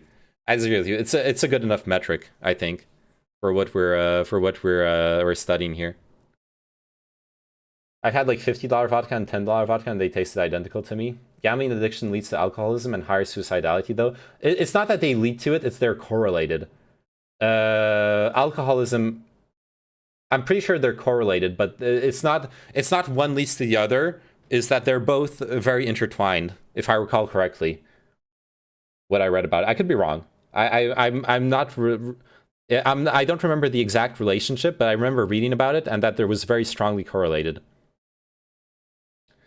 It's the baby out with the bathwater statement. Basically, there are absolutely issues. Okay, I'll enable streams chat on stream because I'm mostly interacting with streams here. It's the baby out with the bathwater statement. Basically, there are absolutely issues with alcoholism and they need to be addressed. But it's not true that the industry couldn't exist without regular consumption. Oh yeah, sure. And same with gambling. For the for the most part. Like, gambling will always exist, even if people just gamble casually. Certainly, at least the luxury end, the margins are so high. Absolutely, yeah. Yeah. The chemically not different sounds a bit like saying two cars are the same because they are made of the same materials. That's a fair point. Yeah, like I think there are still differences for sure. But there is also a point, and it's a very highly concentrated alcohol, vodka is, and it's and like I get why certain people don't see the differences. Certainly, there's prospective studies on gambling addicts. This can be answered. Yeah, and we have those studies here and opened. But yeah, it absolutely can't exist without the consumption. We did the research! I'm so proud of us. Oh my god, we found the study on alcohol consumption and sales.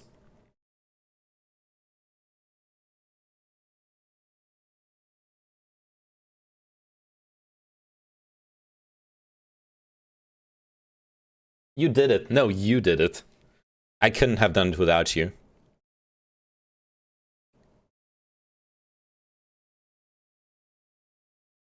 Interesting. It got commented in Lancet. Lancet is a very prestigious journal, if I recall correctly. It's a medical journal, right? That's like a top tier journal.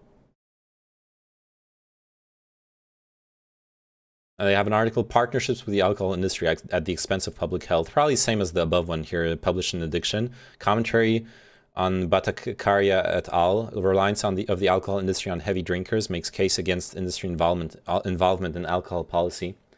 Wow, we finally added an about. I did, Andrew. I worked on my stream.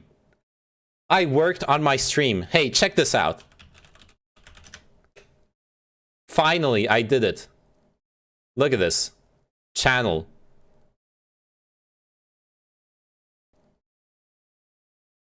Look at this. I have actual panels. Can you fucking believe this? About me. Tip. YouTube. Twitter. My PC config. Wow. Polish-American streamer without French. I don't have... I'm a Polish-American streamer living in France. I'm not French. I don't have French nationality. I just don't have French nationality. I'm gonna apply for it. No French heritage. No, absolutely no French heritage. Isn't this the journal that said some shit about people who menstruate instead of women and everyone got bigly mad on Twitter? Maybe that's that journal. I don't know. I remember that drama. I don't remember who it involved.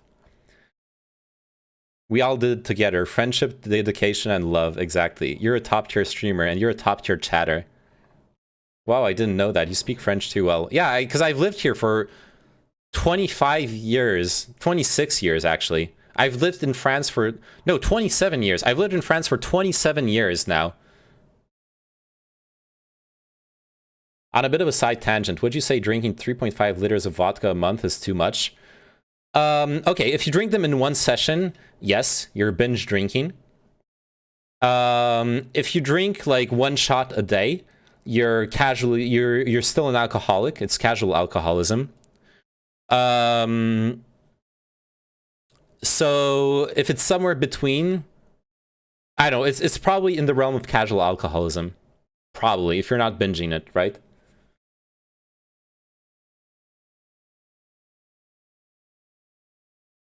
It only took you 12 years to put stuff under the stream. I know, right?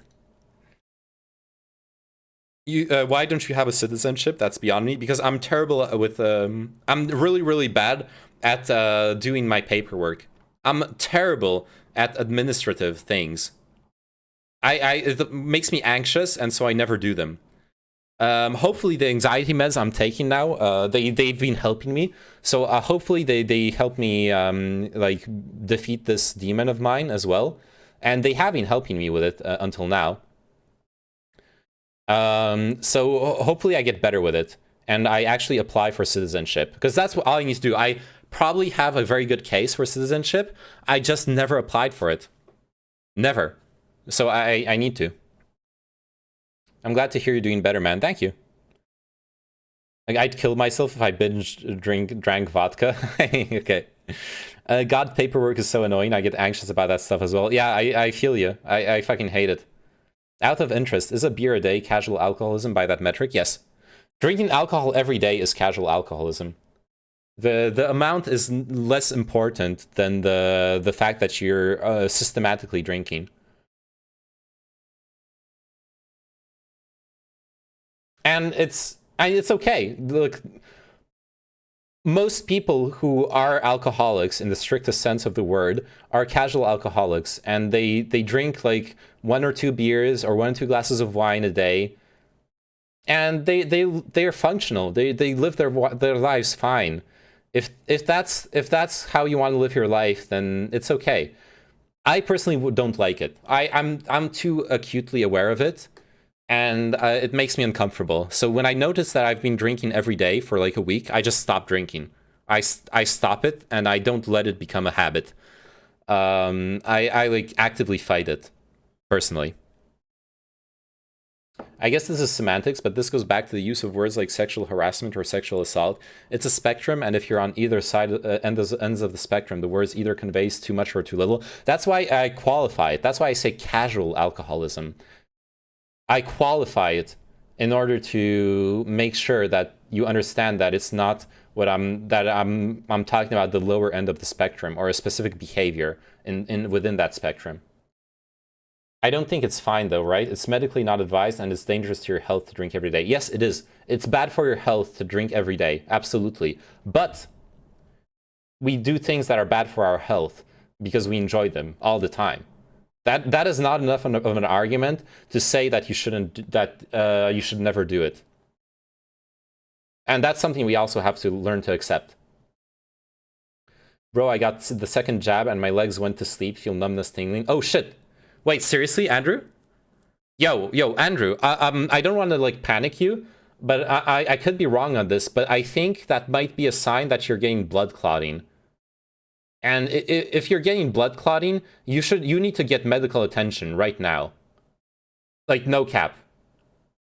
Because if the numbness is from your circulation getting cut off in your legs because of blood clots, then you genuinely need to go to an emergency room right now. If it's numbness that's unrelated to blood clots, then you're probably fine. It's probably just like a nervous thing with the pain from the inflammation or whatnot. But if it's numbness caused by blood clots, I swear to God, you need to be in an emergency room now. And I'm sorry, I don't want to like make you panic. And I'm not a medical professional. I don't know like the specifics, but blood clotting is the single most serious side effect from the COVID vaccines. And it's the only one you got to look out for. It's not blood clots because I don't have swelling or redness. Okay, good. Okay, that's good. Still, watch out for it, okay? Stay safe, buddy. Basically, don't drink alone too. Hey, that's what I'm doing. I'm with you guys, right? We're enjoying our parasocial relationship. I'm not drinking. I'm para drinking with para company, right? It's probably the nervous system acting weird. I hope it's just that. For the actual numbers, here's what our National Institute of Health says. Moderate binge drinking. All right, let's check it out. It's sort of insane. Hey, Melon, by the way. Hey, Melon. Wag. How are you doing, Melon? It's sort of insane that the NIAAA says you can have 14 drinks a week and still be drinking in moderation, in my opinion. That's a lot, yeah. Andrew should change sitting position, lol. Maybe it's just that, yeah. Wait, I got the 3rd booster COVID vaccine. You got a 3rd booster jab? Damn, I'm only on 2 jabs. What jab did you get for your 3rd booster? Like, what the fuck vaccine are you getting? The issue with that is casual alcoholism is already weighted in a similar fashion when I hear that, like casual gaming addiction. This is a me thing, of course. I know you weigh less the topics of the language than I do. Probably, yeah. And obviously it touches you because you work in the industry. So, like, obviously you feel more concerned by it. I totally understand that. All Pfizer. But I only got 2 Pfizer jabs. Do I need the 3rd one? Really? Is this a protest? No, this is a WAG test. You're testing the WAGs. Doing good, just got out of work. Yo, Melon, how are you? Awesome. Hope your work went well. After 6 months, you need a third jab? Really? Mix them up, get a cocktail. Yeah. Oh shit, I'm gonna need another jab soon, does that mean? I don't think there was a government mandate concerning that, though. I need to look it up. Shit, dude. I thought I wouldn't need a third jab. I remember reading about it, but I wasn't sure. Well, I'll have to figure it out. Your green pass will expire after 6 months. Really? What the fuck? It would be stupid to say I'm fully free of bias, but it's more of a personal bias against the language, like when we had the discussion on gambling that I have absolutely no stake in. Yeah, I'm not saying you're biased and like you're wrong. I'm just acknowledging the fact that you obviously feel concerned by the discussion in like your way. Yeah.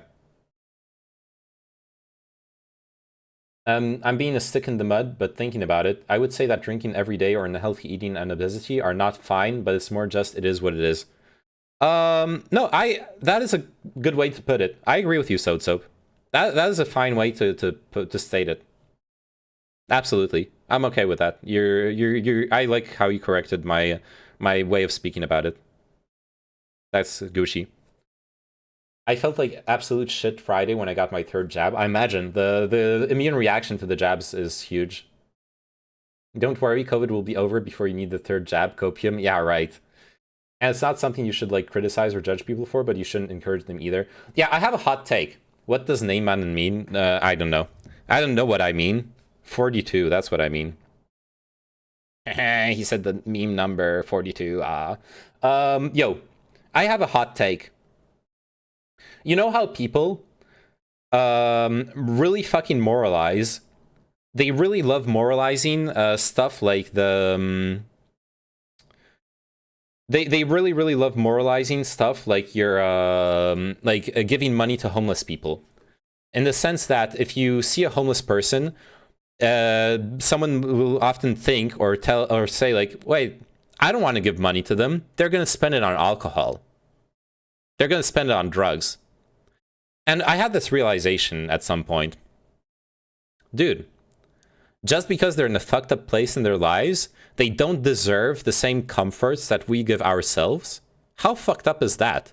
They're supposed to live cleaner lives than us while being in a more fucked up situation than us.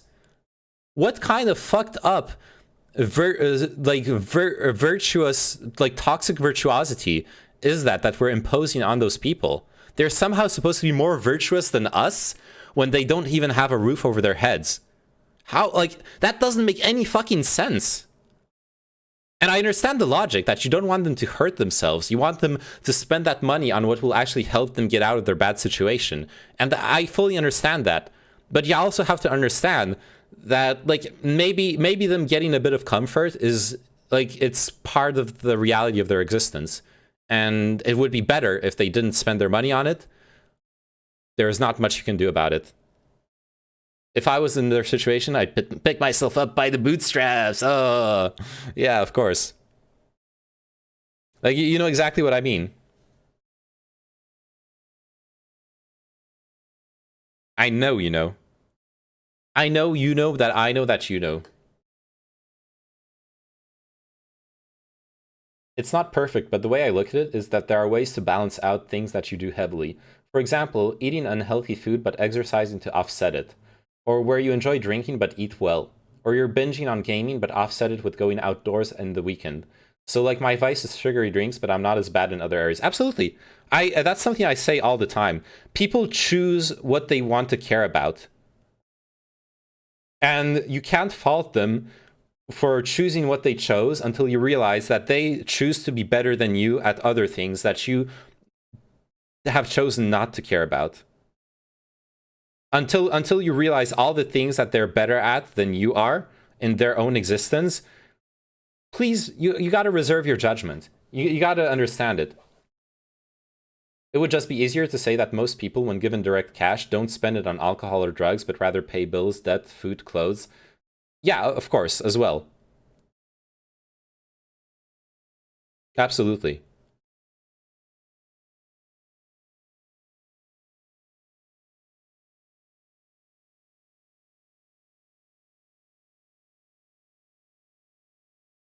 But the whole thing, understanding that different people are putting their efforts in different fields or kinds of things, I think is central to learning to not be too judgmental of your peers in society.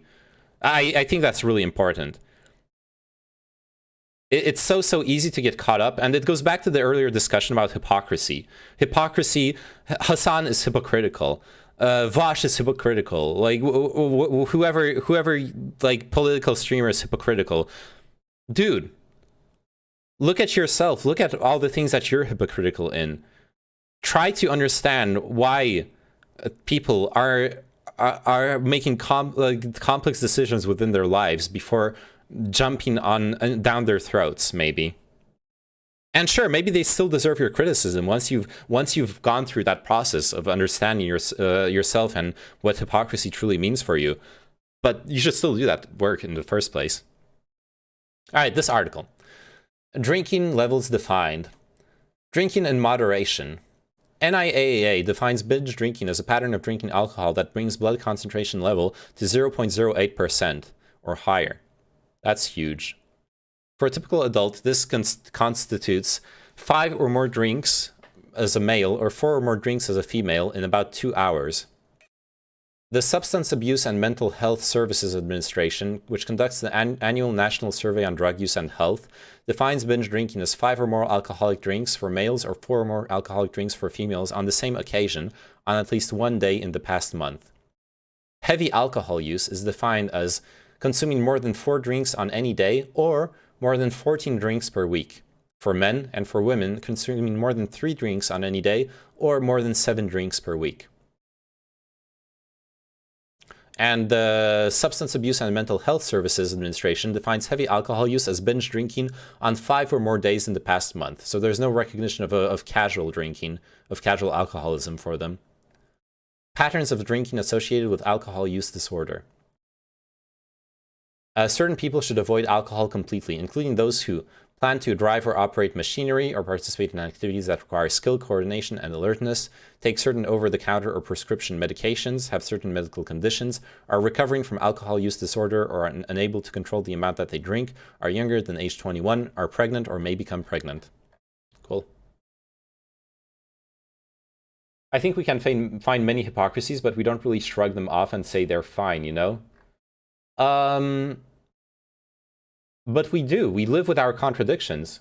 That's my point. We learn to live with our contradictions. We have to live with our contradictions. Like, I'll take an easy one that's not really political. I like good movies. I like art and like being intellectual about art. But I don't want to spend the time in my... I don't invest much of my free time watching good kino. I just don't.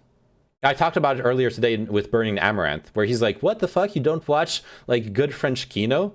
He was telling me about the latest like Palme d'Or winner of that film festival. I was like, and I looked it up. Oh, it's Titan. I've heard about that movie, but I haven't seen it. I haven't. It's supposed to be a great movie, but I haven't invested the time in it. I don't invest time in every single thing, in every single ideal I have. I have to pick and choose what I invest my time in. So I get like that's what I mean by sometimes looking at a hypocrisy and saying it's fine.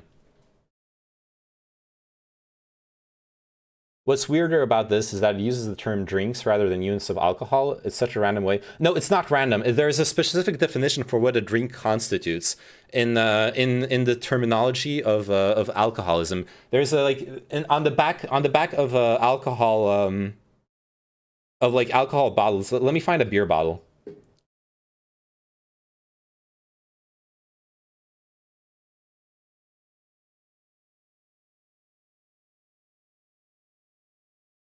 Oh shit. This bottle doesn't have it. So the thing is, I've seen very often on beer bottles, I've seen little symbols on them saying that this beer bottle counts as, say, like 1.3 units of alcohol. Yeah, I know. Yes, I know they're called units. Yeah, exactly. Neyman, that's because kino is naughty most of the time. You get only very few chances to watch good kino. Good one. The point is that if fine implies it's good or not worth addressing, that's the sticking point for me. Oh, sure. By that, yeah, sure. By those semantics, then me saying it's fine is not necessarily fine. Well, no, it is fine. It is not worth addressing. It is not worth addressing for me. That, like, I'll be honest. I want to consume less meat. I want to pollute less. I want to have less of a negative impact on the world. But I feel fine not putting in the effort to be a proper vegetarian for now. I just don't do it. I haven't put in the time and effort for it. I'm sorry, I don't. I put my time and effort in other things that are more important to me right now. And I choose to be fine with it. I choose to feel okay with it, because if I didn't, I would feel bad all the time because I'm not doing it. And I can't live like that. So I choose not to. So I choose to decide that it is fine. I choose to decide that it's not worth my my effort. It's not worth addressing for now for me. Which sucks, because it's a good cause. But there are other good causes where I do put effort in. And in those other causes, other people don't put effort in. That's what I meant by things balancing out. Yes, but that's not something that's causing immediate bodily harm, right? It is. It is. My impact, my carbon footprint on the world causes direct bodily harm to others. To myself and to others.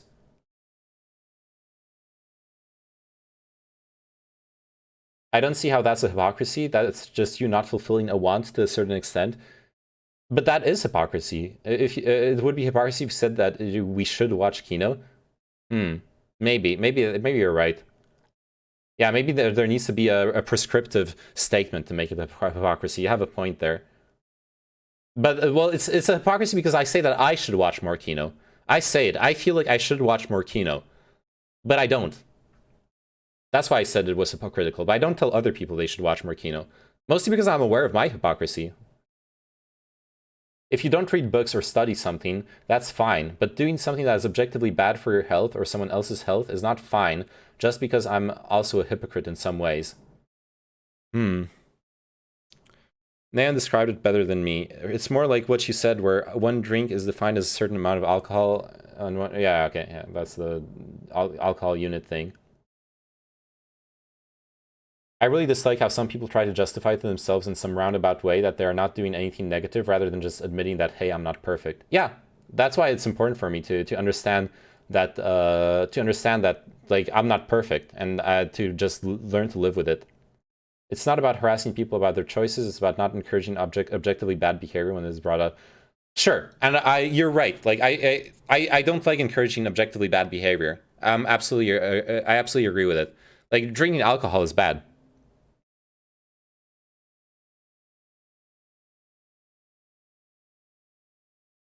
It's completely fine telling other people to watch stuff you don't watch yourself. It is, yeah.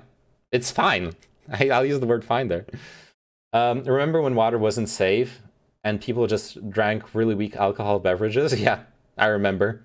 I'm a boomer. I remember that time. Back then, alcoholism was based. Obviously, there is a nebulous argument about individuals' carbon footprints, etc., but the immediate harm caused by my carbon footprint is not the same as the immediate harm of alcoholism. Maybe I need to think about it. But if it's just a prescription for yourself, your actions are just saying you don't actually believe that. Hypocrisy, in my opinion, is defined by you not living up to the standards that you impose on others or that you claim to have. Yeah, that's fair. That is what hypocrisy is. I agree. So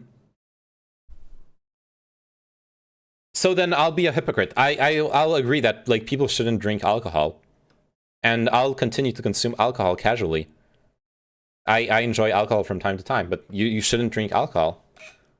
3 to 4 beers a night, 2 to 3 bowls of weed a night. Am I fine? You're an alcoholic and you're addicted to weed.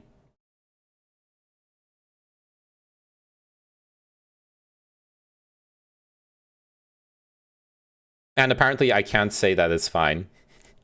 That's fine.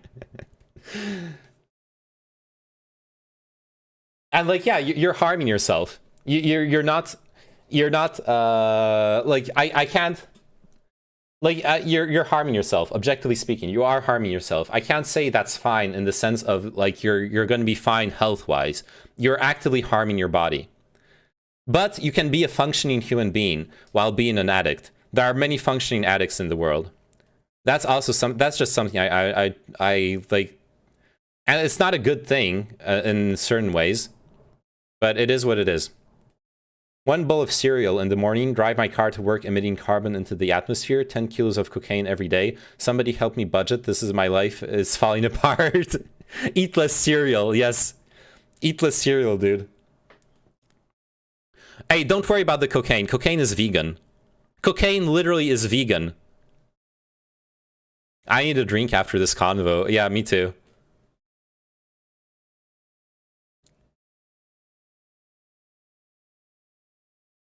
Just don't eat meat, though, unironically. Yeah, it's so simple. When you compare the size of a gummy worm versus a gummy bear, it starts to paint a horrific picture of the gummy universe. Oh fuck, is this the new Dune? This is literally Dune, dude. Watch out for spoilers, by the way.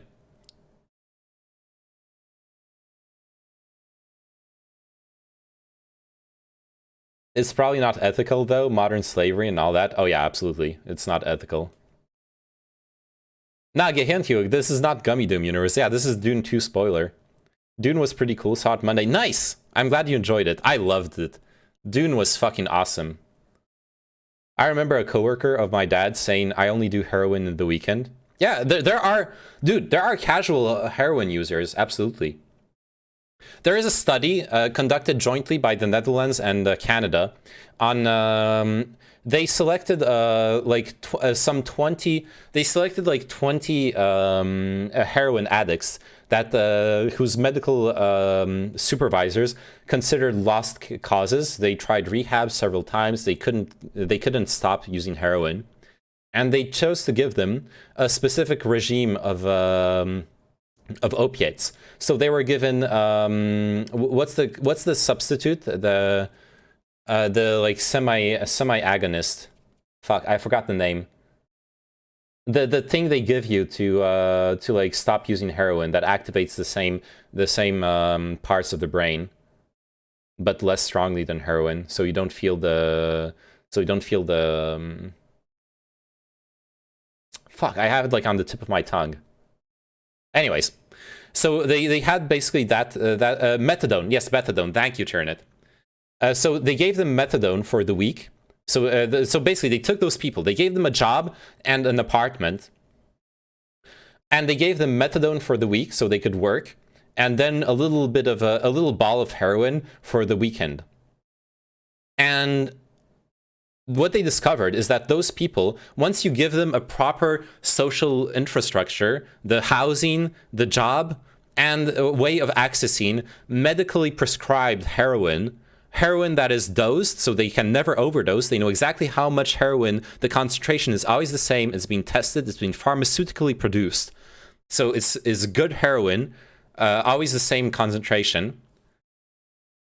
Dude, those people were functioning adults, human beings that could live in society. They had no problems. The study was a resounding success. Well, the rest of the week he did coke, meth, alcohol, and weed. Holy shit. Okay, yeah, that's not a healthy person. The drunk driving fandom is dying. Like this post if you... What the fuck? The drunk driving fandom is dying. Good one. What if I told you? Wait, did you just take both pills? Good one. They give methadone in the UK to prisoners if they are heroin addicts. Okay, that's good. And it's better than like forcing them to quit cold turkey. It's a really harsh addiction to throw. Meet Carl Hart, parent, Columbia professor, and heroin user. Yeah, those people exist. In his startling new book, Drug Use for Grown-Ups, the Ivy League professor argues that the dangers of recreational drug use have been wildly overstated. Wait, what about my link? Wait, where's your link, Nept? Oh, here it is. Sorry. Let's dive into it before I read another article. I've seen this. It doesn't hit his head. I've seen the... It doesn't cut off here. There's a longer version of the video. I've seen it before. Nept, even meme jacking my good meme isn't enough to get Neyman to click it. Wait, did you click it, Soap? Did you link it, Soap, earlier? Fuck, I'm so sorry.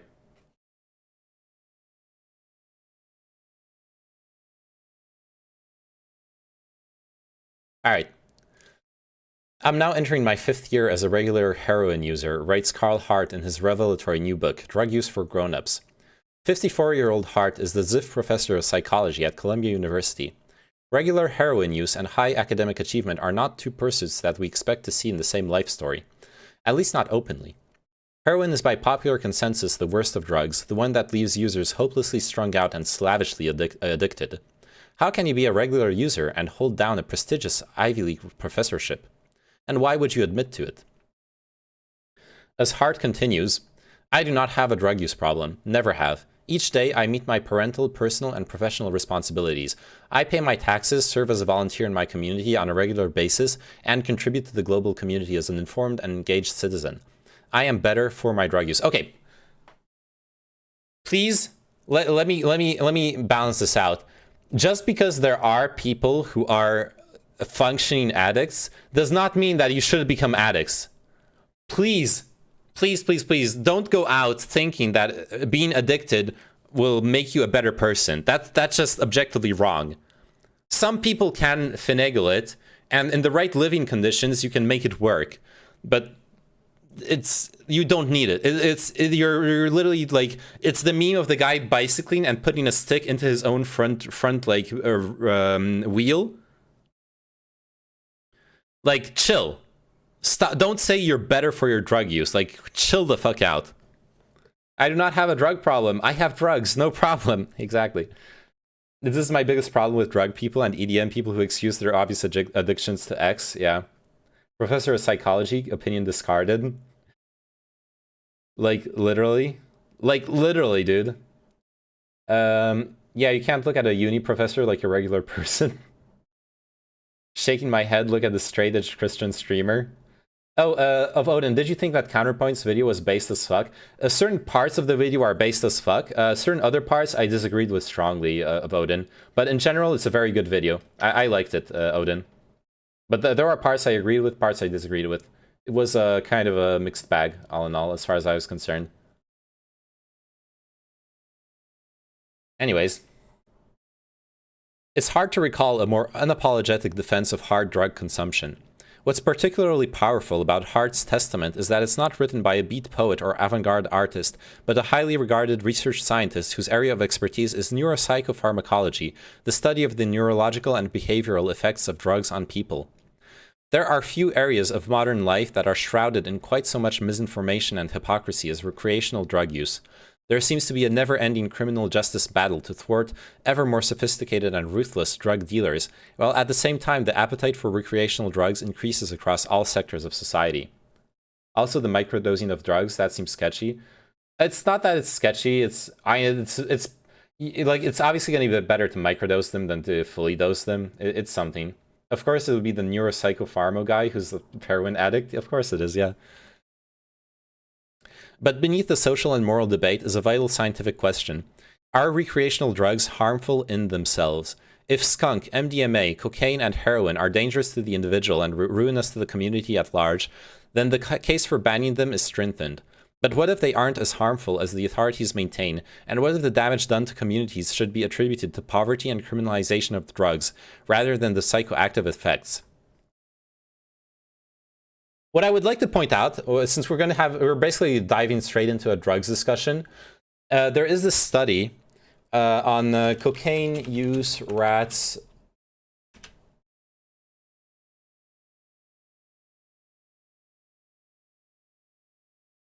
I don't know if I can find the exact same study that I'm thinking of, but everyone knows that study where the rats got addicted to cocaine and basically started using cocaine all the time. But there was this counterpoint to that study where the original study where the rats started using cocaine and like overdosed on it. That study was poorly run because the rats were in a cage where they had nothing to do except use cocaine. They had literally nothing else to do in that cage. When it was done again, but this time the rats were in a fully equipped cage with toys, with games, with socialization between each other. The rats were very, very moderate in their use of cocaine. Rats who do not have, who have nothing else in their lives are going to become addicts to cocaine. Rats who have a proper environment around them, an environment that fulfills their needs, are extremely much less likely to become addicted to cocaine. And even if they do become addicted to cocaine, they will still function within their society, within their environment. I think that's really important to remind us. So, like, studies seem to point towards the fact that drug use is extremely more detrimental to people in precarious living conditions than people who are like fucking Ivy League professors. An Ivy League professor using heroin, living a fulfilling life, honestly does not surprise me. It does not. It doesn't. But you can't apply that to other people necessarily. Rats with rat jobs, and rat houses, and rat wives, and children that don't use rat cocaine. Exactly. Hello, Lennon Jesus. How are you doing? Don't look at the word on that guy's jeans. Pepe! He's got the Pepe jeans! Oh, shit! It's the green frog! Okay, we're done. Let's keep reading the article. Hart cuts to the chase in his prologue. Here's the bottom line. Over my more than 25-year career, I have discovered that most drug use scenarios cause little or no harm, and that some reasonable drug use scenarios are actually beneficial for human health and functioning. On a Zoom call to him in his home in New York, I ask Hart what the likely effects of his admission of heroin use are. I can live more honestly, he replies. I can look in the mirror. My children can have an example of what courage looks like in real time, not in history. It's possible I'll get some flack from my university, my employers, such as life. Anything worth having in my mind, particularly something important, there is risk attached to it. But when the dust has cleared, my public record is there in the book and the evidence will exonerate me. Behind him in his office is a photograph of Malcolm X. Among many other things, Hart's book is an examination of the racism and scaremongering that have long underpinned the drug legislation in the US, leading to a system that disproportionately punishes black drug users. While most crack users in the 1990s were white, 90% of those sentenced under harsh anti-crack laws were black. African Americans remain far more likely to be incarcerated for drug crimes than white Americans. And they are 4 times more likely to be arrested for marijuana possession than their white counterparts. In the UK, while the inequality is not so extreme, racial bias in sentencing still exists. Last week it was reported that black drug dealers are 1.4 times more likely to be handed immediate custodial sentences than white people convicted of similar crimes. Hart displays the passion of the convert in attacking misconceptions of African American drug use, because, as he confesses in the book, he once wholeheartedly believed that drugs destroyed certain black communities. It was visiting white friends in pleasant neighborhoods who were engaging in the same drug use he believed led to community dysfunction that made him realize it wasn't the drugs but the context in which they were taken that harmed people. All the same, he says it took him a long time to acknowledge to himself what his scientific research and personal experience were telling him. So why did he resist for many years the logic of his own findings on drugs such as heroin? It wasn't that I was opposed to it, he explains. It was that I was incentivized to find a certain thing. And when you are incentivized to find a certain thing, you are blinded. I needed to keep my lab running. I needed to support these salaries. I didn't have to defend my position as strongly as I do now. I always have to be thinking about the other position. Whereas, as long as you toe the party line, you don't have to think about that. You have all of the support and machinery built up to prop up that perspective. Oh wait, this is the druggy professor? Fuck this guy? Why? Wait, what? Whoa, that's violent. Okay. He's highly critical of the National Institute on Drug Abuse, which according to Hart funds 90% of the world's research on recreational drugs, and in particular of its director, Nora Volkow. As he writes, many scientists who study drugs, including some at NIDA, believe that she routinely overstates the negative impact that recreational drug use has on the brain, and that she essentially ignores any beneficial effects drug use may have. But these scientists don't dare share this perspective with her for fear of repercussions that might negatively impact their ability to obtain grant funding, among other professional perks, from her institute. He repeats the same charge in our call, noting that it's a question of emphasis rather than empiricism. If you only focus on the harm that drugs cause, he says, then you will come away with a distorted picture of drug use. He compares the situation with driving a car. If the only discussion about cars was devoted entirely to car accidents, then the general impression about cars would be that they are dangerous and to be avoided. However, most people drive cars in a manner that gets them quickly and satisfyingly from A to B. This is essentially Hart's perspective on drugs. Used in an informed and responsible manner, they fulfill a purpose with only the smallest risks. When not promoting his book, he says, he likes to be able to have an opioid whenever he wants. And at parties and receptions, it's nice to have a stimulant like an amphetamine or cocaine. Most of all, he likes taking drugs with his wife. It's great to take MDMA with her and reconnect. Another example he uses is alcohol. As well as alcoholism, a great deal of illness and premature death is attributed to alcohol use and abuse, but most people who sip a glass of wine with their evening meal don't see alcohol in those terms. In any case, even the harm that drugs do, he believes, has been wildly overstated. I note that the widespread medical advice is that cocaine, even in small doses, can cause heart damage and sometimes cardiac arrest. Does he think that it's true? False, he declares. We give thousands of doses in our laboratories here at Columbia every year, snorted cocaine, smoked cocaine, and we have never seen anything like a heart attack. I think that in general, medicine is conservative and errs on the side of caution. But the thing they have not taken into consideration is that there is a cost to erring on the side of caution, and that cost is immense. What about hallucinogens and strong cannabis such as skunk? Can they trigger psychosis? I know that large doses of cannabis given to inexperienced people can trigger anxiety and paranoia that looks like psychosis, but there's no evidence to say that cannabis causes schizophrenia or psychotic disorder. Okay, dude, I can't... I'm sorry, I don't have the studies at hand, but I'm pretty sure this guy is kind of full of shit here. I'm pretty sure this guy is full of shit right here. You can't make this argument in good faith. Come on. You genuinely can't. I meant to link this to you before talking about rats, just reminded me. All right, let's check it out after. Dude, you can't. I'm actually getting triggered. I know people, obviously that's anecdotal evidence, blah blah blah blah. Look, I know people who've gone fucking, and it's true that they were predisposed towards schizophrenia and stuff like that. But I've known people who became psychotic based on drug use. You can't make your argument without reading his research. Yes, I can, because I've read the research he's criticizing. That's the problem I have with this. He says he trivializes all the research showing that there's links between hallucinogens and cannabis and psychosis, saying that it's only inexperienced people with large doses and that symptoms that look like psychosis but that like disappear after.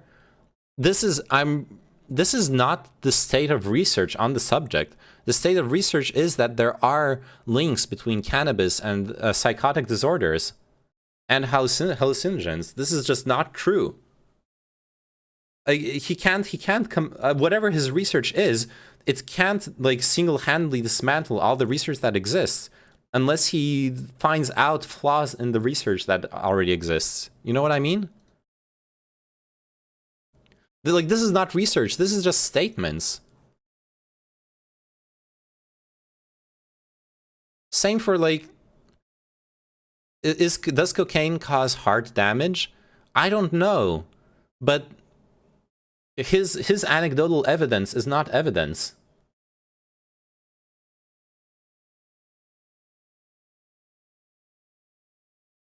All right, moving on. In the book, Hart wonders why people go on about heroin withdrawal when, despite his own use and occasional breaks, he has never experienced anything like the horror stories they describe. So he decides to put up the strength and frequency of his intake to put withdrawal to the test. To up the strength and frequency of his intake. When he stops, he goes through an extremely uncomfortable night, which he says he'd be in no rush to repeat. But he doesn't feel the need or desire to take more heroin and never feels in any real danger. He notes that, by contrast, alcohol withdrawal is potentially lethal, which is true. This article isn't meant to be research. He's giving his fucking professional opinion.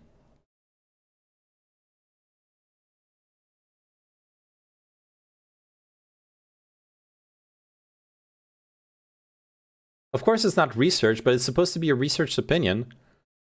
Destiny looked into this too. He didn't find any link between psychosis and the people who aren't predisposed to it.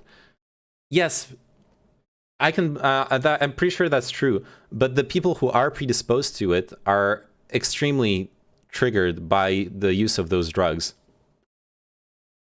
Well, I did coke and I'm fine. Good for you. This article isn't meant to be research. I already read that and responded to it. Experts answer psychedelics questions from Twitter. Okay.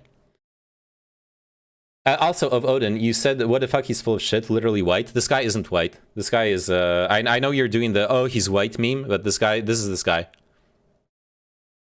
So, no. He's a professor, he should be the pinnacle of science and not doing anecdotal Andy. Nope, he's white. Okay, whatever. In the book, Hart wonders why people go, oh yeah, heroin withdrawal. So I asked him about reports of far more extreme withdrawal experiences and cite the example of Miles Davis, who said he went through 7 or 8 days of hell in an attempt to kick heroin. I don't know what kind of quality Miles had. You know, Miles had a lot of free time because he put out these great albums and he got a lot of money at certain times. Maybe he was so irresponsible in his heroin use that he needed to take that long. Maybe, but that's an extreme example. It would be like talking about someone who gets into multiple car accidents. Most of us don't do that kind of thing. I also think this is like really, since when do you stream politics?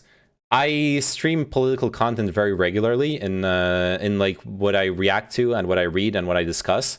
It's just I usually do it in the just chatting category. It's only recently that I sometimes remembered to change categories and stream in the politics category. But usually I forget, honestly. Usually I just stay in just chatting. I completely forget about the politics category. So right now we're discussing drugs, so it's like politics adjacent. Well, obviously it concerns politics. Everything is political, right? But this is like more political than many other subjects. Okay, that's why I've never seen you in the category. Yep, that's why. I do tomorrow I'm going to be doing a podcast, by the way, about Poland. And fuck, I forgot let me check on Discord the exact question of the podcast. I'm so sorry. I forgot the framing of the question. Oh, it's about the recent Polish High Court ruling concerning the European Union and current affairs in Poland. So we're going to be discussing European and Polish politics tomorrow on a panel with Chinchilla, who you see in my chat. He's a mod here. And he's going to be hosting a podcast with Senpai Chow. And I haven't been streaming for years now. I've been streaming for 1 year. Almost 1 year. Not even 1 year. Almost 1 year. Neyman is so used to the just chatting category from his swimsuit tub days. Exactly. Yeah, so tomorrow, if you like political content, tomorrow I'm doing a panel with Chinchilla hosting as a moderator and a few other people, and we're talking about Poland. So that might be right up your alley. You're from Switzerland. Nice. You live in a beautiful country. Where in Switzerland? Like a big city? Geneva? Bern? Or like somewhere in Zurich? Nice. I've been to Zurich once, a long time ago, but I've been there once. It was nice visiting there. I'd love to go back. All right, let me. Okay, I'm getting back to the article for a second.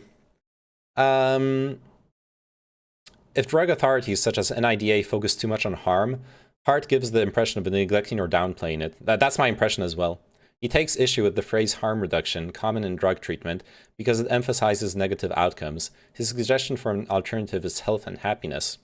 The pursuit of happiness, enshrined in the Declaration of Independence, is what really galvanizes Hart. For him, drugs are a civil liberty issue, Just as he believes, as a self-professed gun hobbyist, in the right to bear arms, he also believes in the right to take drugs. Neither, he contends, is harmful if done responsibly. Interesting. The problem, of course, in both cases is irresponsible use and what to do about it. Obviously, we'll have an age requirement, he says, and we may have to have a competency requirement for these drugs, like a driver's license. You may have to take a test or an exam in order to get the license for permission to purchase individual drugs such as heroin, MDMA, cocaine. I'm not sure how that would play out in the real world, but there is a great deal to respect and admire in Hart's outspoken stand. He is taking on an orthodoxy, one that involves a multi-billion industry of law enforcement and incarceration, and that can be a lonely place to be. He tells me before we say goodbye that he is moving to Switzerland, which he says has the most progressive drug policy. Oh, there you go. The thing I really like is that they take care of their people. I just want to be left alone in a quiet, boring place. That's the appeal. He just called you boring, Analysis PLZ. What's your response to that?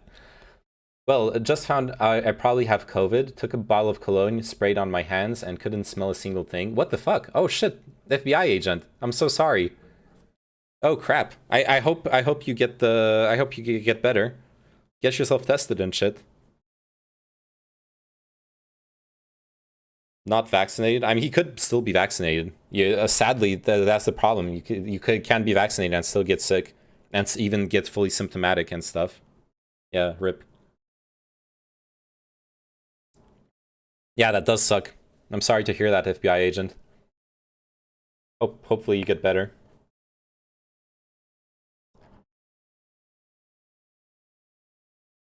Why do we have hand appendages? There are many reasons. Pat stroke the rat. Hold support the rat. Worship, venerate the rat. Filthy man thing. Yeah. Give all everything you own to the rat. Yes, yes. Yes, yes. Dude, I almost adopted a pair of rats. I went to a pet shop a year ago, and there were two of the cutest rats I've ever seen. And they were like, I like held them in my arms. They were crawling all around me. They like went into cuddled up with me inside my coat and stuff. They were so cute. Oh my god, I wanted to adopt them. I wanted to take care of them. I wanted to like buy a big like the biggest cage possible so that I have so much space, plenty of toys, and like cherish and give them amazing lives. They were so fucking cute and so nice. Rats are amazing.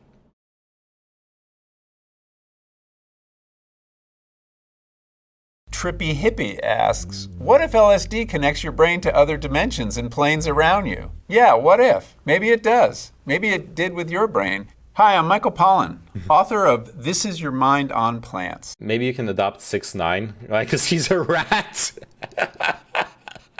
Oh no, that's a good one. I had fancy rats as pets when I was a kid. They are super good pets. Yeah, they're so intelligent too. Only live a few years though, and they die pretty badly at the end. Yeah, that's what I heard. And honestly, that was one of the reasons I was scared of. There was two reasons I didn't want to adopt them in the end. One was the main reason was that I would have to maintain a much more impeccable room so I could let them like run around freely in my room. Because like I have cables on the ground that they could gnaw on and electrocute themselves. I don't feel like my room is rat safe, and I would like to give them the possibility of running around. You know what I mean? And I can't. I feel like I would have to keep them in the cage all the time, or just like hold them. And I could hold them, but I would have to like keep an eye on them all the time they're outside of the cage, and that would kind of suck for them. I don't know if Michael Pollan is qualified as an expert on psychedelics. Well, take it up with whoever linked me this. I don't know who he is, honestly. And the life expectancy. Like the last time my pet died, I felt so fucking bad. It destroyed me.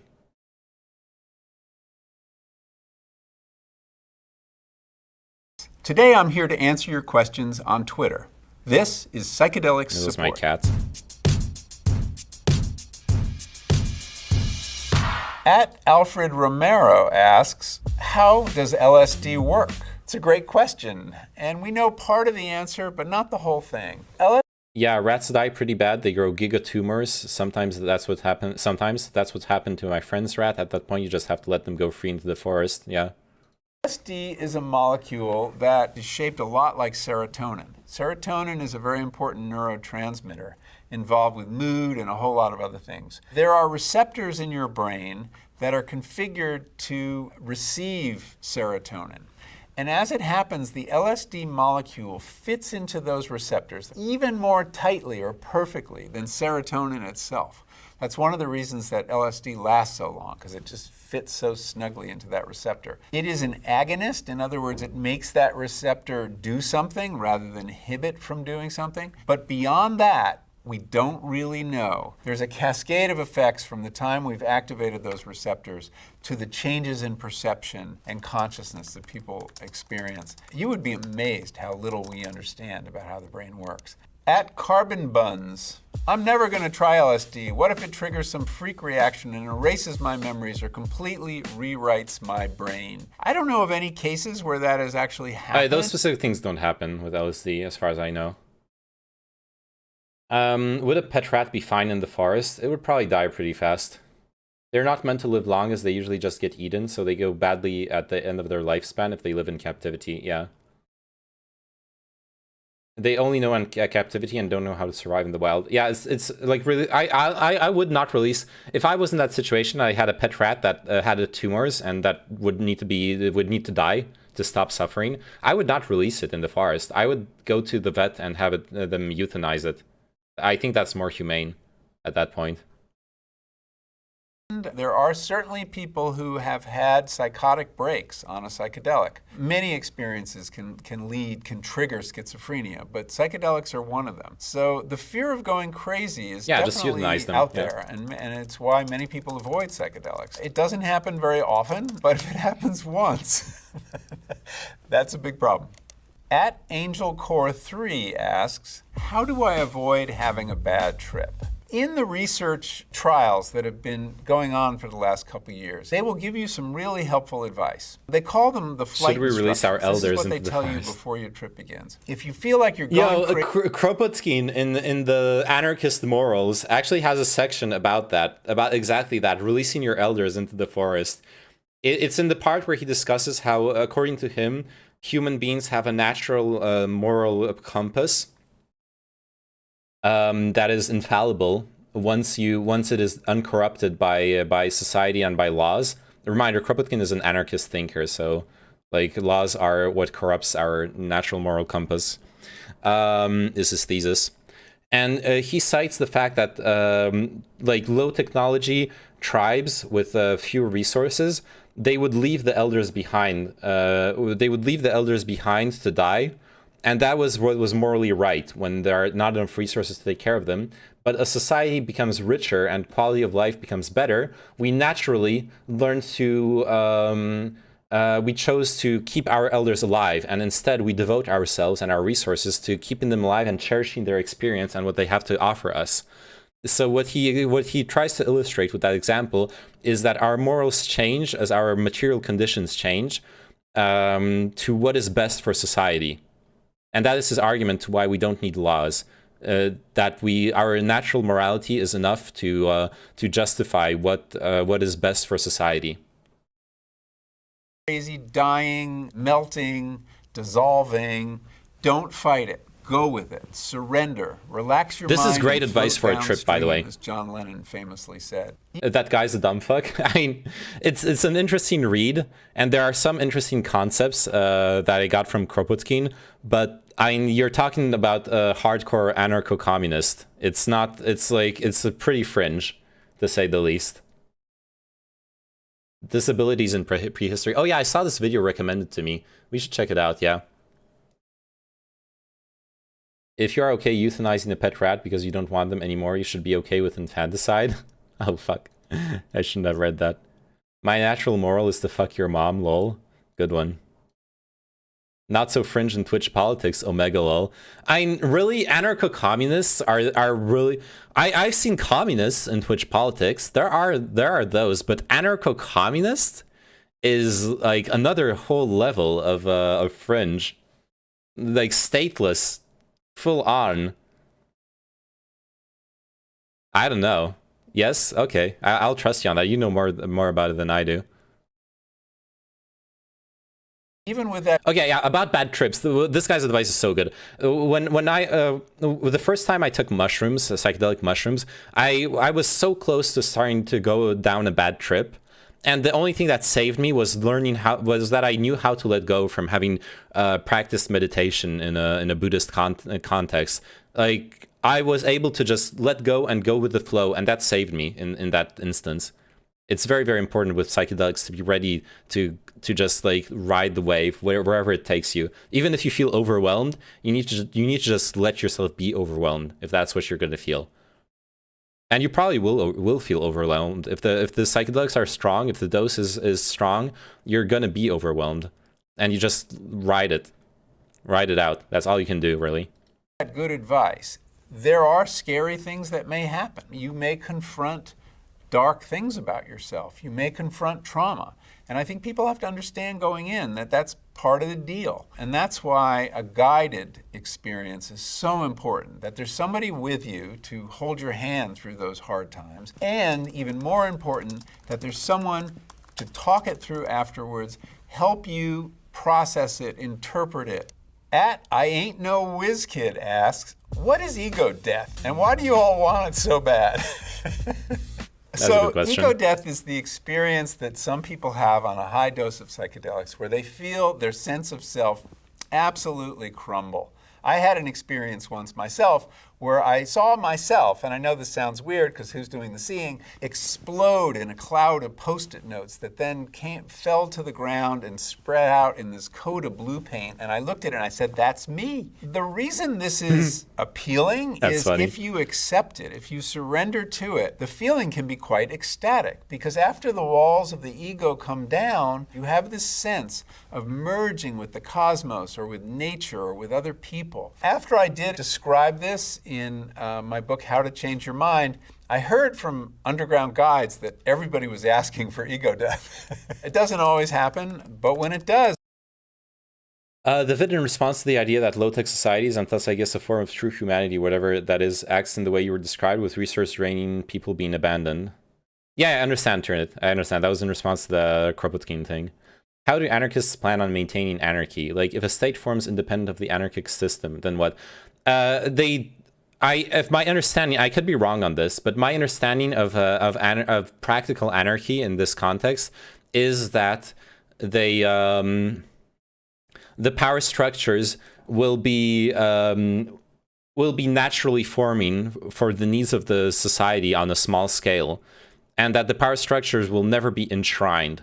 I think the most important part is that. So, like, one day, if construction needs to be done, then the mason and the architect will be like the leaders of the village. They will decide what needs to be done.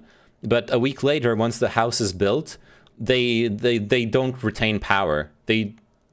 There's no power structure for them to sit on top of. They decided what had to be done within the context of the needs of the society and their expertise. But outside of that, once the context changes, they're no longer queried for any decision making.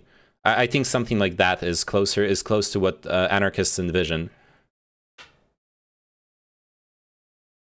Making sure there's no such thing as a leader role, like as a dedicated leader role.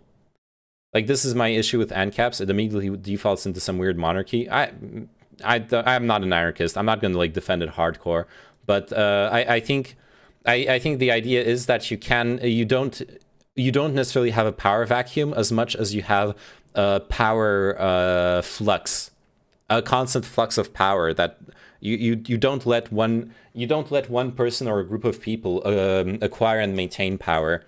You keep it in flux according to the needs of the society. Sure, but what is preventing an independent group from creating a permanent structure of power? That structure just rolls over the anarchists.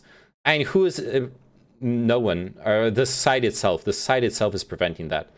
You could say the same in the democracy. What is preventing an independent group of revolutionaries from overthrowing the government in our democracies and building their own permanent power structure? The current power structure is has like the military, sure, but what if it's the military then? Like, and the military is part of society. Like, at the end of the day, that's what I was going at. The society is what will prevent. The society is supposed to be what prevents it from happening. And if the society doesn't prevent it, or doesn't have the means to prevent it, then it just happens. It's a problem. A photograph took pictures of people before and after. She told them the commune already has a poet. This is such a good meme. Oh no. Oh no, Tyranid, this is such a fucking good meme. Oh my god. The photographer took pictures of people before and after she told them the commune already has a poet. Like I don't like the free dunks on I don't mind criticizing the ideas and like the actual concepts, but I sometimes get cringe at people dunking for free. But like I also cringe at the whole trope of people being like, we will make a communist commune with like dancers and singers and poets and one farmer who like makes the food for everyone else. And it's like, dude, I think you need to learn a bit about like separation of labor. I thought it was all librarians, theory teachers, and therapists. Well, that too, yeah. Go back to monkey and prim. Language was a mistake. Ooga booga. That face went society. True, that face went society. Who's gonna dig the sewage system? Yeah.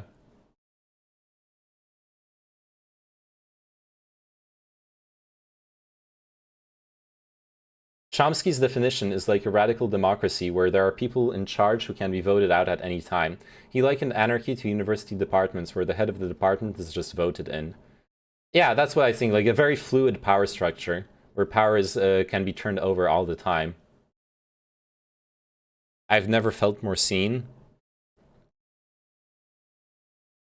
Man spends whole day dreading fun activities he signed up for. God damn it, I've only got 2 hours left before I have to go out and do this stupid thing. I feel that so bad. Oh no. Oh no, I feel that so bad.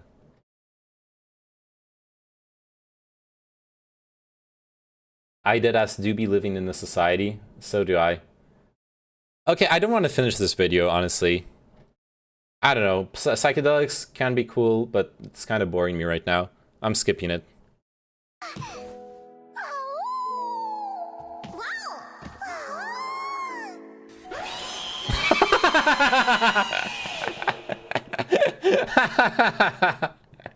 I did not remember that was the ending of this video. Oh shit. I want to watch that again.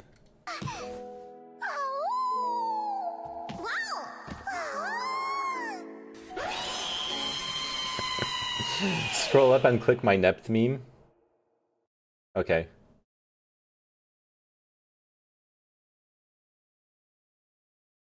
Your Nept meme. Wait, where? Oh, me when I tell Nept he should read Lord of the Rings? Oh. That is the recording of me when I get weebed at in chat, yeah.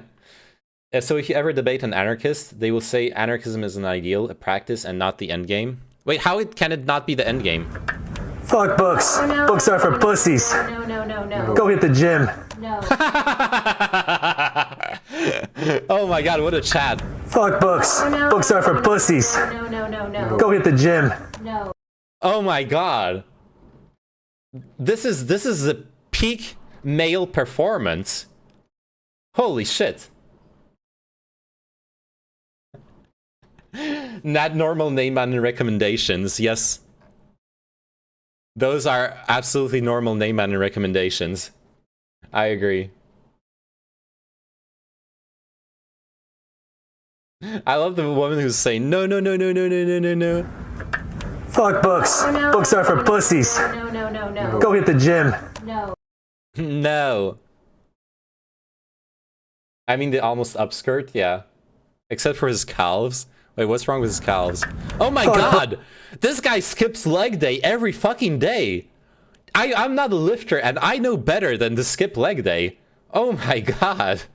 Books are... What happened to his legs? He's got little sticks on his legs. Unhook.app. Watch YouTube free of distractions. Block suggestion feeds, comments, and more. I don't want that. For pussies. No. Go hit the gym. No. Okay, this is half a Chad. This guy is only the upper half of a Chad. Like starting here, the bottom half is not Chad. I think he's wearing a padded muscle undershirt, possibly. Yeah, actually, totally yeah. Every day is bicep. Yes. Give me books and I'll read them. Unironically, the only place I've seen him in. Wait, what is this? Surmiste Izan Trilogia. J.R.R. Tolkien.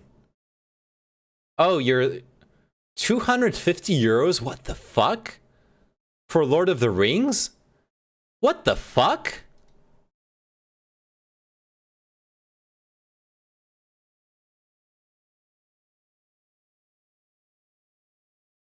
Seriously? Literally out of stock anywhere else? What the fuck? For 3 books?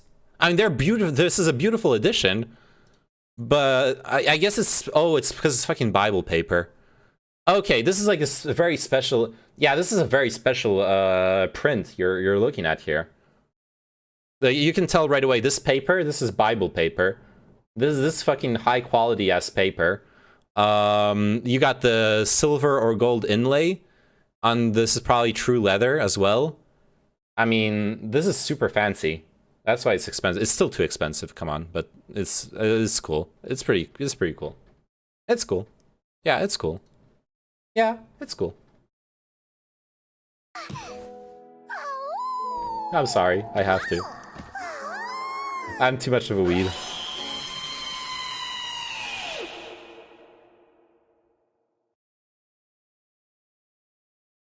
My suggestions are pretty fucking based. Look at this. Kawaii music. Gender equality in anime is comedy gold. What's the deal with Grell's Sutcliffe? I don't know. Those are like video essays. Hello guys, and welcome back to another episode of Trey the Explainer. And today we have You have to click that one now, do I? Profile. Okay, after this video. We have a rather fascinating and interesting topic, in my opinion, because we're going to talk about the equality one. Okay. And physical abnormalities. Wait for it. We will check it out after. Prehistory. Disabilities or handicaps seem to have existed as long as life itself has evolved, and by far long predates humanity. These physical conditions appear in animal populations almost constantly and can be a result of either genetic traits that result in abnormal growth from birth, or a disease. Oh my god, the shrimp spine shark. Look at it. Actual shrimp posture. This shark is literally every chatter right now. Posture check. Yo, actually, we need to make a meme out of this. This needs to be a meme, like Sandy the shark visits you to tell you about you to check your posture, something like that.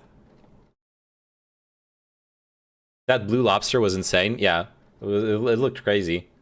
Injury developed over the course of one's life that doesn't fully heal or recover. And typically when these physical handicaps arose in organism populations like a lame foot or paralysis, or even something as minor as poor vision, I have good posture now. Good. With disabilities would be killed off by the process of natural selection due to predators or inability to find food or mates. It was an unfortunate but effective system, and it was just the way of the world. A rabbit that is deaf or a gazelle with a bad foot is much less likely to escape a fox or lion than one with healthy ears and feet.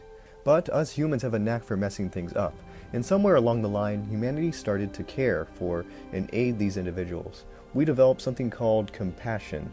For example, anyone around today can be born paralyzed from the waist down, or completely blind, or mentally disabled, and survive to adulthood and live a long and happy life. No problem, due to the compassion and care society and their family members give them. When in the wild and before the development of modern medicine, this wouldn't have been the case. Humans have, to a certain extent, slowed natural selection. Technically, depending on your definition, a lot of us have physical disabilities that would be selected out of the population if we lived in the hunter-gatherer lifestyle of our Paleolithic So I disagree ancestors. with subtlety in the statement. It's not that we have slowed natural selection. We have not slowed natural selection. We have changed the paradigms of natural selection in our society. That's what happens. Natural selection still happens. It's just that now you are selected for different traits than you would have been selected otherwise. The pressures are different, but there still are pressures in natural selection. You're not going to be able to reproduce if you do not find a partner, and the potential partners will discriminate on you depending on different traits. Are you baiting the eugenics political dudes in here? Yes. Trying to get them out of the woodwork. Well, arguably, a large population also slows selection, no?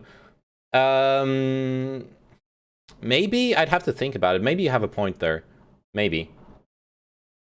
Maybe not. Nah, I think selection still happens.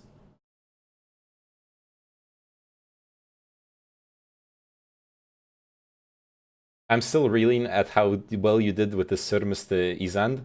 You even did the It's because, dude, I know fucking European languages. I know the sounds my mouth is supposed to make. I don't even know that is supposed to like be pronounced that way. But I see the squiggly line and I feel like, okay, I'm gonna say like a like a o that with that squiggle in the pronunciation. Of course, that's how I'm gonna pronounce it. Now we select for vax versus anti-vax, exactly. It happens for sure, but if you think about the reverse, a small population is more selective. I think it's rather that a small population is less resistant to extinctions. And extinctions are, by definition, selection pressure. But extinctions are not natural selection in and of itself, right? So there's like a correlation there. I think that, so I think you have a point. But it's more like two adjacent processes that interact, which I know, of course it is. There's no like intentionality in any of those processes. We're talking about natural phenomena, not like intention anywhere. So yeah, I don't know what point I'm trying to make actually. I have very poor eyesight, a trait that was passed down from both my parents, and I required the assistance of glasses and contacts in order to do almost anything. So odds are I'd be dinophilis food if I lived in prehistoric times, or at the very least considered handicapped before the advent of glasses. Earlier today I took a moment to look around the food court I was in to see how many people possessed this disability. In my field of view alone, about like 50% of people had glasses on. Bygone are the days in which we would leave somebody to get eaten or starve for a disability. We tend to think that this is a relatively recent development cool in our and weird and culture as a complex, people. yeah. And to some Absolutely. extent it is. Human societies definitely haven't always tolerated or cared What the for fuck? disabled TOS? or Monka handicapped TOS. individuals. They're Attitudes naked. Look at, towards we see handicapped some booba individuals here. have changed most drastically in the past several centuries. getting banned. Heck, just in the past century we had eugenics and freak shows that planned to eliminate or denigrate such individuals respectively. Mental disabilities and dwarfism in medieval Europe were considered the product of demonic possession and sin, and were often treated as such, with their only opportunities to survive in society being as court jesters and fools. Other societies, most famously the ancient Spartans, if histories are to be believed, killed infants that possessed the slightest bit of imperfections, imposing a biological artificial selection of sorts on themselves. Even someone as bright as Aristotle is said to have been an advocate for eugenics in the killing of disabled children when saying, "Let there be a law that no deformed child shall live." When you learn how cruel societies once were, one shudders to wonder what life was for disabled individuals further back into prehistory, when life was even rougher and tougher and more brutal. Surely disabled individuals would have had no place in Paleolithic hunter-gatherer societies. We often get this image that prehistoric humans and ancient humans, or cavemen, were much like animals in this respect, cruel, cold, and savage. They would let natural selection take its course with such individuals, letting them starve or die as a result of their inability to survive in their harsh environment. Sorry, that's what I'm thinking of. This couldn't be further from the truth.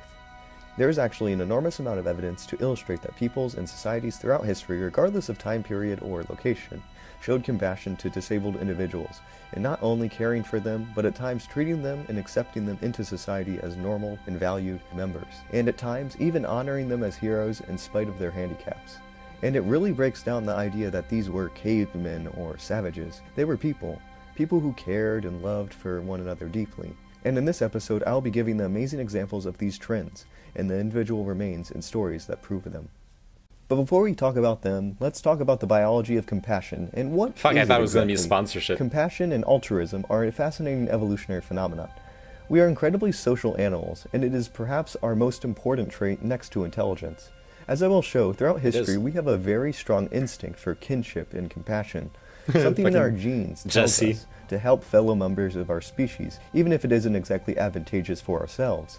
And there are many possible scientific explanations for why this might have evolved in the first place.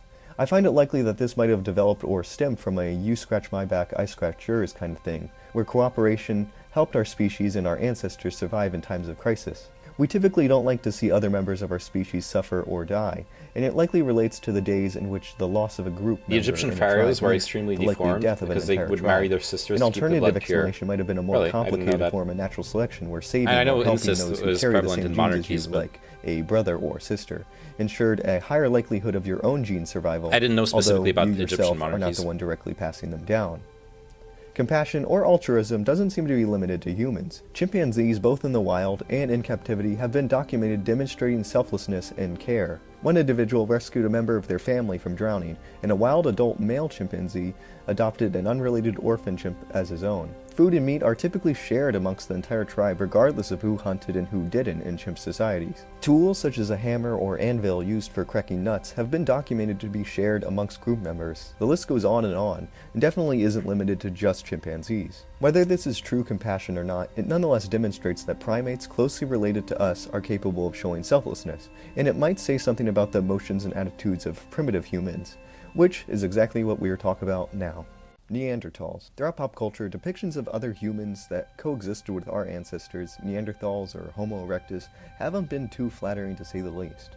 It might be because of their appearance with the sloping forehead and heavy brow, but other members of Homo are often believed to have been much more ape-like in behavior than us Homo sapiens. They are often depicted as ignorant and stupid, squat and sluggish brutes, ape-men, who lived brutal lives and would leave their dead and dying to the wolves and scavengers. H.G. Wells described them as the grizzly folk in one of his short stories, in which he okay, he's probably going to get into this. Just a quick reminder, because I want to show off my knowledge. Neanderthals were actually the oldest living beings that are known to have funerary rites. For example, they would put things and they would make tombs for their dead. I'm thinking of specifically also because he talked about like leaving their dead to the wolves. They do not do that. They entombed their dead with objects that are dear to them, with flower petals. They obviously had a ritual around it from archaeological digs around the tombs. It's basically because of that, certain anthropologists actually consider the belief in an afterlife, in creating rituals around death, is probably one of the biggest signs of a budding consciousness of how localized were Neanderthals. I don't remember. Let's check real quick. Where did Neanderthals live? They inhabited Eurasia from the Atlantic regions of Europe eastward to Central Asia.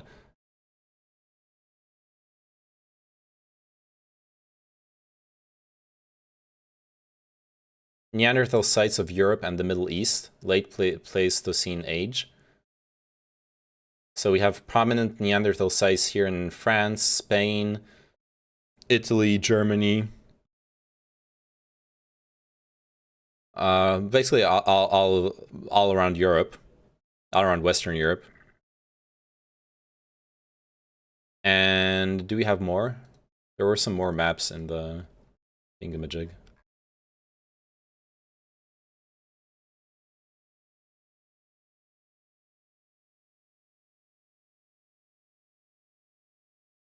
We have the big excavations in Africa. So Northern Africa, the Middle East, and Central Asia. Interesting. It's like all this region was probably had Neanderthal tribes. There's Neanderthal in you. I've heard about that. Yeah, I know. Wonder how if the cultures were different. Probably there were probably differences in culture. Absolutely. Portrayed Neanderthals in much the same manner. But I don't know enough. I don't know enough about the archaeological digs and the anthropological studies of those digs to know if we've identified the differences in the tribes and their cultures or not. Described as fictional human descendants of the far future, the Morlocks, as savage and barbaric creatures that only vaguely resembled humanity only in shape, and advocated for their extinction.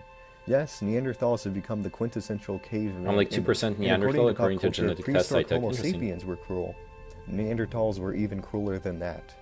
However, this image of Neanderthals, and even more ancient humans, is likely entirely false, and they were in fact more like us emotionally and mentally than we typically like to think. There is a cave at the top of a mountain in Iraq that speaks volumes to Neanderthal family bonds and concepts of kinship and compassion. Deep within the depths of the Shanidar cave, the remains of several 65,000 to 35,000-year-old Neanderthals were discovered. Now, Neanderthal bones are relatively common throughout Europe and the Middle East, but the curious thing about the ones in this cave in particular is that the Neanderthal individuals that resided in it apparently attained absurdly old ages. One individual was at the time of their death between the ages of 35 and 40, and two individuals were somewhere between the ages of 40 and 50. This, needless to say, was an amazing feat for the time period and environmental conditions. Neanderthals and even Homo sapiens scarcely reached such ages at the time, with the equivalent in modern human years today probably being around 80 years old. The age of these individuals alone says something about the culture and family unit they belong to, but it gets more interesting when one examines one of these elderly Neanderthals closer. One skeleton named Shanidar 1, or Nandi for short, by excavators, upon closer inspection wasn't only very old but possessed many physical deformities visible in his body. His skull specifically illustrated that he had been violently struck or hit on the left side of his face at some time in his life.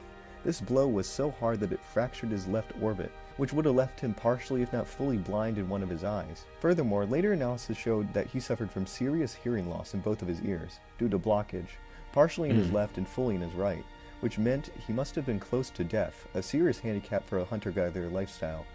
But that's not all. Nandi also appears to have suffered from a withered arm, something he appears to might have possessed since birth, which essentially meant that he lost the use of his lower arm and hand. Neanderthals even reaching gamer lifespans. Yeah. At the elbow later in his life. When they said absurdly old for a bone, I was saying like 200 plus years. Nandi also possessed deformities in his lower legs and foot that resulted in him possessing a serious and painful limp in order to walk. Poor Nandi, man, that stinks. With all those injuries and deformities, Nandi's simple day-to-day life would have been especially painful and excruciating. But, and this is the most interesting thing of all, is that all these afflictions were acquired long before his death and show signs of extensive healing. Living with such ailments meant that Nandi obviously couldn't have cared for himself, and even simple tasks like walking or even communicating would have been near impossible and very painful. He would have been a complete burden on his family. But, despite all his flaws, all his needs, this one-armed, deaf, blind man's family cared for him. They must have fed him, cleaned up after him, loved him, nonetheless, and kept him alive for a very long time, despite the fact that he couldn't reciprocate or contribute to their survival. He was somebody's father or grandfather or uncle, and they loved him for it. Nandi provides, just by his existence, that Neanderthals cared for their sick and elderly, just as we do today. But Nandi might just be the tip of the iceberg. A cranium discovered in Spain and dated older than 500,000 years old might suggest that compassion existed in humans for a very, very long time, much older than even Nandi. SH14 is a skull discovered in Spain that belonged to a young child that survived to the age of at least 5 years old. The skull, although small and seemingly insignificant, possesses the earliest known case of human brain deformity in the fossil record. The age of the remains suggests they belonged to a member of Homo erectus, perhaps among the ancestors of the Neanderthals like Nandi. Again, the age of the skull suggests something about the family of the child it was born into. The physical deformity this child possessed would have been easily and clearly... I'll never be able to go back in time to see the evolution of my ancestors. That's all I want, and I can die fulfilled. Well, yeah, that's not going to be... that's not going to be possible, no. ...visible even at a young age, and early in development. However, this child was not tossed aside or rejected at birth, but was kept and survived for years. Why? It seems like ignoring those sloping foreheads and heavy brows, our distant ancestors and relatives were people just like us, and felt and loved much like we do. And it is Neanderthals, and maybe even Homo erectus, not us Homo sapiens, that show the earliest evidence of compassion and care for the disabled. Us Homo sapiens do, however, have a lot of evidence of care for the physically disabled throughout prehistory. Perhaps the earliest of this is evidence of dwarfism in a 10,000-year-old boy from Paleolithic southern Italy. The skeleton of Romito II was discovered in a cave alongside several other humans. Judging from his skeleton, Romito II was a young man that survived to about 17 to 20 years of age. But what was quickly apparent was that he had been born with a severe case of dwarfism.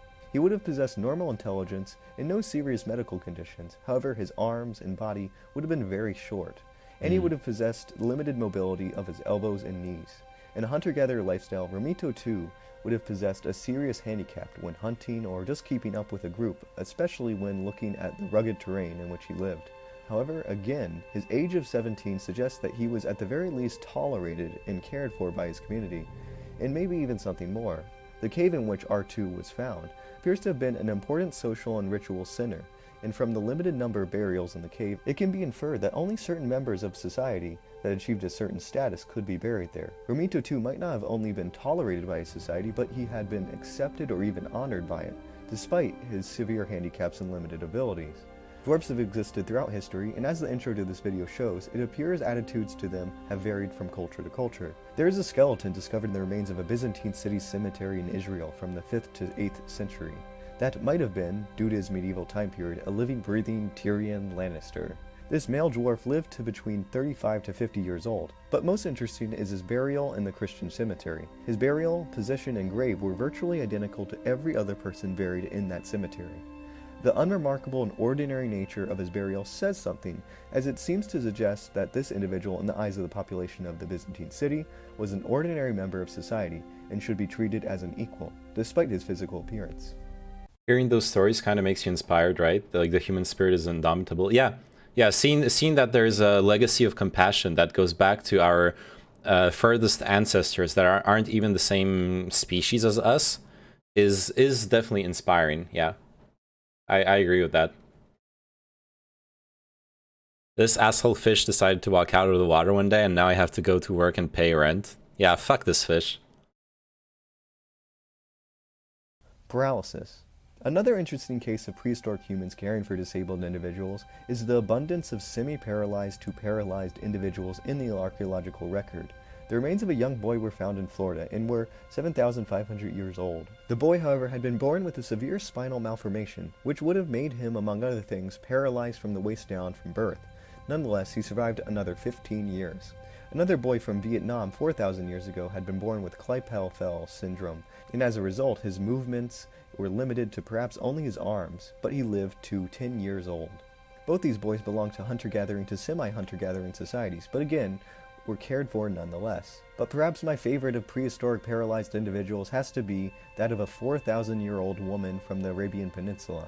The woman had contracted a severe neuromuscular disease, likely polio, in her early life, which caused her limbs to be exceedingly thin and walking and movement very difficult. According to anthropologist Deborah L. Martin, she would have required around-the-clock care, and that seems to have been exactly what she got, as she lived to the age of 18. Ironically, one of the few health problems her body possessed was not a result of her disease. This woman's teeth were full of cavities that likely resulted from her family group feeding her too many dates, and apparently spoiling her with sweets to make her happy. The enormous amount of sticky sweets she was fed eventually rotted her teeth out, which is very unusual for someone so young and of that time period. But perhaps my all-time favorite example of handicapped individuals throughout history has to 4,000-year-old. Wow, she became old. Good one. Be a single skeleton buried in a Native American burial mound in northwestern Georgia at the King site. In David J. Halley's book, King, the Social Archaeology of a Late Mississippian Town in Northwestern Georgia, lended to me by one of my professors, thank you so much, Halley examined the large amount of Native American human remains ceremonially buried at the site. Halley references the skeleton of a single individual named Burial 223. This individual had been buried with all the traits of male warriors of high military honors in warfare in Mississippian society: points, massive bifacial blades, hematite, and bakulema. All symbols and trophies achieved through and to display great acts of military valor, and it was assumed that this was a great male warrior in life. So it was a complete shock when the DNA evidence illustrated that the skeleton and all those trophies and symbols of military status belonged to a 25-year-old woman who, upon closer examination, had a severe hip deformity, likely received through an accident in childbirth. 223 stands alone as an exception in the entire site. The culture at King, especially in the burials, put great emphasis on the gender distinctions between male and female categories. Women at the King site are typically lacking in burial objects, and are never buried with the overwhelmingly traditional male artifacts she had been buried with. Everything about her burial was common of a male, but he was a she, and she seems to stand against the distinct and strict gender categories presented at the rest of the site. And not only was she... we will never know, but I wonder... It's curious, right? I wonder, like, what did she do? Did she accomplish some great warrior feat, and they chose to honor her in her death? Did she give birth to one of the greatest warriors of the tribe, and they decided to honor her? We will never know, but it's fascinating. Buried with military honors, but extremely high ones. The average age of males buried with large bifacial blades is 40 years old.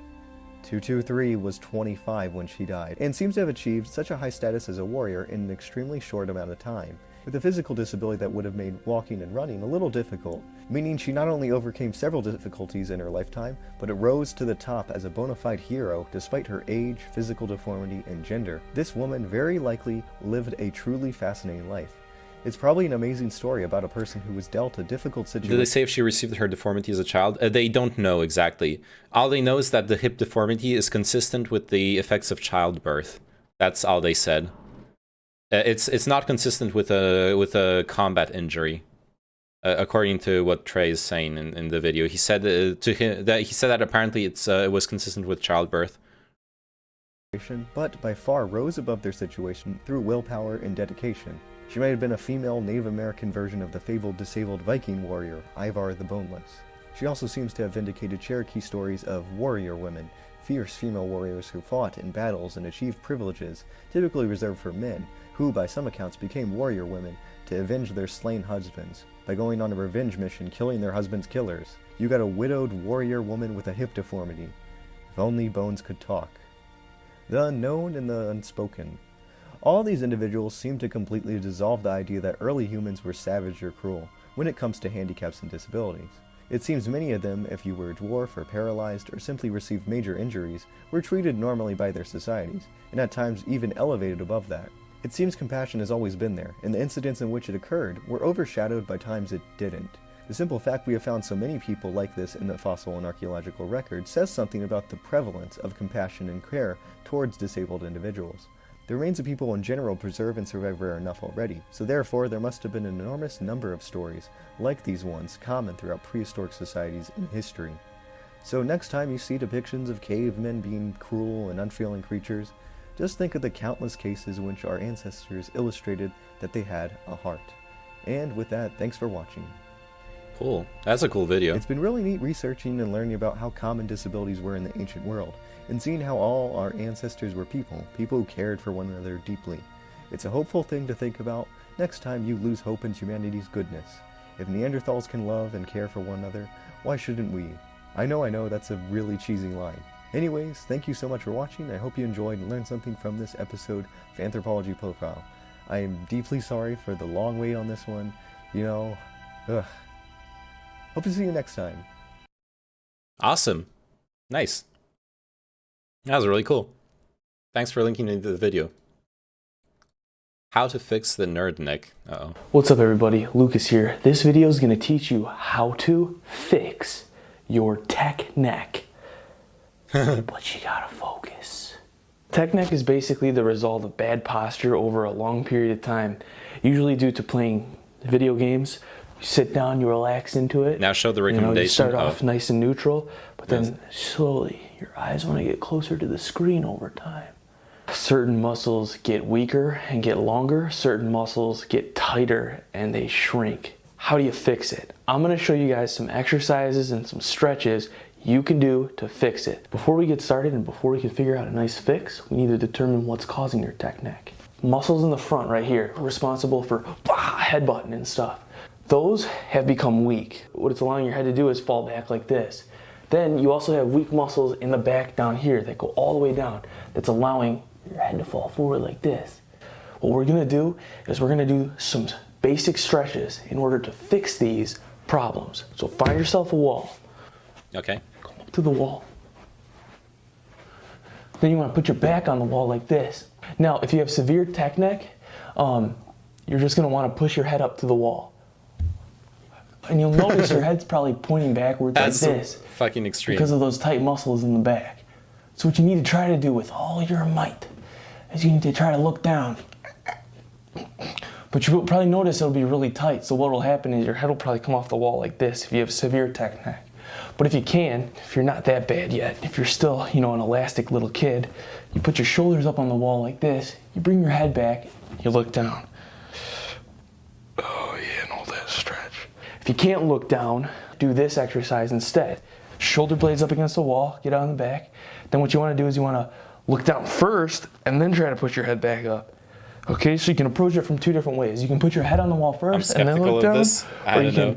Look down it's first, kind of dude bro. And then try to push it's kind it of up on dude the bro wall. signs, for sure. You want to hold that for about 15 I actually do this seconds, exercise okay? sometimes. Nice. Hold it and breathe, and you'll feel the stretch and the tightening and the strengthening. That's the first exercise we need to help fix our technique. Now, gotta get on down. I know I look like a homeless gorilla. You're gonna get down on the ground now, okay? With your tech neck. And what we're gonna do on this next exercise is, oh, that'll be easy. See, your head's gonna prevent you, so you wanna let yourself relax. We're gonna work on bringing your head up like this, all right? Bring it up isometrically and hold it right here. Now, try not to just go like this, because that'll just tighten those muscles up in the neck. What you wanna do is you wanna lift the whole back up like this. Oh. And hold it, while looking down still. Don't look forward like this. Lift the whole back up. And you wanna hold that. Now I want you to get down like this. Get down on the ground. He does a big meme for, but I've seen the stretch before for it. Like okay. this. Let it relax. What, stop, I just did it and crushed my Adam's apple. I want you to just lift your head. Not dude bro. Okay. Crunch in slowly and back. Just the head. Slowly and back. Bring your chin to your chest. Back. That's gonna help tighten those front of the neck muscles up, okay? Anterior neck muscles. Because what's going on is those have become weak and they've become loose and long. And you want to tighten them up and make them stronger. With some neck crunches. As lame as that sounds, it's a tooth. And the final stretch here. Wow, watch me. We're gonna focus on stretching these muscles right in the head here. So what you want to do is you want to bring your chin to your chest without going like this. And lightly sit up straight and hold that stretch, okay? Some additional things you can do are, you know, try to sit up straight in your chair, you know, fix this problem before it even starts. Just exercising in general will help prevent tech neck. However, you can start exercising and actually end up with some serious imbalances because you'll just be compromising with other muscles. If you're looking for a full balanced calisthenics, it's a bodyweight only training program, you can check out my program, Bodyweight Beast, on sale on onlykindsfitness.com. Otherwise, if you're choosing to create your own program or do some other thing, I want you to be sure that your exercises are balanced. So if you do front work, you want to do back work too, okay? So that helps you prevent from getting these imbalances and helps you prevent them from getting worse if you already have them. Also, you want to be sure to stretch. Thanks so much for watching, everybody. Hope this video helps you out. Don't forget to subscribe, turn your notifications on because I got daily uploads Monday through Friday. Peace. You all have a good one, and I'll see you in the next video. All right. Cool. Recommendation in the earlier video. Let's go. This one. Gender equality in anime is gold.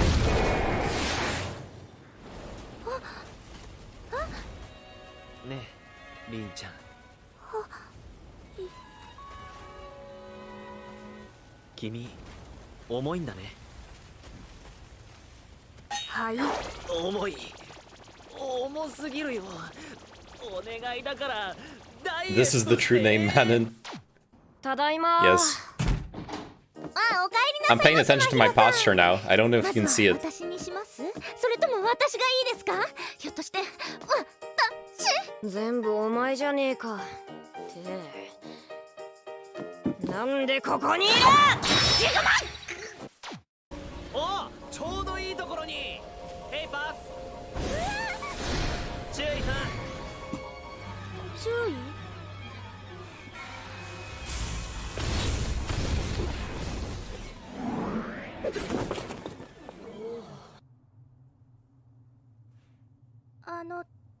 注意。 God, I hate anime. Really? 女子はプールか。羨ましいぜ。スケベ。うっせえ！男子は水泳いいな。スケベ。スケベ。スケベ。Is this just clips of like Squad W flipping the genders around? This is literally all this video is, right? It's just the ultimate Squad W compilation, right?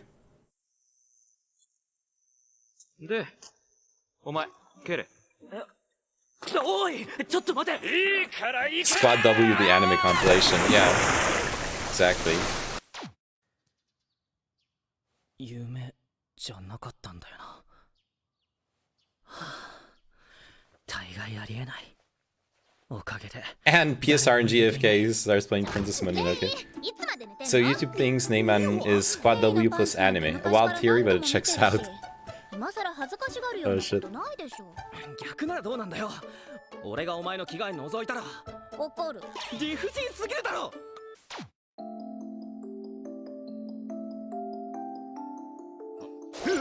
何すんだエッチ。でも寝言に返事するとずっと喋り続けるって本当なんだね。俺何か言ったのか。言ったわよ。千里のこと好きだ、愛してる、もう離さない。つけ。ゆり子。何？まだ下ろさないわよ。その格好で偉そうに。ほら。うん。うわー、これはもしかして部長と室戸先輩って。そうね。室戸くんは幼馴染だよ。 Please don't torture us any further. Yeah, we're done. This is just I was expecting a video essay, honestly. My brain shut down. I'm sorry. I could have ended it earlier. My brain actually shut down. It killed me. Alright, I need to do the wait, what? I actually need to keep the Nerdnick video open. I should do those exercises. Alright, I'm tapping out, making dinners. Oh yeah, good luck with your burgers, so I saw you talking about them earlier. They sound awesome. Good burgers. Oh yeah, and Kina linked this.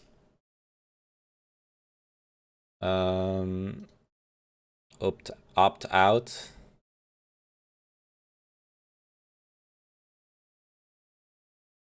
Okay. Okay. A new company with a wild mission, bring back the woolly mammoth. With $15 million in private funding, Colossal aims to bring thousands of woolly mammoths back to Siberia. Some scientists are deeply skeptical that will happen. Yeah. Oh, we can listen to the article. Hi, I'm Carl Zimmer. I write the Matter column for the science desk at the New York Times.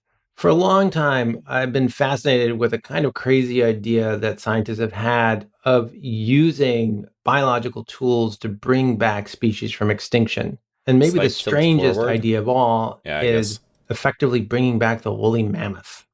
And incredibly, a little while ago, I learned that there was actually going to be a company launching that had as its mission bringing back the mammoth.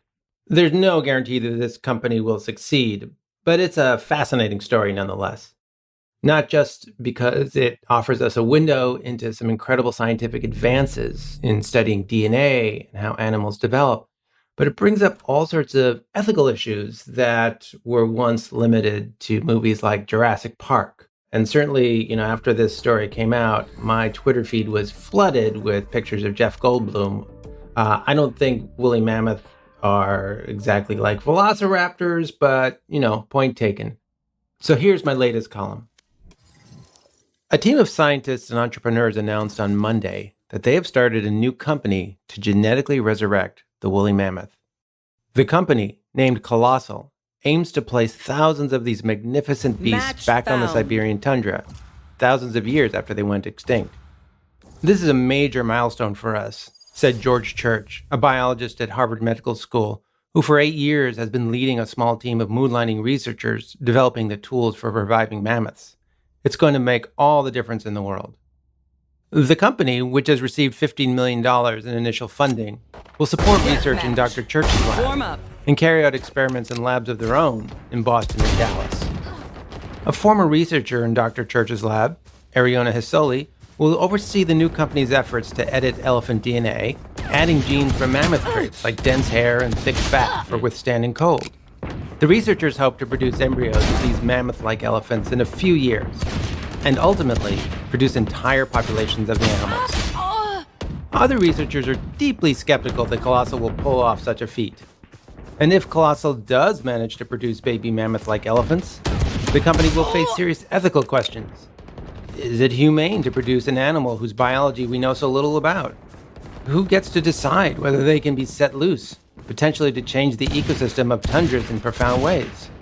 There's tons of trouble everyone's going to encounter along the way, said Beth Shapiro, a paleogeneticist at the University of California, Santa Cruz, and the author of How to Clone a Mammoth.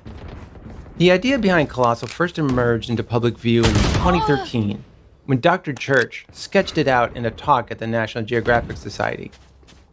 At the time, researchers were learning how to reconstruct the genomes of extinct species based on fragments of DNA retrieved from fossils. It became possible to pinpoint the genetic differences that set ancient species apart from their modern cousins, and to begin to figure out how those differences in DNA produce differences in their bodies. Dr. Church, who is best known for inventing ways of reading and editing DNA, wondered if he could effectively revive an extinct species by rewriting the genes of a living relative. Because Asian elephants and mammoths share a common ancestor that lived about 6 million years ago, Dr. Church thought it might be possible to modify the genome of an elephant to produce something that would look and act like a mammoth. Beyond scientific curiosity, he argued, revived woolly mammoths could help the environment. Today, the tundra of Siberia in North America, where the animals once grazed, is rapidly warming and releasing carbon dioxide. Mammoths are hypothetically a solution to this, Dr. Church argued in his talk. Today, the tundra is dominated by moss, but when woolly mammoths were around, it was largely grassland. Some researchers have argued that woolly mammoths were ecosystem engineers, maintaining the grassland by breaking up moss, knocking down trees, and providing fertilizer with their droppings.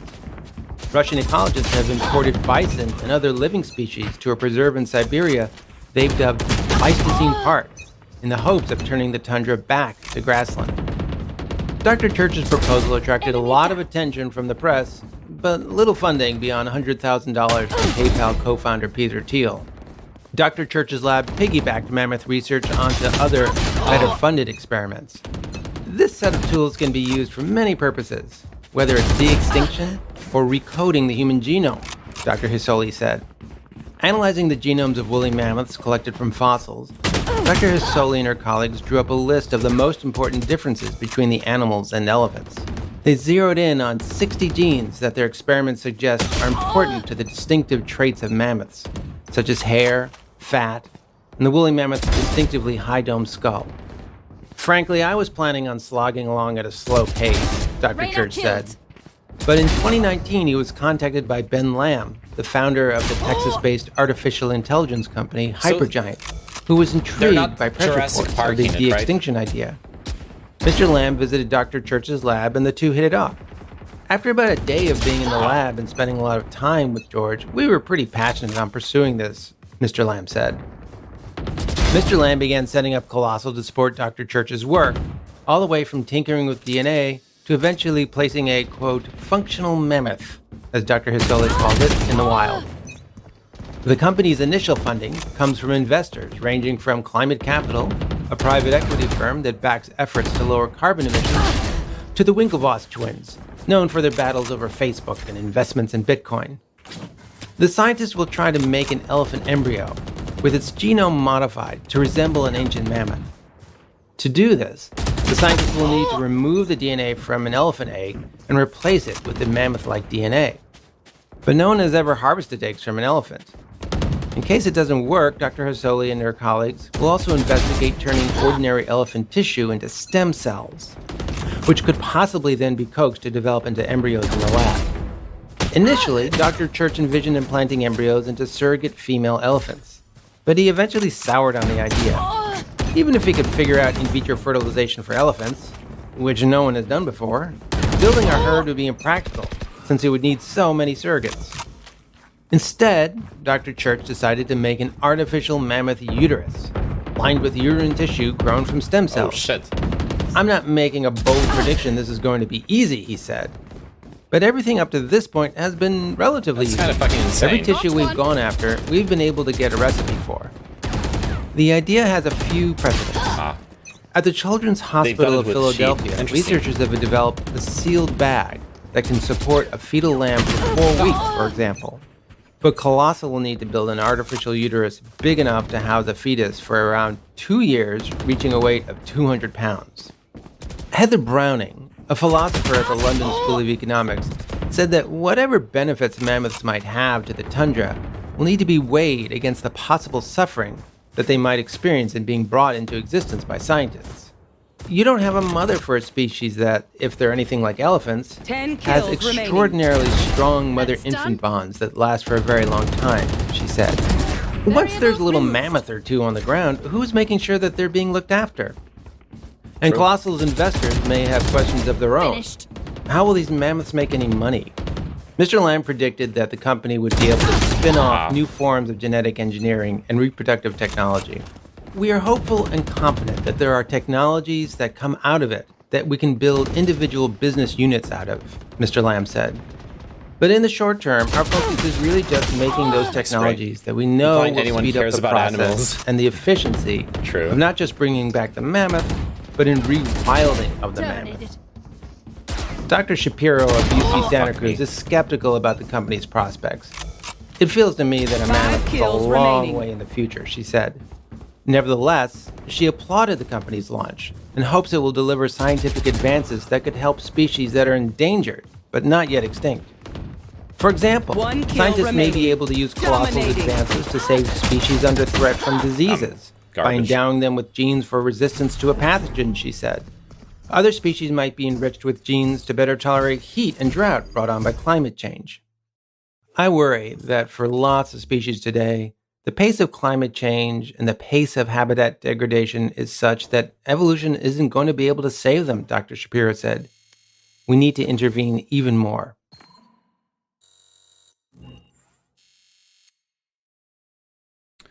Interesting. I like the match found. I like the part where they think woolly mammoths could help save the tundra in climate change. It could be kind of a death sentence too, honestly. Like sending woolly mammoths. Holy fuck, that was the longest 10 minutes of my life. Wait, why? What was the problem? The article was boring to you? Death match. Warm up.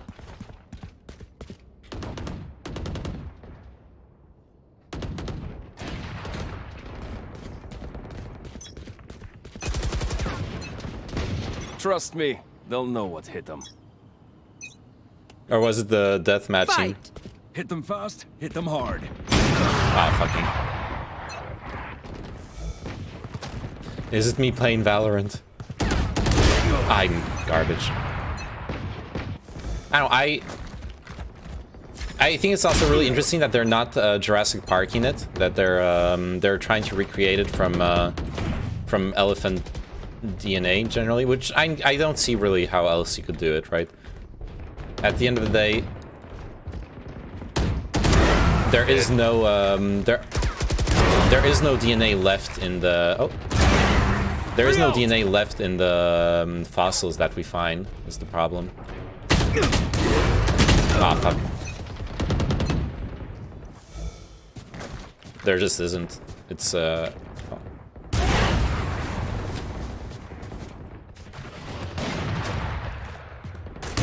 I missed. She's dead.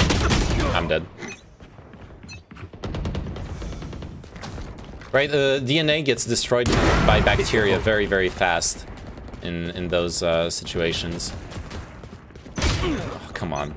It is known that that's that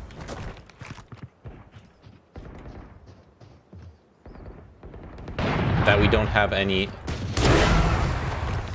DNA. Oh my god, I missed. We don't have any DNA left in the fossils that we find, so the Jurassic Park scenario cannot happen. Oh, never mind. Get shot in the back as usual.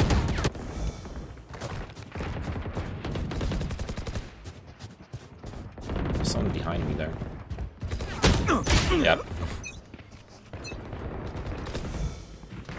It would be cool if it happened. Really cool as fuck. Like, I think everyone's enjoyed... What? Oh. I think everyone's enjoyed Jurassic Park here. There's enough DNA in the fur to alter a few genes that control for longer hair, etc., but not enough to recreate an elephant or even a mammoth. The DNA gets preserved in an anaerobic environment. Oh my god.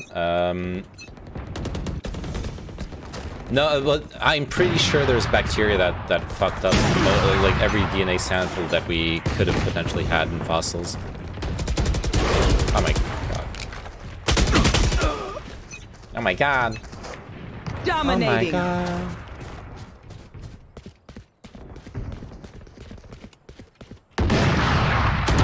Oh, fuck me. This map is hard to play on deathmatch. It's really fucking hard to play in deathmatch. Fuck me. Yeah. I might have missed the part where they talked about the peat bog stuff, but like I'm not familiar with that. I'm pretty sure we don't get anything from the peat bogs. Record for oldest DNA sequences. Alright, I'll check it out right after this deathmatch game. Fuck. Those guys are one-tapping the shit out of me. Are you guys seeing this? It's fucking insane. Someone just spawned here. Or not.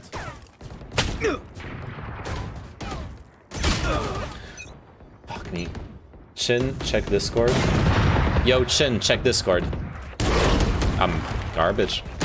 I'm actual garbage. I can't play this game. I drank a little bit. I'll blame it on that. Blame it on the boo. Oh, la, la, la, la, la, la, la. I'm sorry. It's okay. I'm practicing the op anyways. This is more about the like landing those shots, which I'm not landing. That's another problem, but chill. Nerd.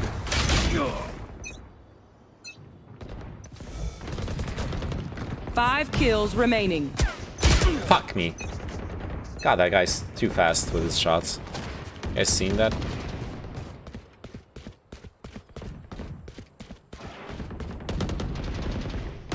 One kill remaining. But yeah, all things considered, oh my god. I'll have to... Oh yeah, I'll check out your link, actually. Scientific American, Mammoth the Genome's Shatter Record for Oldest DNA Sequences. Researchers extracted DNA from fossils that are more than 1 million years old, illuminating the origins of the woolly mammoth and the Columbian mammoth. Scientists have recovered DNA from mammoth fossils found in Siberian permafrost that are more than 1 million years old. This DNA, the oldest genomic evidence recorded to date, illuminates the evolutionary history of woolly mammoths and Columbian mammoths. It also raises the prospect of recovering DNA from other organisms this ancient, including extinct members of the human family. Ever since the recovery of 2 short DNA sequences from a recently extinct zebra subspecies known as the quagga in 1984, researchers have been working to get ever larger amounts of DNA from even older remains. Advances in ancient DNA extraction and sequencing methods eventually brought to light genomes of creatures from deeper time, including cave bears and Neanderthals. In 2013, investigators announced that they had retrieved DNA from a 700,000-year-old horse fossil, by far the oldest genomic data ever obtained. But as astonishingly old as that genetic material was, some experts predicted that sequenceable DNA should survive more than 1 million years in fossils preserved in frozen environments. The new findings, published today in Nature, bear that prediction out. Tom van der Valk and Love Dallin of the Center for Paleogenetics in Stockholm and their colleagues obtained DNA from molar teeth belonging to 3 mammoths from different time periods. Mammoth species can be distinguished on the basis of dental characteristics. One tooth, discovered in deposits thought to be around 700,000 years old, looked like that of an early woolly mammoth, Mammuthus primigenius.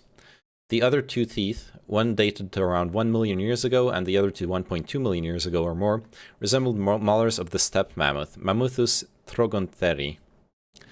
The genetic material extracted from the teeth was highly degraded, having fragmented into lots of tiny pieces over the millennia. To reassemble the pieces and help filter out any DNA from microbes or other contaminants, the researchers used the genomes of modern-day elephants as guides, much as someone solving a jigsaw puzzle might refer to the image on the box. In all, they recovered billions of DNA base pairs from the youngest fossil, the woolly mammoth, about 70 to 80% of the genome. That's huge, wow. They got hundreds of millions of base pairs, constituting around 25 to 30% of the genome of the second oldest mammoth. The oldest fossil yielded the least DNA, but the team still sequenced around 60 million base pairs from it, enough to provide insights into mammoth evolution. Fascinating. This fossil record of mammoths indicates that they arose around 5 million years ago in Africa and spread across much of the world, evolving into a number of species and enduring for millions of years before going extinct just a few thousand years ago. Comparing the new genomic data to genomes of younger mammoths, the researchers confirmed their expectation that the woolly mammoth evolved from the steppe mammoth, and they showed that it gradually acquired its adaptations to the extreme cold of Ice Age Siberia. The results also revealed surprises about another branch of the mammoth family tree. The oldest mammoth the team sampled turned out to belong to a previously unknown lineage that was ancestral to the mammoths that colonized North America 1.5 million years ago during the early Pleistocene epoch, and gave rise to the Columbian mammoth that inhabited temperate regions of North and Central America. The Columbian mammoth may have been the product of interbreeding between woolly mammoths and members of the lineage to which the researchers' oldest fossil specimen belonged, they suggest. Outside experts say the work represents a significant advance in ancient DNA research. It's an exciting study revealing DNA survival beyond what many in the field would have predicted being the upper limit for just a decade ago, remarks Eske Willerslev of the University of Copenhagen, whose team recovered the 700,000-year-old horse genome in 2013. He and his colleagues were among the researchers who calculated that DNA more than 1 million years old could survive in permafrost conditions. Now this has been proven, he says. This is a very exciting study, not only because it pushes back the age of the oldest DNA yet recovered, but because the DNA that the team obtained from these very ancient mammoths provides important insights into early mammoth populations and into the origins of later mammoths both in Europe and the Americas, says Janet Kelso of the Max Planck Institute for Evolutionary Anthropology in Leipzig, Germany. Mammoths are not the only creatures of interest from this time period. Dallin, van der Valk, and their colleagues note that many modern-day mammal and bird species got their start in the early and middle Pleistocene.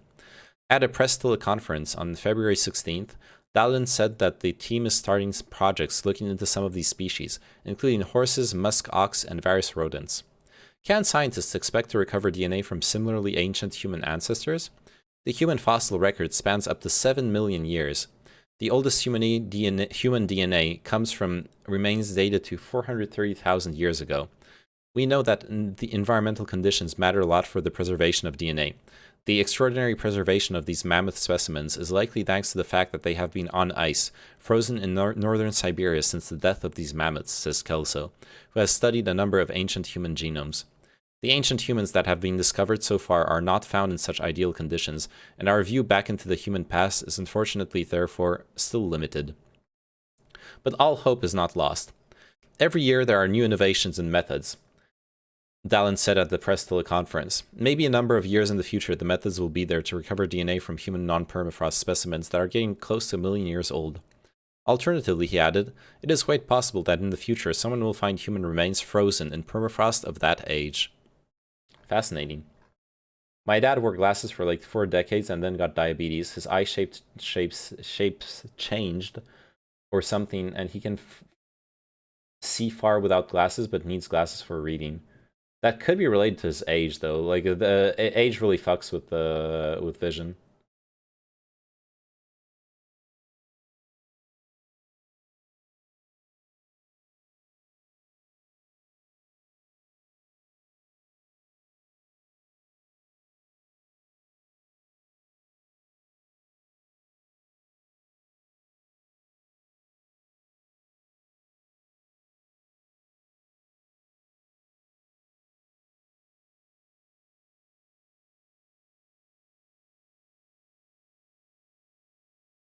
Yeah, the diabetes doesn't. I probably shouldn't change eye shape, but who the fuck knows? Maybe it did. I don't know.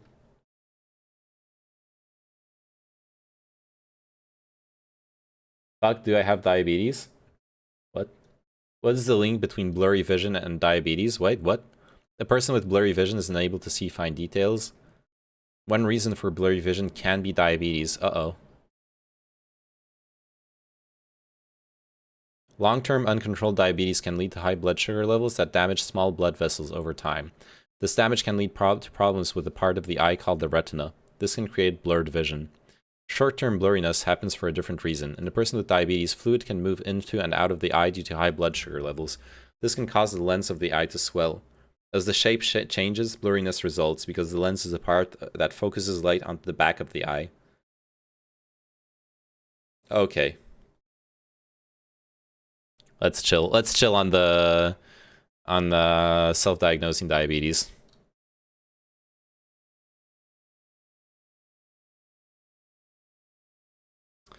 All right. Where are we at in the stream? We at 2 a.m. A 6-hour-long stream. We did a bunch of research. We reacted to a bunch of content. It was a pretty good stream. I'm happy with it. But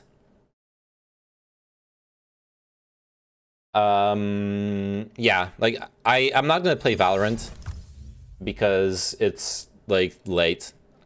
I'm full on. Okay, last night I went to sleep. I actually went to sleep at like 4 a.m. I'm full on degening my sleep schedule. I need to get a handle on it. I need to scale it back. Like now it's 2 a.m. I need to stop the stream now and just go to sleep.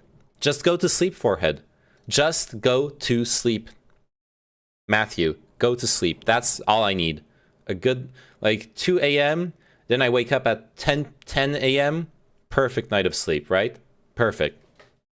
10:30, because it will take me some time to clean my teeth, do my like evening routine stuff. Maybe I'll take a shower. I'll take a shower before going to sleep. Like a clear break from my active time now to my sleep. Dox yourself. I know your name. My name, I doxed my name years ago, dude. Chill. My name is Matthew. My full name, I've doxed my email like a million times too. Stream it? Stream the shower? No. I want to be naked in my shower, okay? I can stream like brushing my teeth, but I'm not gonna do that. That's like not fucking interesting. Jesus Christ. Talk about like parasocial. No. I'm gonna do my evening night stuff and chill and go to sleep. Dude, I'm out of books to read. I finished its content, Your Mom is Content. I finished the Stormlight Archives. I need to hit up some fantasy book memers on what to read next. Anyways, yeah, thanks for watching. Should we raid someone? Let's see, who's streaming? Is Chao streaming maybe? Wait, but I already raided him the other day.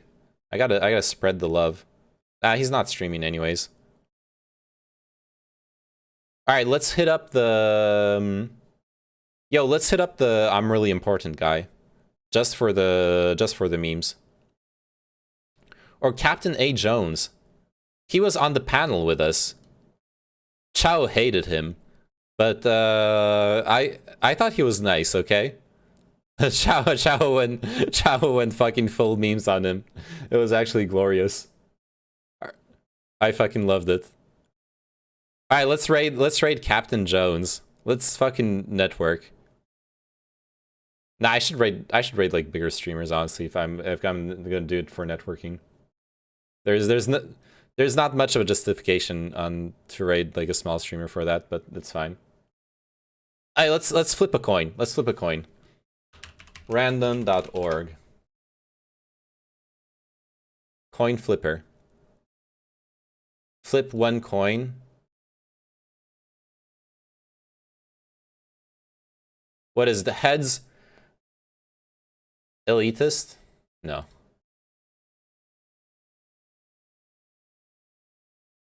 Heads, I raid, I'm really important. Tails, I raid the Captain Jones guy.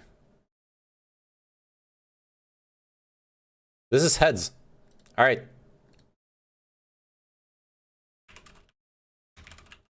I'm really important. Go check him out. He does politics. He's a pretty big streamer. 100 to 200 viewers usually. He reacts to content. He analyzes it live, real time. That's what he does. That's his channel. Go check him out. He's pretty cool. He's got another one of those liberals. All right. Have fun. Bye bye. Love you all. Thanks for watching. See ya.